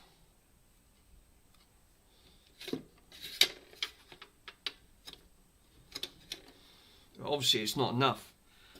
All these shafts want greasing. I reckon that's what's doing it and all. I reckon this ain't helping.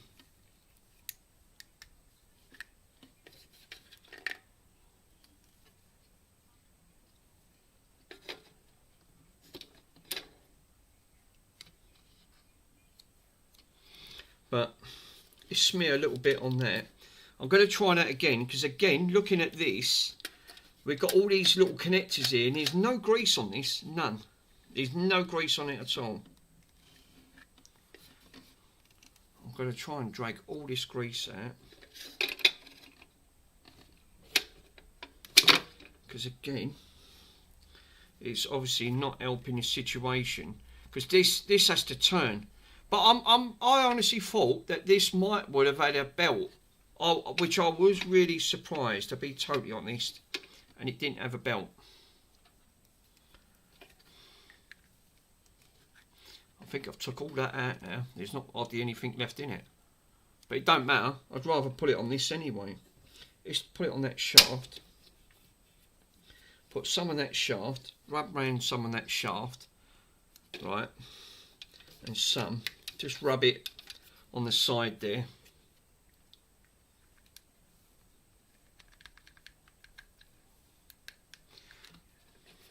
I've took all that now. There's none in there. I've used all that up. And what I'm going to do is just smidge. There ain't no more in here now, because I've took it all. Unless I can't get to the other bit.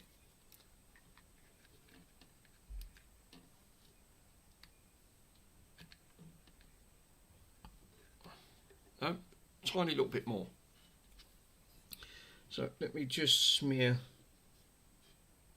that on one side.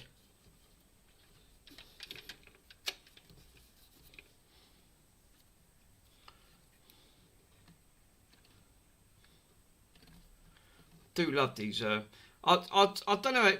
What do you prefer watching when it comes to doing repairs? I mean, at the end of the day, I do like watching repairs. I'm not going to say I don't, but I would like to see more different items when it comes to with the repairs being done. At the end of the day, I would like to see more vintage stuff being done. Someone restoring something like this, trying to get it back to its former glory, and it's been stuck. Probably, like I said, it's probably been stuck in the loft for many years. At the end of the day, I'm going to put a little bit more around there. Bit of oil on this one, bit round here on that. Any other moving parts? Yeah.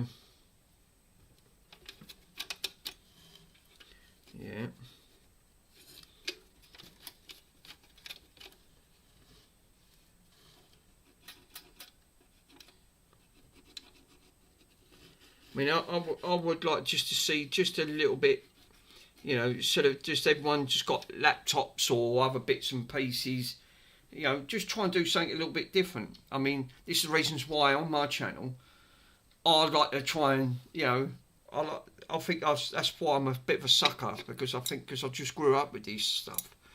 I mean, the last time I had a record player like this was probably back in about '83 at the end of the day. Now what I just need a spatula just to drag that around.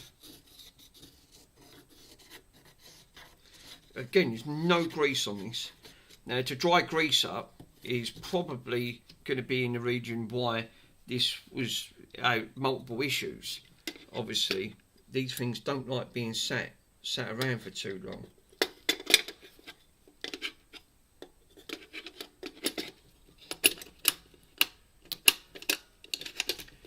That feels better.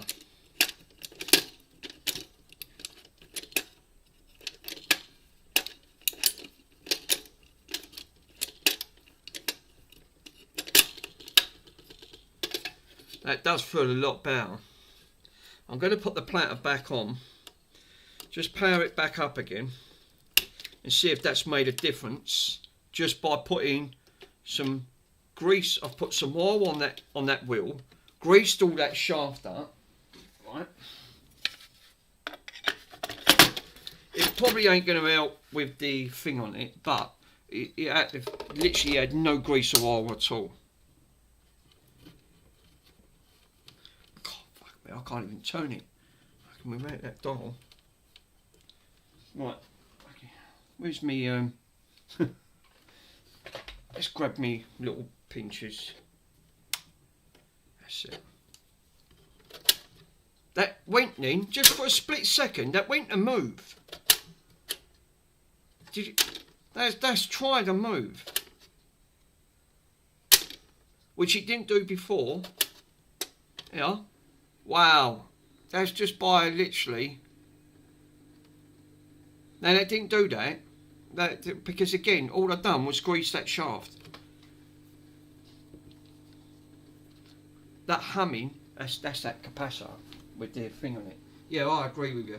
Yeah, I mean, I don't get me wrong, I do love watching repairs, but I would like to see more vintage stuff being posted, I think, on that front. Now, I used all of that little clock grease up. Well, I need a little tiny toothbrush. You know what I need? Little tiny artist. I might have to look for some when I'm down in the market. We've got an art and craft market down where we are. It's only on a certain day. And I need some little tiny toothbrushes. Not toothbrushes, paintbrushes. Artist paintbrushes. And you need to brush that in. I think that's what it needs. But that wasn't doing that before.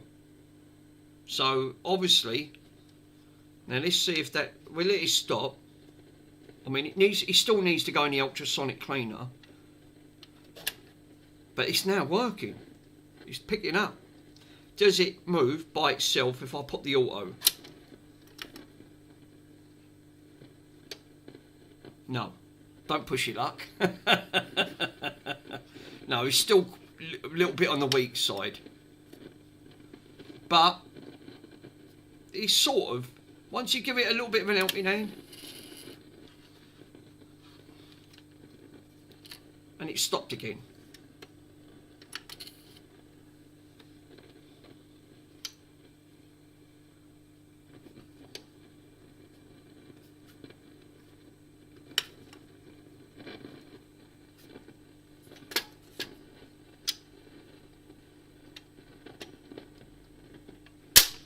Right, so what about if I put it on 45 or 78?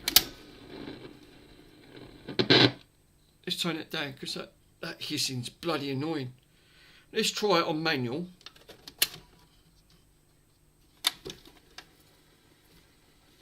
Now that seemed to work very quickly. Let's do the auto. Wow. So it's only when I put it on 33 or 16 and above. What about actually? Come to think about it, I've got one right down here.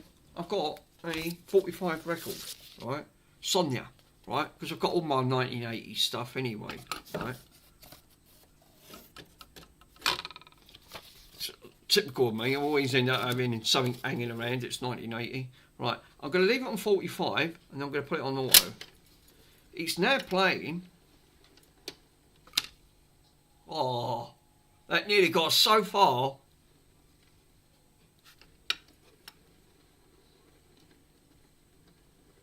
Go on.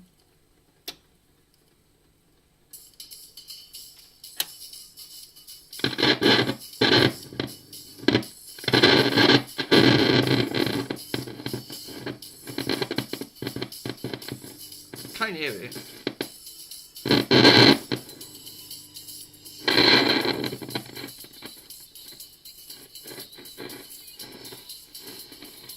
But at least I know the cartridge is good, because like I said, you did get sound coming through it.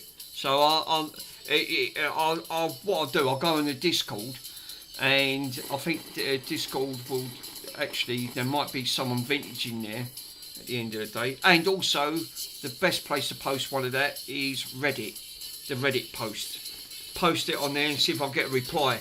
I'll probably go through both, because Discord and Reddit are the most biggest sort of articles where people might know something.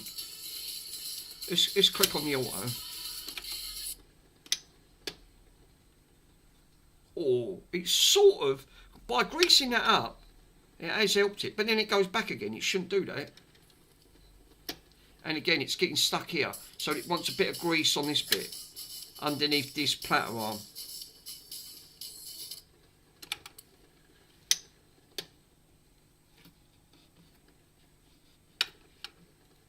But it shouldn't do that though. It shouldn't return and pick back up and start it again.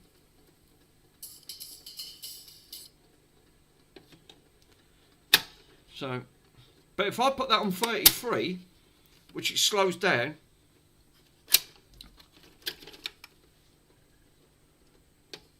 it sort of stops. So again, speed is the issue here.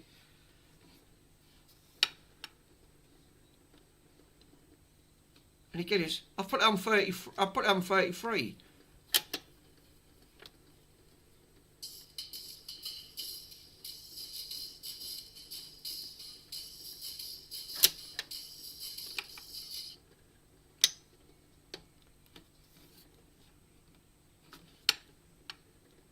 No, it keeps going back. So obviously we've got an issue here. At the end of the day, shouldn't keep doing that. But it's picking up the right speed, but it's obviously getting a bit confused with when it comes to what did they have? That was another issue that I could never understand. Why did they have that back in the early 1960s? They had a second arm at the end of it. I mean, I've never seen that on record. I've seen it a few times, but I never understood why they had a second arm there. Is that because, was this to do with multi-playable records when you used to put them on, when it used to pick up and play one? Is that something to do with the return arm, or the actual drop arm itself? I mean, that still wants a little drop of oil on there. Actually, come to think about it, where's that gear? Where's that little oil? Yeah, I see her. Let's see if I can smear a little dry. It's bone dry. Everything's bone dry. Let that drip down for a minute, and hopefully, because again, that shaft is just dry as a bone on there.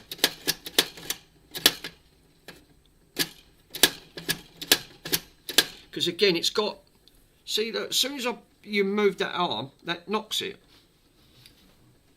Yeah, it's for the automatic side, I think. Yeah, it's got to be, because looking at it on there, you've got like a notch coming out. I mean, obviously it's dry as anything. I mean, that's gone down lovely now. That gear oil works lovely. If you've got something that's just dry as anything, that just, look, I ain't even touched that, and it sort of stops.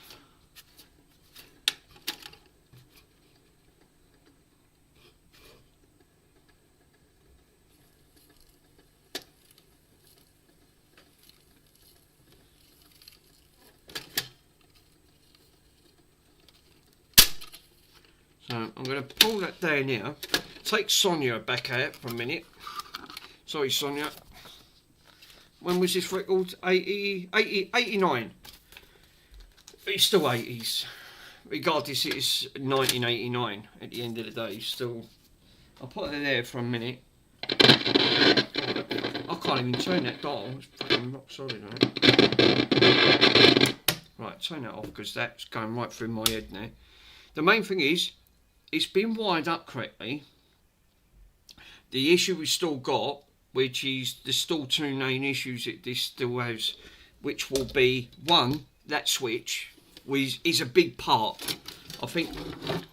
For fuck's sake, so the screwdriver's coming in. Oh, and then the bits come out of it. Yeah, went down well, didn't it? Everything's rust, and I've noticed. I'll say one thing, Peter. Right, I've noticed one thing on here where this poor machine has been left into the loft.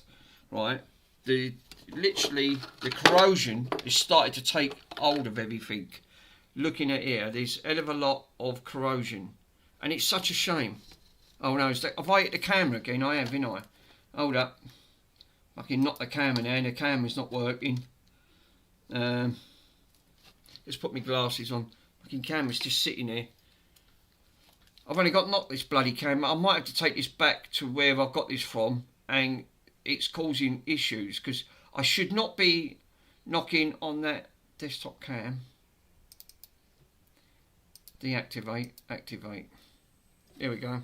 It's back in. As soon as I move it, for some reason, right, as soon as I move it, yeah, the easy enough to change the switches. I mean, yeah, it's a shame that I can't swap the switches over on that front, but looking at most of all of this stuff on here, it's crusty, it's very crusty, and ideally what you really want to do, I did watch Mend It Mark, and there was a record player that he had to do. It was I'm pretty sure, I don't know if it was a Grundig, it was a really hot one. Oh, that transformer's a bit warm. Bloody no, that's a bit toasty, that, at the end of the day. So there's voltage definitely getting into it. So I reckon, looking where it's coming out, the big transformer, there's 3 transformers in this. Wow. So we've got a transformer, we've got a transformer one with that in there at the end of the day. Actually, if that transformer can come out, am I right in saying that's got a magnetic shaft in there at the end of the day? Do you reckon by cleaning that magnetic shaft up would help as well? Because again, that obviously creates, you've got electrons both sides of the transformer, which then drives that magnet. And if that magnet's all pitted at the end of the day, if that's not in the greatest condition, again, that could cause that to run very sluggish. But I would say a big part of it is that bloody capacitor that's obviously causing the issue. The valve's working, believe it or not.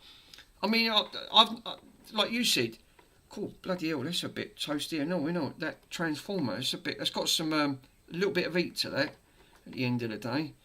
So I would definitely say, yeah, it's had a bit of a voltage. I reckon also that if I took the motor out of that transformer, because you should be able to swap them out.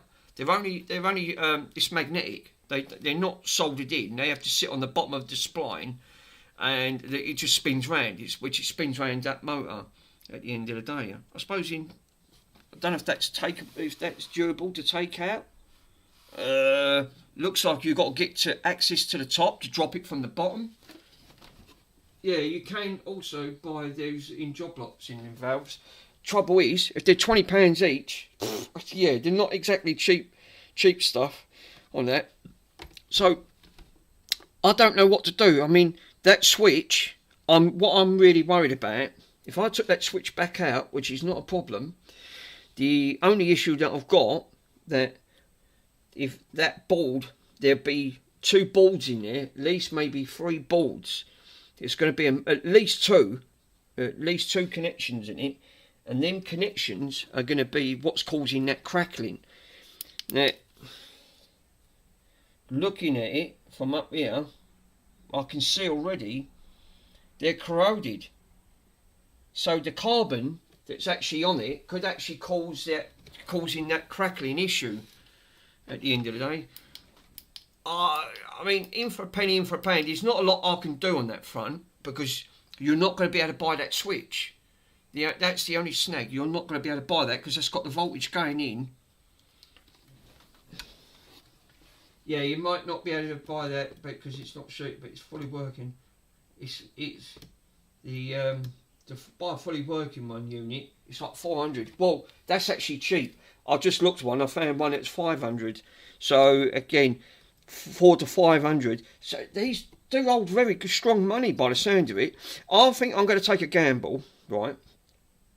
I'm going to carefully take the screws back out of this, and I'm going to go back to that switch, because that switch is not, looking at that switch is obviously causing a massive problem, and that's nothing to do with the capacitor. It's just not.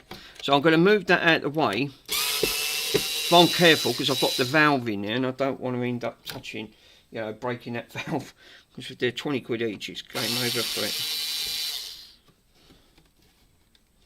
I'm going to take that. I think that's the sensible move to do. Is, you know, there's not a lot I can do with that switch, but the only thing is, if I'm careful, really careful, which is going to be difficult, is take it out, because I know that the carbon tips on there are just going to be pitted. Right, I've moved that to one side, ever so slight. I'm going to leave this in, because these are buggers. This is why I didn't want to put the caps back in. I thought, no, just in case this might have to come back out.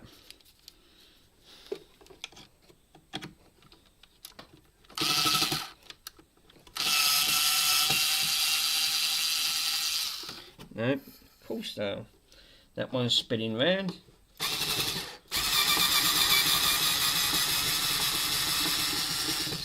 And that one's spinning round. Now they started to thread. So that means the screws. This is why I don't like electronic screwdrivers. Especially this Bosch one. I paid, what did I pay for it? About 30 quid. It's not too bad. But already I started to strip the screw.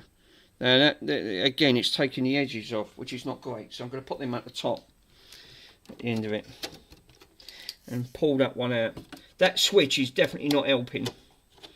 But what I've got to be careful with, because you're altering the switch mechanism. So obviously that's a sound. I wish they would have done it separate. If they would have done it separate, then it wouldn't have been so bad. But we'll give it a go. It's got to come back out anyway. I'm going to have to take multiple pictures of this, and obviously of the switches. Make sure that it's unplugged. No, I'm one step ahead of you there, brother. I don't do an Andy, trust me. I love Andy. I do. I think he's a great. He puts on. He gets stressed. He does get stressed. He says he don't get. He does get stressed. I see him. He does get. If things don't go his way, he tends to go in one. With me, you know, if it don't work, well, in for a penny, in for a pound. I mean, for what I paid for this, at the end of it, I've only saved it going into the scrap heap, because we use a company called Sate, and they buy all broken electronics. So this would have just, and they really take the biscuit out of the hospice, because for what they give all of the broken items, they put it in boxes. So we have to put all of this in a broken box, right, in the thing. So it would have been it would have been all slung with all other broken electrical items, right. Now the hospice ain't got time to test. All they do is plug it in with a special meter, with a pat test meter, to make sure it passes. It'll rather say pass or fail. If it fails, it goes into this box. And they're not really, by law, they're not allowed to sell it to the public, because unless you're a volunteer. But even with that, they've got strict policies. They're not supposed to. Just in case, if there's an issue, they don't want, the hospice do not want any comebacks. So they would rather it go to a proper recycling centre at the end of the day, and they buy it. But the trouble downside to that is they give them about 7p a box full of broken items. 7p, right? Which is a piss take. To be totally honest, it is. You know, they could have given more than that. They could have given 50p. It would have been nothing. I paid £5, so I probably paid for the entire lot just for that. At the end of the day, and one, it helps with the tills so they can meet their targets, and two, that I really didn't need this, to be totally honest. But I think because there was 3 of them, and I got the 1950s, 60s, and 70s. I thought like it'll make great content when I get round to it. And 2, if I can revive it, get it back up and running, I'll sell it for them. And not only that, so they've got money out of me. It makes great content for YouTube, and also they get money as well. So to me, it's not as if, you know, I don't really need the money. I'm not boasting, I don't. So yeah, I reckon 100%. I would definitely say on that front, yeah, it would make sense to be a shame if I can't salvage this at the end of the day. Do you know what what I'm more worried about, right, is, I can't unsolder it from there, can I? I really need, because the way they've got all the wires here, I can't work like this, obviously. What about if I snip the wires yeah, actually that's not a bad idea. If I snip the wires from the red and black, I can then pull this out, because I can leave all that soldered in the right correction. And I've got my little connectors. I might be able to put these on a snap connector. I think I'll do that. Just cut the wires ever so brief. Right. One there. It's only for the thing anyway. And then I could take all this out. And then move that ever so slight. I've got to be careful here, because I've got that valve, and I do not want to break that valve, not one bit of that valve, because that valve they are £20. It's going to be more than me. I am really determined to sort that switch out. And the trouble is, when you know you've got determination, right, is some people will just give up.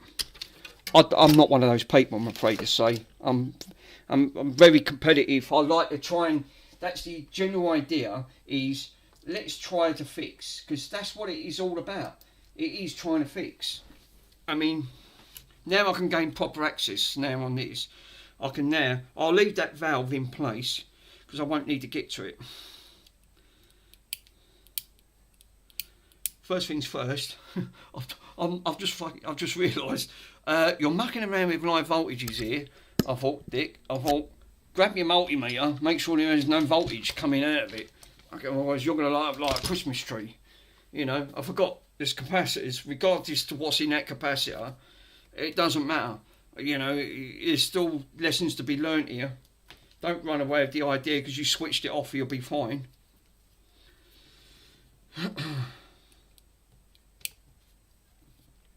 So I'm going to earth it. Millivolts. Fine. Is there any on that volt? Is there any on that cap? No. I reckon that cap's dead, you know.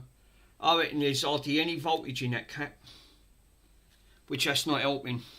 I've got a really sneaky suspicion that there's a multi-layer cap, and I reckon that cap is still, it's not hardly any charge in it, it's all dried up. I mean, I've never seen that before. Literally three, let's pull that round from that side to that side. That's better. So, first thing, I've got to try and bend these up. Right, now, this is where the interesting bit is, right? It don't take long to try and do. I've got to watch this because the bloody camera will knock itself out again. And then, as you can clearly see, right? Now, the top part on these cap, you can probably see they look like these bendable legs, right?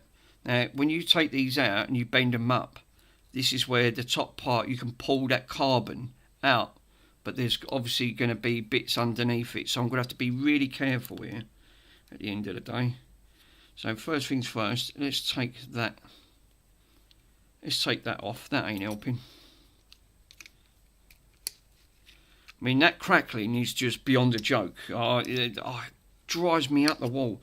9 out of 10 radios will have that crackle, because again, pot issue. I mean, I've got that big 16-bit amplifier next door, my multi-amp, to do with all my disco stuff, and after the pots on there are really stiff. I'm not even going to try and muck about. I think they're 50, or I think you go from 50 all the way up to a 2 or 4K ohm pot, and some of these might actually be like, oh, see what I mean? I don't want to bend that because again the leg issue. I've got to be careful here. I've got to be so bloody careful. That one nearly, nope, that's snapped. See, that one snapped off. That's what you don't want. Now, there's a lesson there. Don't get too hasty. I've got to try and bend these up. And these are ever so slight. And then what I need to do is just like that. That's one. Bloody broke one off. I don't want to do that again.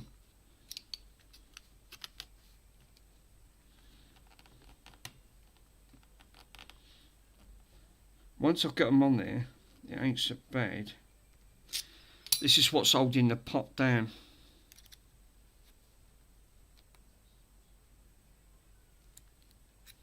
Now, can I straighten that? That's started to take that tension off it already. So I've got 2 more to do. Then this top part can come off. Let's do that one. While over there, I can hear that kid crying. That's all I hear. They've got a newborn downstairs. Now I'm in a flat that lives in concrete, which is really good because it's great for noise absorption at the end of the day.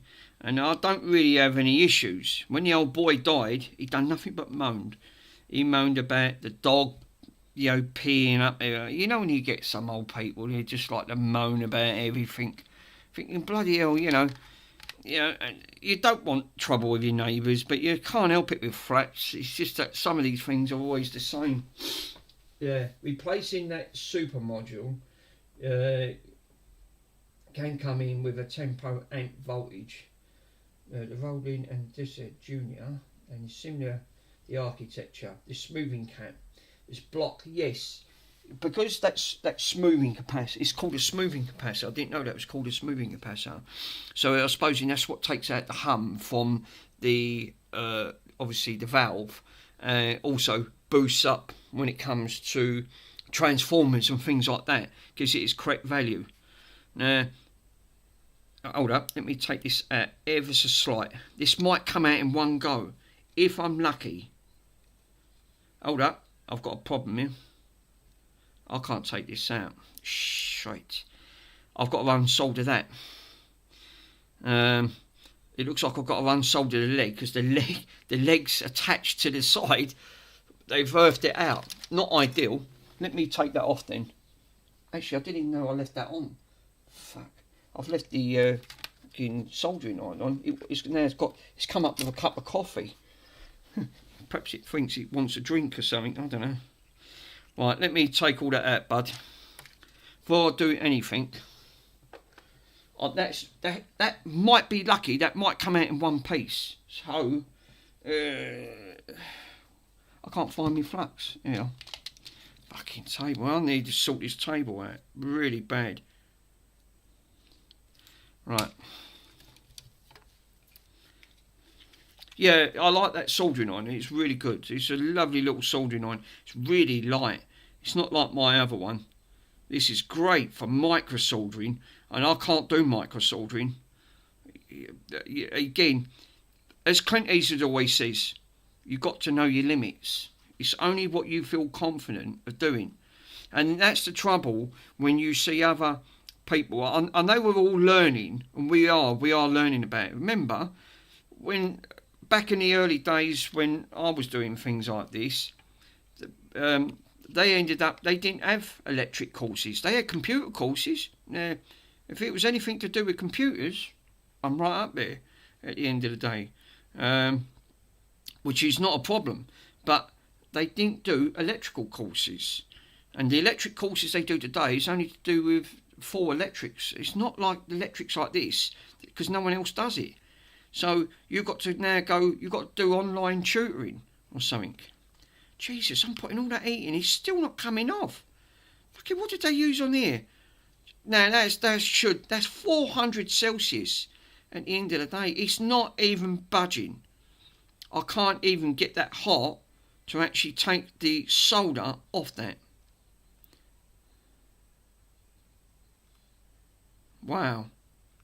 And I'm moulding that on. Literally I'm moulding that on. It's not even, it's just about going now. That's mental.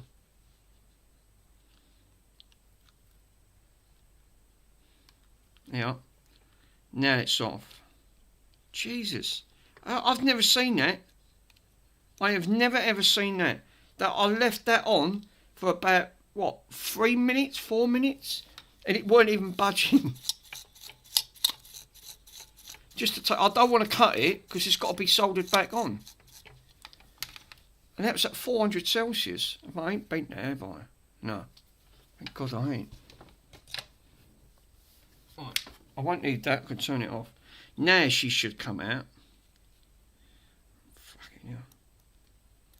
Ah. Yes, I was right. We've got the powers at the bottom. Hold up. So what we got here? Let's just have a quick. We've got a switch at the bottom. So that's interesting. That's really interesting. Let me show you, and I can show you what I've done. Got to be careful because of the valve. I don't want to break that valve. Because again, the switch is all connected. Now, if I bring this in ever so slight. Right, I was right with 2-layer boards, a multi-layer board. This is sandwiched between the two. The first part on there, the switch is separated, which that's interesting to actually have a switch separated. Well, it looks like we've got metal in there for this selector, right? Obviously, that must make a connection where it stops. 2. This is the switch itself, right? So this is what's dealing with all that volume and all that crackling at the end of it. So again, I still can't gain full access to it, but I can now get to the track in between and see if I can try and clean it with some contact cleaner, basic. I don't want to use IPA because I'm going to end up having an issue. So, and I didn't have to try and solder nothing, which is, well, only that earth at the side at the end of it. So hopefully on that, but I've got to try and get something in between. That is interesting though. With that, where's that contact cleaner? Yeah, read the last 2 messages. I have, sorry bud. Yeah, replacing that super module. I read that one, and that one it's just a switch on and off at the end of the day. Yeah, that one's just a switch, but that one's got for sand. So obviously that's what's causing all that crackling. So first things I need to do, which I couldn't get right in. So first thing, let's do the old-fashioned way with just cleaning with cloth. See if we can get in here with a bit of cloth or something. Let's grab another thing. That one's too thick. 1 minute.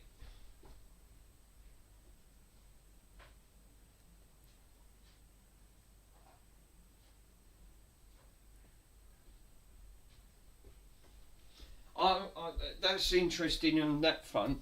I said to you that's going to be a multi-layer board. I know, because I know what these are like. So I'm just going to rub ever so slight, because you've got carbon on these. They're like a carbon, and I just don't want to go too mad at trying to. So if I try and put a little bit of contact cleaner between the two.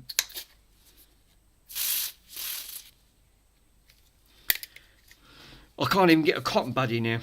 It's too thick.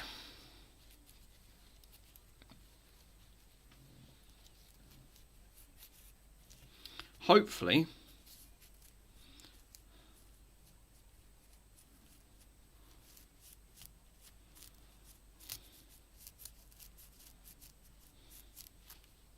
we getting any dirt off. Yeah, we got a little bit. We've got a little bit of dirt off it. Obviously, I've got to be careful here because I've got the contact in the centre. And I need to turn that all the way round.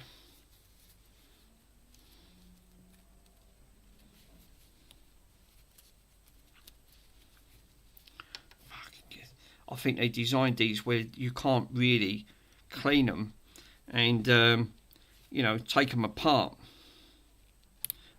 Ideally, you really want to take this apart on this front, on that front, and then give that a clean that way. But I don't think you can do that, because that would have been ideal.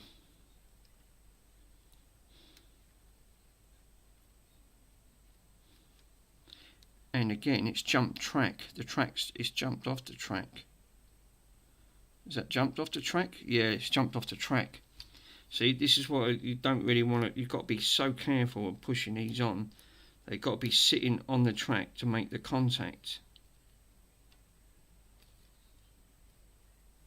Like that. It's got to sit inside.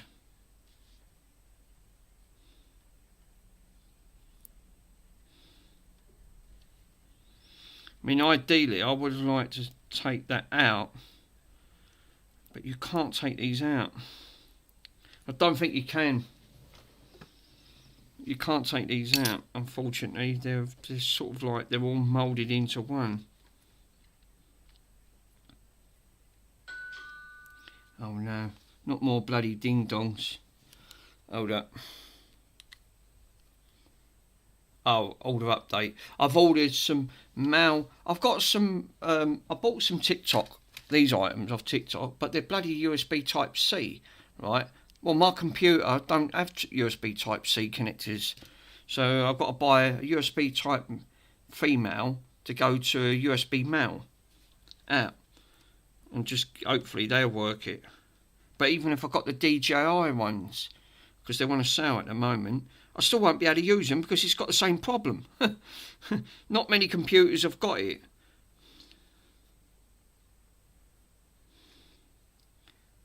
They don't look like. You want my honest opinion? They don't look like there's hardly anything on there. It looks like this is what this. It feels weird. It looks like all it is. It just looks like a black carbon piece of card. And it's got two contacts that it sits on.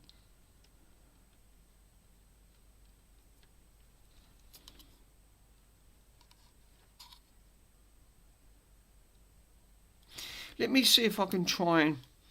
I need something on there as well. I can just, you know, like you need a little bit of a. Yeah, actually, that's a good idea.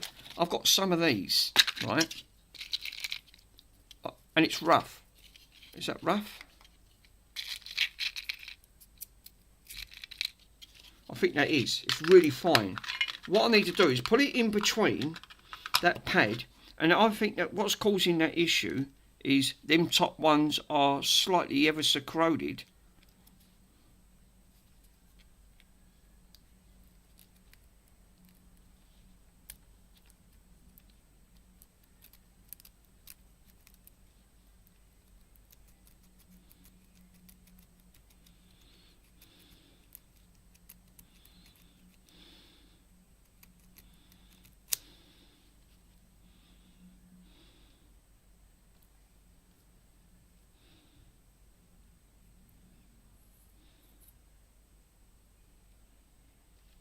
And that looks like that's going to be the case. Because again, corrosion is the key on these. They do corrode. Them terminals, I mean, I have took some bit off. You can actually see, if you look on there, you can actually see that I've took some of the top part of the corrosion off that itself. Look, you see the marks that I've left. So I mean, again, these are part of the external Dremel sets. You know, like the proper Dremels that they have, and I've got loads of them. But you don't want to go too mad because obviously they made a connection on it. But I'm going to try that again. Put that just in between.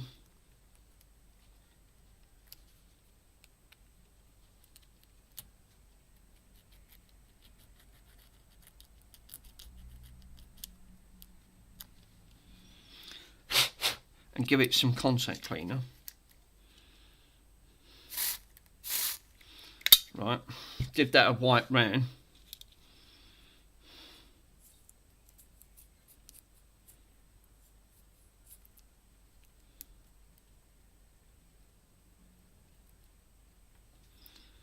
Because again, looking at this board and the connectors on here, you've got to get these just right.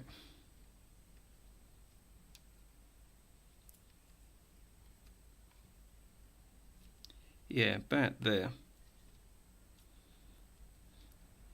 So, I think that's going to do. I'm going to put this back together because I don't want to. I know what happens. I don't want to tempt fate for too long because that's when you tend to go.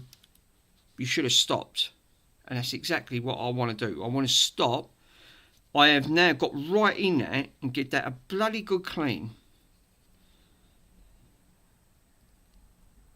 Right, on that connector. Let's make sure that turns off, which is not turning off. See, so this is reasons why I say don't go mad when something goes off. For some reason that has got to click.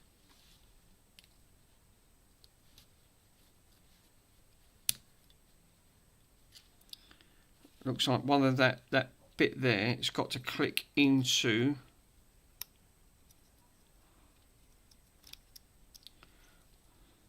there's a notch there. That notch has got to sit in between that bit there to turn the switch. So, but at also at the same time, you've got to keep this straight and make sure them platters don't jump off.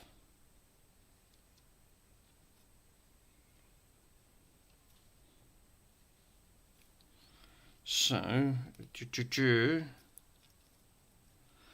this goes around a certain way.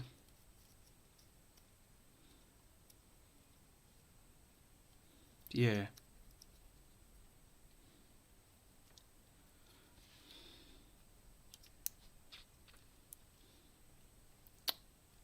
I've got to bend the arm out here because that's getting in the way. This is the only thing, taking these apart. These are not the easiest to take apart. This is reasons why, one, I hate taking these apart because purely for that reason. Because again, it all starts moving and this is when you start having problems.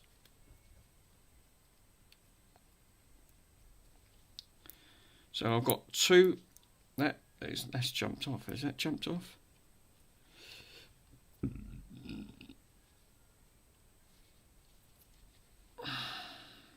I think they've gone behind. Let me read your messages, bud. Yes, March the capacitor. If the original one sounds like 16 and 32, you can use separate caps. That's what I read in their places. The voltage on that, the rank pickup, is comfortably exceeds the high voltage in circuit for valve amps. That might be fairly high, depending on the measurements on the beat plus. Low ESR, right, which is good, but you don't need a super exotic amplifier cap or power smoothing for the job. So that's what I partly read up on there.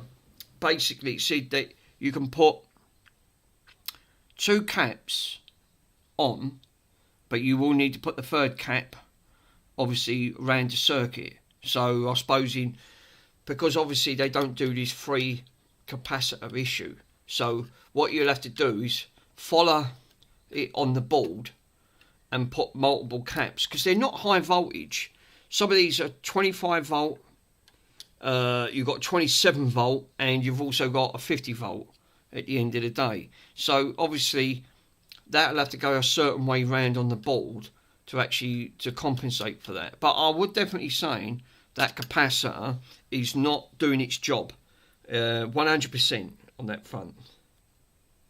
So yeah, you are. I would definitely totally agree with you there. That cap is not doing its job. I reckon that cap is causing an issue. But again, the way they've done it, I've never seen a capacitor that's got 3 caps in one. Again, something I've learned. And again, a 1960s radio record player that's got obviously, you know, a valve. I've not seen. I didn't think they would still have them. They phased them out during the 50s. I'm interested to see what the next radio's like, because again, looking at that perspective, I don't know if that's going to actually have a valve in that. I just don't know if it's going to have a valve in. Now, looking at that, are they touching the tracks? They are touching the tracks. So this is touching the track. I can see it touching the track on that front. But yeah, you're right. You can use the other caps that you can put into its place, because you're not going to be able to replace that capacitor. And I reckon that capacitor, that they're probably all of their values are dried out at the end of the day. So it's virtually not doing nothing anyway at the end of it. But you've got to get them in the right orientation with capacitors, because you know that, again, obviously, because this is a smoothing capacitor, that's probably why they've done 3 in 1. I mean, once I take it out, I'll take it apart and have a look. It'd be interesting, because, again, I've only got to splice the top. It's going to be dry as anything, but it'll give you an insight of what that would be like. I mean, these won't bulge. These will just foul. These will just dry up. They're like all most of the caps. They'll have that coiled paper inside, wrapped up really finely, and the fluid will just be dry on the actual paper, which is not giving it its correct value at the end of it. So really, all it's doing is basically bypassing on that. So whatever the 3 caps is in there, if they're all 3 of them are dried up, it ain't going to do much. It's probably not going to help with the sound as well at the end of it. Like all these capacitors, there's always a workaround, but yeah, that's the only downside. When there's a workaround, that's it.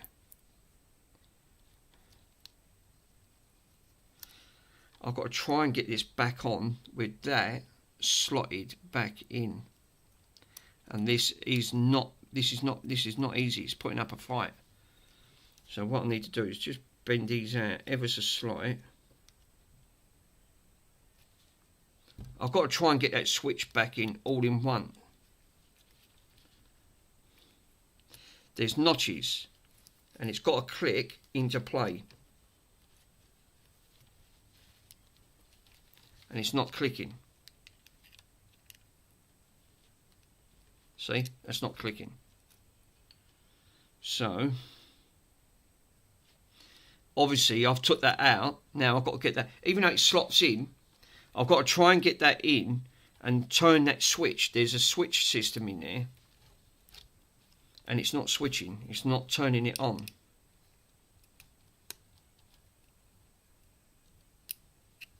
I think I've done it. There you go. It is now. Cool. It wasn't doing that earlier. If this still don't do after I've took all this off, then obviously this is another pot that's gone bad. And is not, again, trying to get parts for these vintage stuff is obviously not going to be the easiest. Hello, Bronson. Let's try that again, because that's bloody hard to turn that.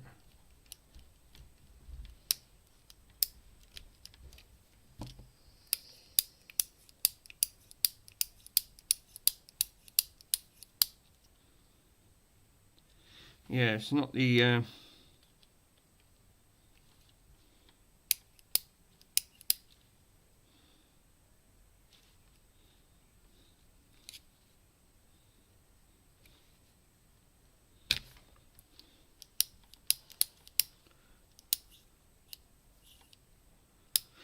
well, all we can do is basically just put it back and give it a try.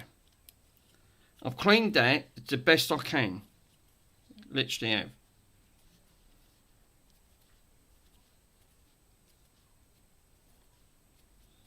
The crackling was absolutely horrendous.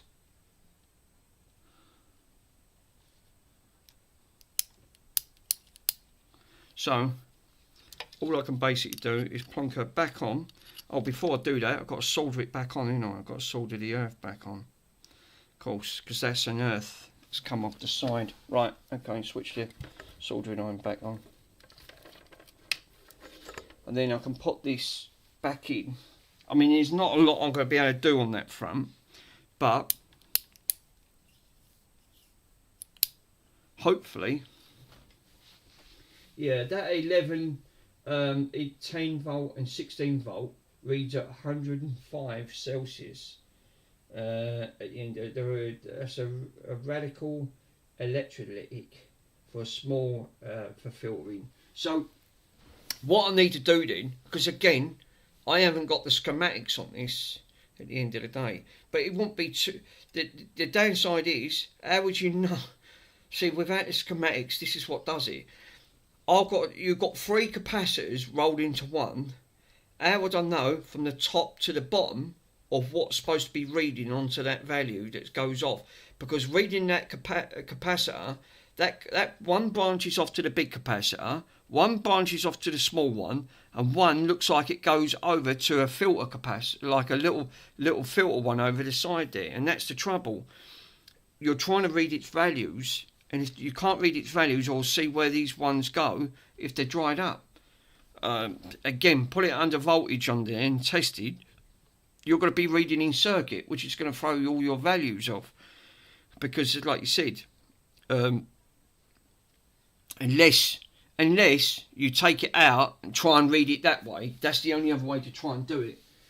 Yeah, you're reading from the modern example, it's clamped down. So, yeah, that might be the best bet. I mean, you know, obviously trying to read or unsolder it, because obviously once you've unsoldered it, you've got the correct values, and then you should read. You've got, because on the side here it's got 1, 2, and 3, right? So obviously the third might be pointing down, second might be pointing up, and the first one might be going off. So you can sort of get to know roughly the value on that, but that still needs to come out to read that capacitor at the end of it, which I can still gain access to because it's freed up quite well. But what I'm going to do is let me just put that back on, but that still needs to, like I said, to bring that capacitor back to life. It's because it's got to be altered. There's no two ways of saying it. That cap is probably just completely kaput. You know, you've only got to have one go bad on there, but looking at that, I'd say they've all gone bad. And there's not a lot you're going to be able to do on that front.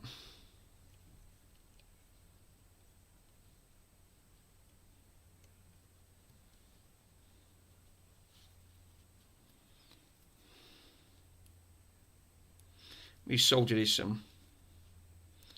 I'm going to put all this on there. But I mean, like I said, it makes really good interesting because you don't get to see these old machines. You're trying to bring them back to the dead, because, like you said, all it was going to be originally was it was only going to be scrapped. It's going to be scrap value. Is that on? That looks like that's on. That is on. That'll do. I'm gonna call that a win, but it's got to go back in, because for that reason is, like you said, that crackling done my head into it. I don't know if this can solve the problem, or what I'm going to do now is just briefly put this back in, right? I'm not going to put a bolt of this back in because I could be wasting my bloody time here, putting it all in, taking it out, and I'm not going to keep doing that. So I'm going to test it without.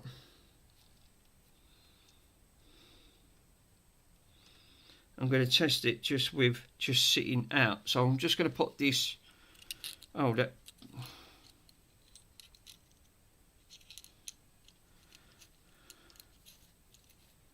I want to see if we got that crackling. Has that solved the problem or made it worse or got none? Take your bets. I'm going to say by me disturbing it, I reckon, because I know what these carbon tracks are like. They're sods. Right? They are absolutely. I'll have to watch it because that'll be live, right, on this.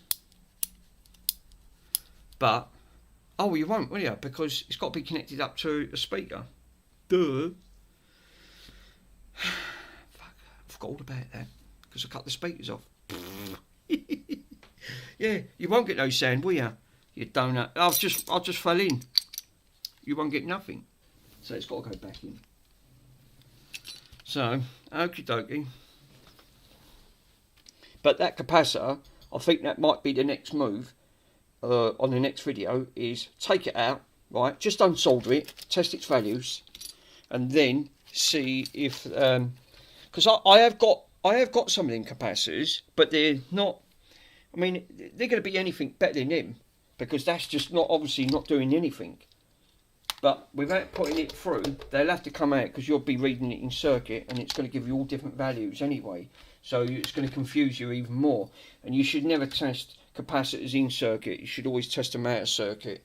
It gives you its true reading, you know. And then you can see if your ASR is really high and you really want it low. And if they're reading if they're really high, then that's acting like it's acting like a resistor. You know, it's going to resist against it, not giving you the correct value on it. So yeah, not ideal.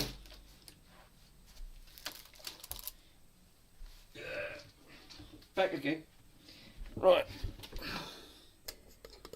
Let me put this up. Yeah, look at your private message in Discord, bud. I will. And there's something on there. Yeah, thank you for that. I will definitely. But now, hold up a minute. Which way has this got to go? I've got to be careful with that because that fucking valve. I'm really paranoid with that valve. Don't want to break it. So we've got to go this way, haven't we? We have got to go this way.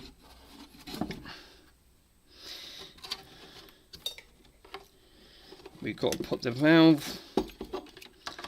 That goes.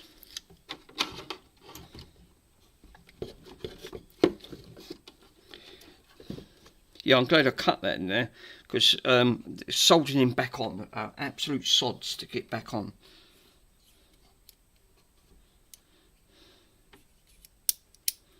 It is turning.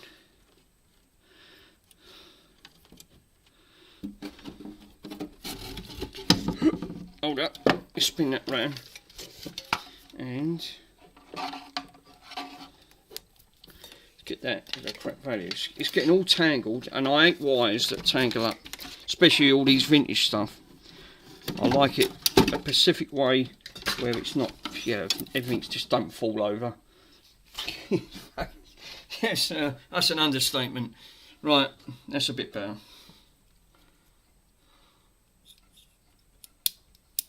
Right, let me see if I can just nip that up a little bit. It does. Cool. Right, okay, so it's got to be flipped over this side. I don't think I'm going to put the bottom ones in because this has got to come back out because I want to do, I think in the next part, I think I'll try this and then I'll end the stream here, right, because I've got to have something to eat. I ain't had nothing. And what I want to do is in the next part, I'll see if I can try to, I'll take the cap out, the capacitor, right, and that'll probably be in tomorrow's stream. I'm going to take the capacitor out and then test its value with that cap out and have a look to see if I've got anything to put back in its way, to see if that'll actually help.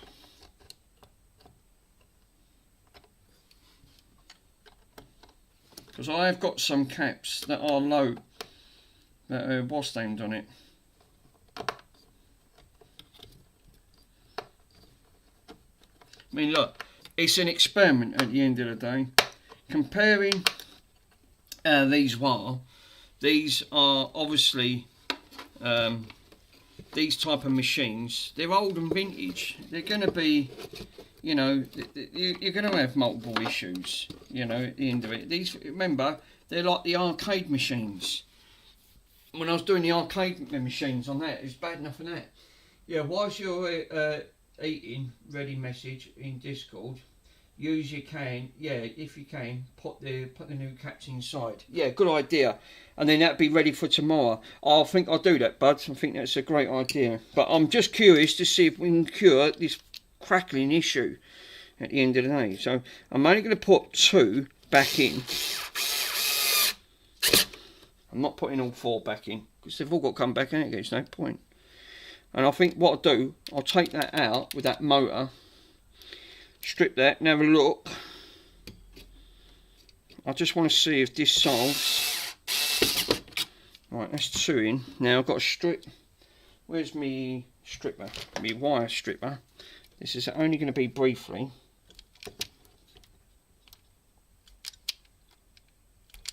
One. 2.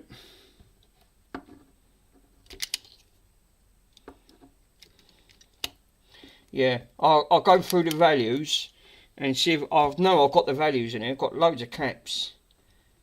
They're probably all them cheap Chinese shit ones. But, you know, it's going to be better than nothing. Because what's on it at the moment, that cap's not doing nothing.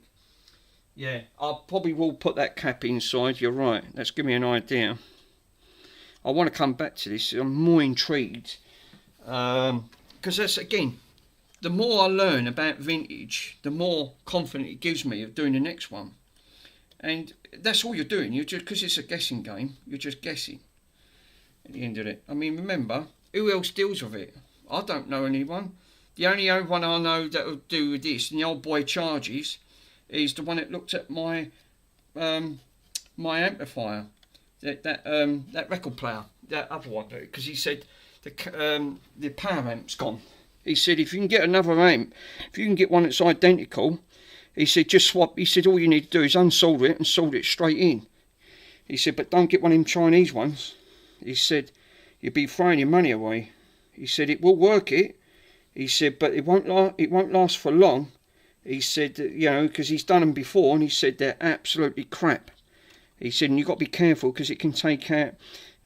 He said it can take out other issues as well if it shorts, which he's probably right. This has got to be stripped back just a little bit more.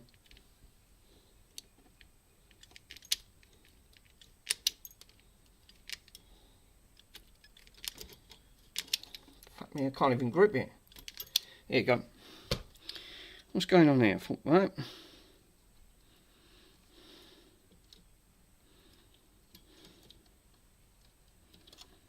That wire's just a tad bit short.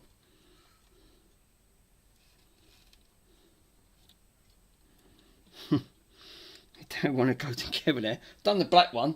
I just can't get the red one on. That's annoying.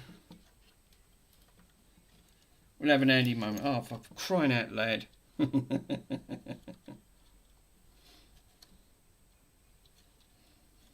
Grandpa's Bench. I don't think I've ever watched his stream, Grandpa's Bench.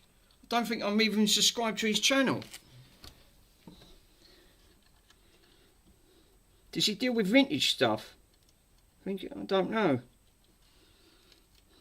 I mean, JFix was on here yesterday. He was mentioning about it. But I can't recall. I mean, I've watched so many bloody repair programs, I've lost count. And I've subscribed to a lot.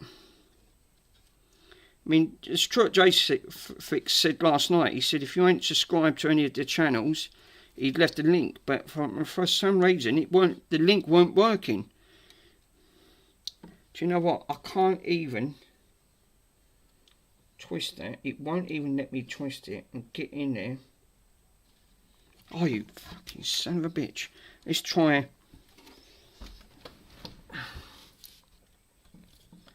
The wire is just...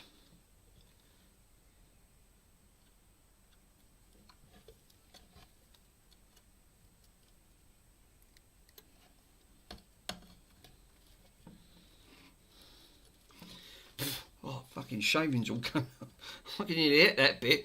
You know, eat the metal shavings. Yeah, go on, eat them. It's good for you. A bit of metal in your diet. You talking about metal, right? I've got a cranky dog that I end up, you know, taking on because someone else didn't want him. He ate one of my cream cakes, right? And I know you shouldn't give dog cream cakes, but he drove me up the bloody wall. Yeah, what did that crank do? I put the cake down for him. My own fault. I shouldn't have done it at the end of it. And I thought the staffs were bad enough. The staffies. Yeah, he's just like on the staffy side. He had a bloody tin foil to go with it. He just, and the time I realised, I went, hang on, he was eating it. I went to try and take it out of his mouth. He swallowed it. So now he had the tin foil with the cake. It was too late. He'd swallowed a lot. It literally just swallowed it. And I was really worried. I thought, oh God, you know, is he going to have issues of I've got to take him up to bloody vets? Yeah, I've done it. Finally. Thank frigging God for that. Right, cool. So.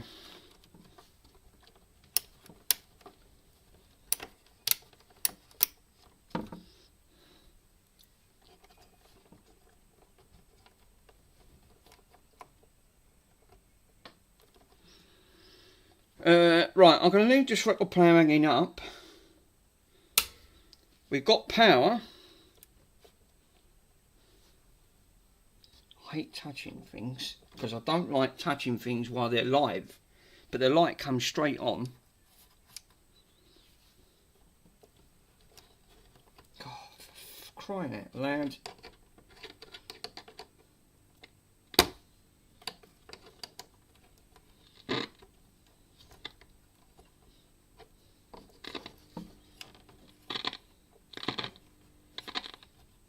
Well, it's better than what it was, but it comes straight on, it didn't turn off. So, we got a little bit of the crackling.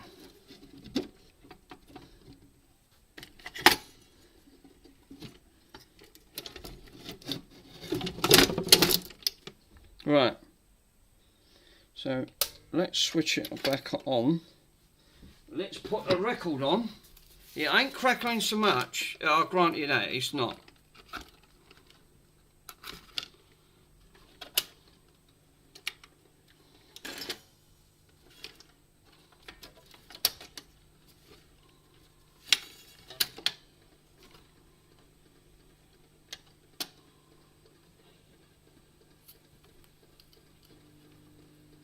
I don't think that's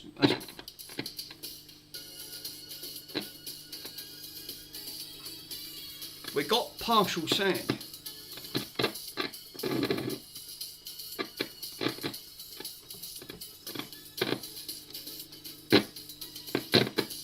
I still think it's that capacitor.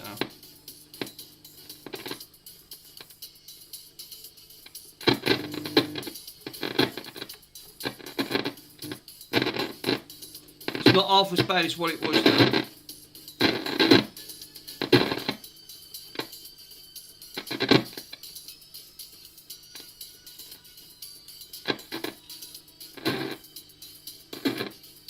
Sound's trying to come through. So I'm going to say next on Pico that capacitor's gone kaput, because you can hear it now. You can hear it trying to fade. It fades in, goes out, fades in, goes out.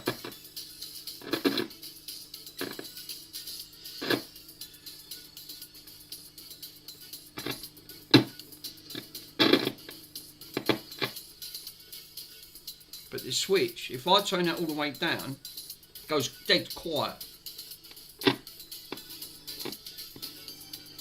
If I turn that all the way up, I can hear it. It is really faint. If I turn that all the way down, I can't hear nothing. So that is definitely the capacitor now.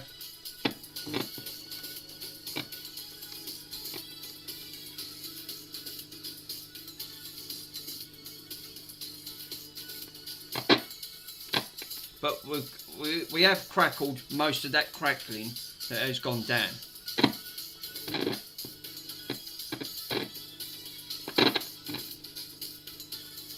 Because I can hear it coming through.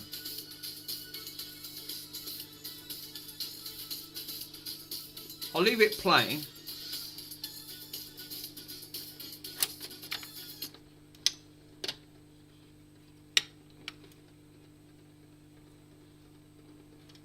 And that turned off, which it didn't do that before, did it?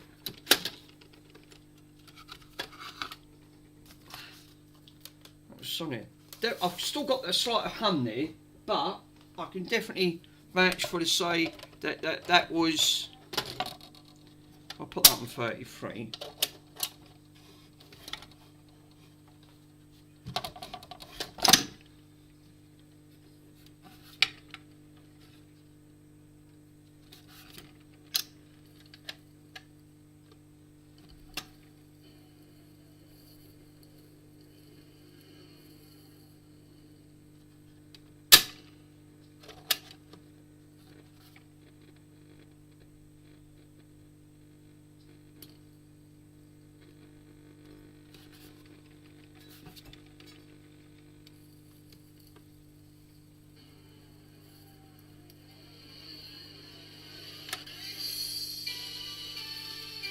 Sound's definitely coming out, which it wasn't before, and I can hear it, but it's really, really faint.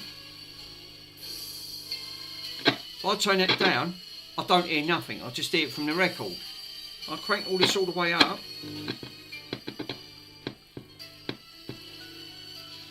There is partial sound coming out, and we ain't got that nasty crackling like it did before.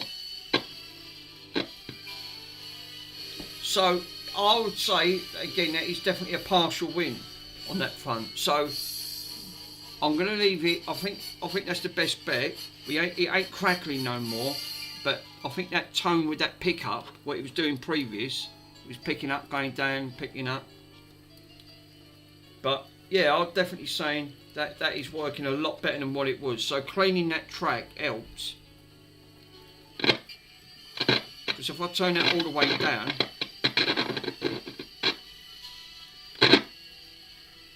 remember, I only cleaned that track, a good portion of that.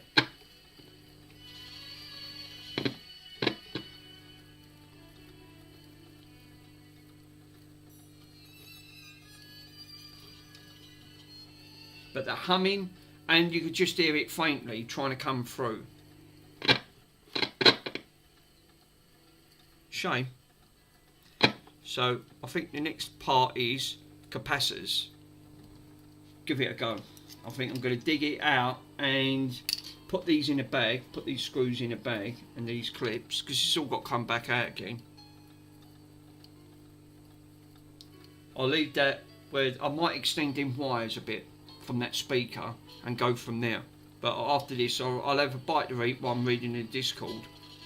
But we've definitely got more sound coming through now. Even though it's faint, it's on maximum volume. If I turn that all the way down, get absolutely nothing from the speaker. No, I'm nothing. If I turn it up a little bit, maximum volume.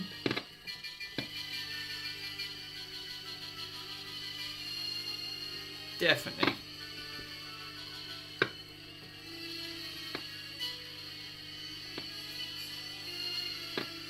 Which definitely is helping on that front.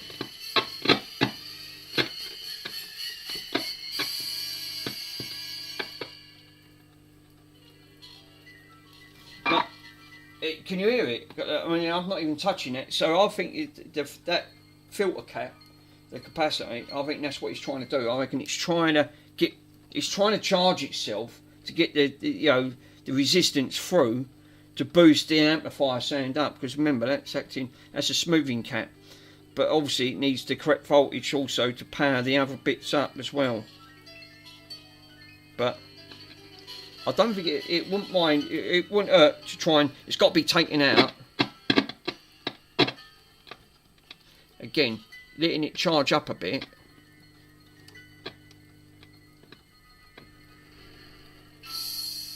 Leaving it just charges it. So yeah, I think what I'm going to do, because this stream's going on long a bit, otherwise it'll just drag on and on, and people get bloody bored. I mean, how many people? I've got 5 watching, so it's saying on there.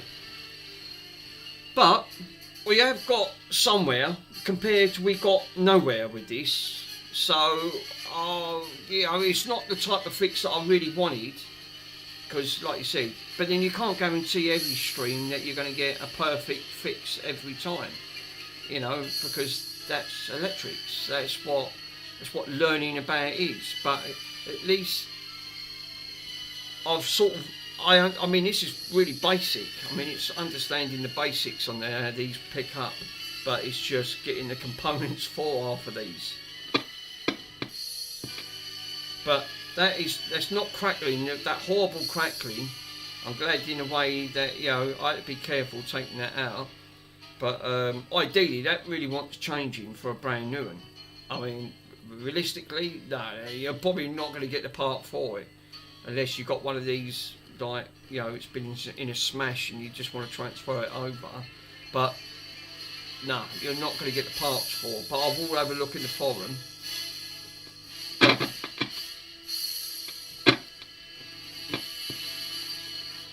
But like I said, that is definitely helps cleaning that track. That's why I didn't want to go too mad at cleaning the carbon. I thought I'd just use the cleaner. But obviously the switch comes straight on, so there's obviously I've got to get that position right to put that on as well. On that, so that has to be sorted out. But I think what I'm going to do on that front, I think that's a good shout. I'm thinking I'm going to be streaming again tomorrow and do a part 2 to this at the end of the day, and we'll come back to it, dig out some capacitors, and it'll probably be about. I'll normally start streaming again roughly around about because I have to do bits for the hospice, so I normally get on the bat for about 1 o'clock, sounds about right, 1:30, between 1 and 1:30, and I'll be back on this tomorrow at the end of the day. And as you can hear, no worries bud, thanks Car4, and I think you can actually hear that capacitor is trying to charge itself, and that when you're cleaning the carbon, use very fine and wet and dry sandpaper. That's what I used, that's what that is. That's like 3000 grit, and that's exactly what I tried, ever so slight. I didn't touch the carbon, I just cleaned the copper tips that make the connection. It's a bit like a stylus to a record, it's the same thing. But that is not making an hissing noise, it completely eliminated that, but you could hear it gradually try to make a connection due to that being that capacitor that's causing the issue.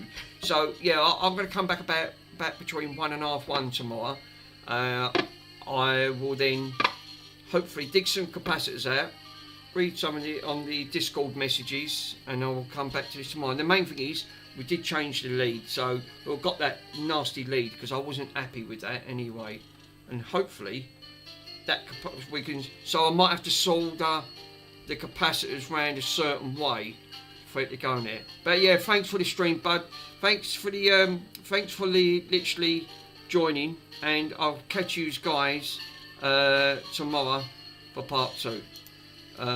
So take it easy.